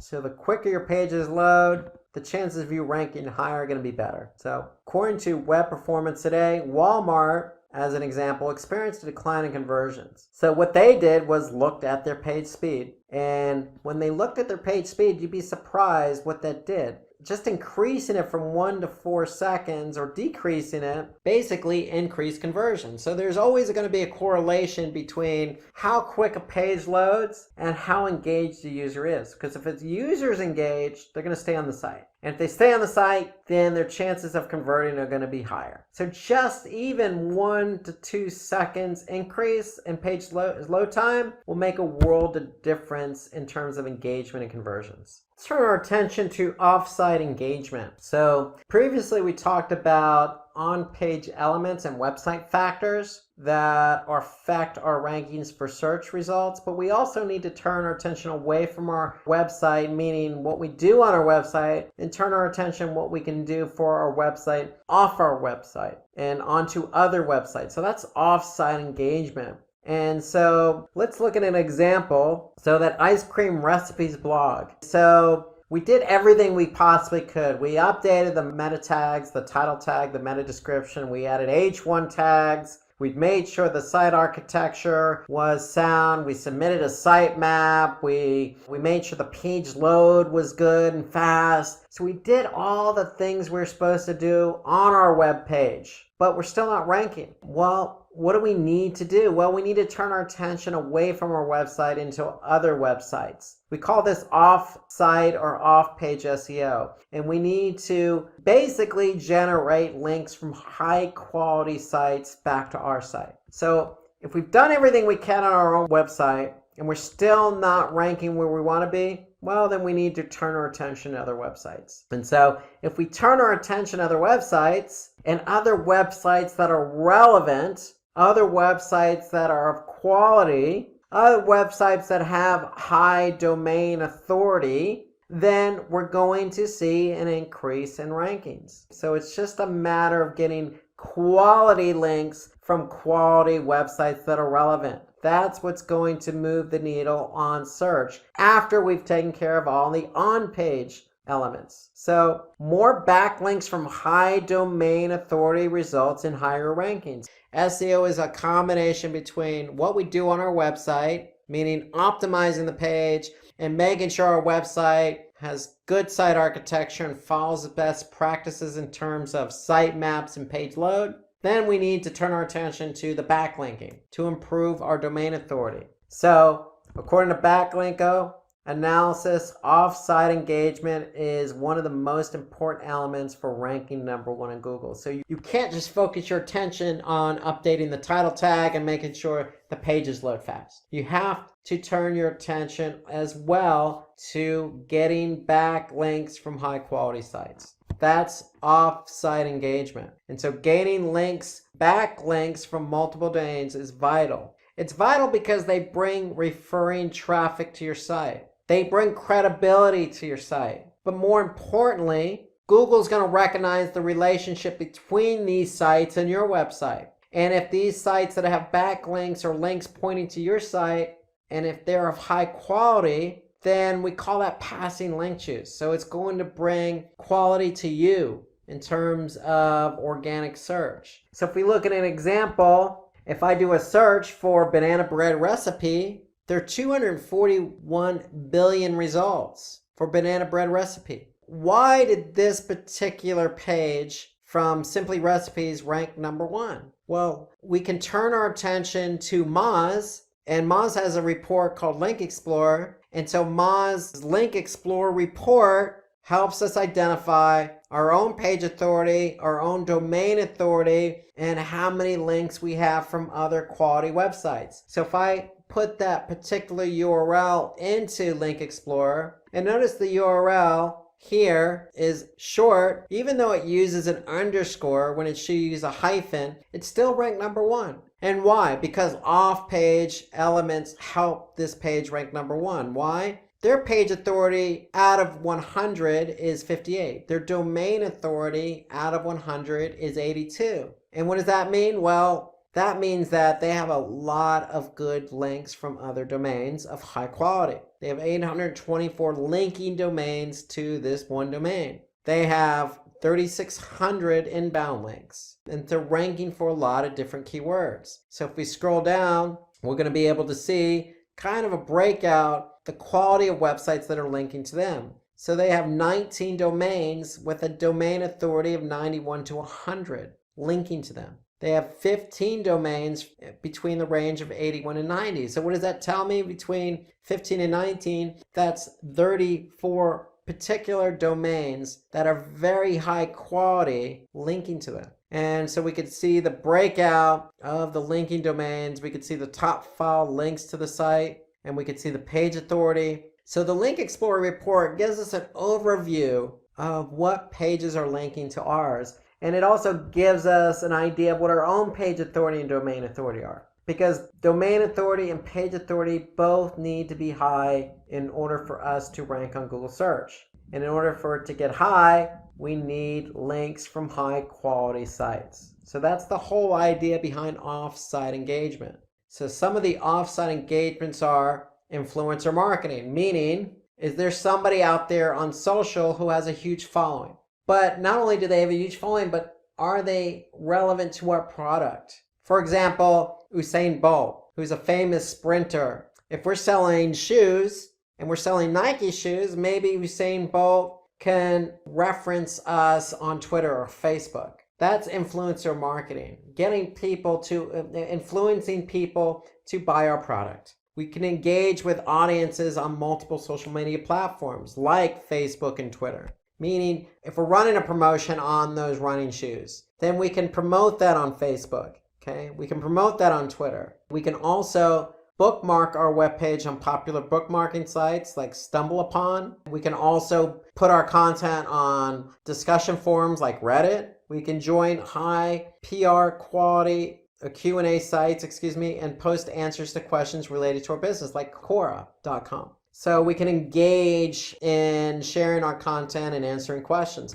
So there's lots of ways to get links to your website. If you have a blog post as an example, you can make sure that maybe that content is shared on a similar blog post. So if you have an ice cream recipe blog post, well, maybe you can look at a dessert blog post and share your content on that particular blog post and have a backlink pointing from that blog post to yours as an example. And you can reciprocate. So the whole idea of content is sharing the content, but at the same time of sharing it, you're producing backlinks. And backlinks help domain authority. So not only do they help domain authority, but they improve the search rankings. So in Google's eyes, the higher your domain authority, higher the page authority. In Google's eyes, that means your page is important, it's credible, and we're going to improve it in the search engine rankings. It increases brand visibility. If we have our content on a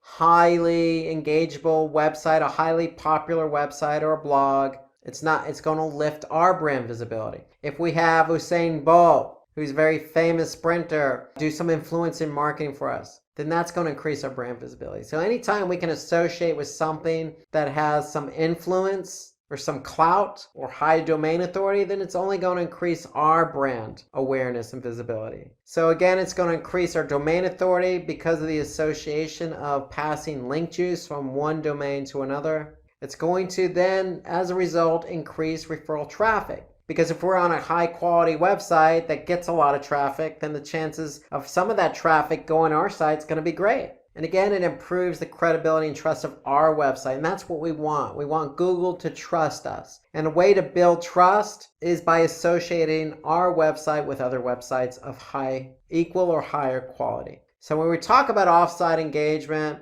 we want to do some guest posts on relevant websites. So if you have that ice cream blog, go to another blog like the dessert blog and do a guest post. So not only will that improve your brand awareness, but it'll generate a backlink and maybe drive some referral traffic. You can participate in forums and blog discussions like Quora.com or Reddit. Get your content out there. Start a discussion about a specific topic to engage users, build brand awareness, and generate that backlink. You can always put your site on a directory like Yelp, for example, or Yahoo directory. You could prefer testimonial link building, meaning if you serve products or offer up a service, well, somebody could provide a testimony on their website. Or you could just earn backlinks from relevant authoritative web pages like we mentioned Quora or Wikipedia, or there's plenty out there. So the idea is to associate yourself with high quality websites, but do it naturally. You don't want to force anything.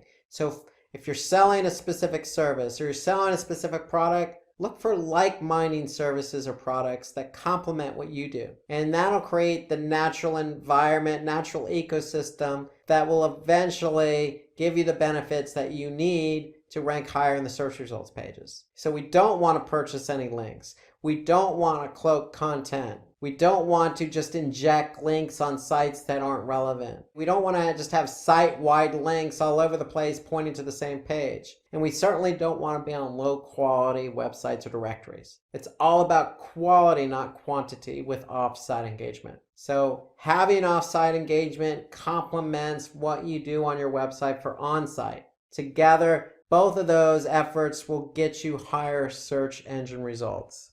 Thanks, Rob. With that, we've reached the end of this video. Stay tuned for part 2, where we'll be covering topics like Google Ads, Google Display Network, Google Analytics, Facebook and YouTube ads, and much more.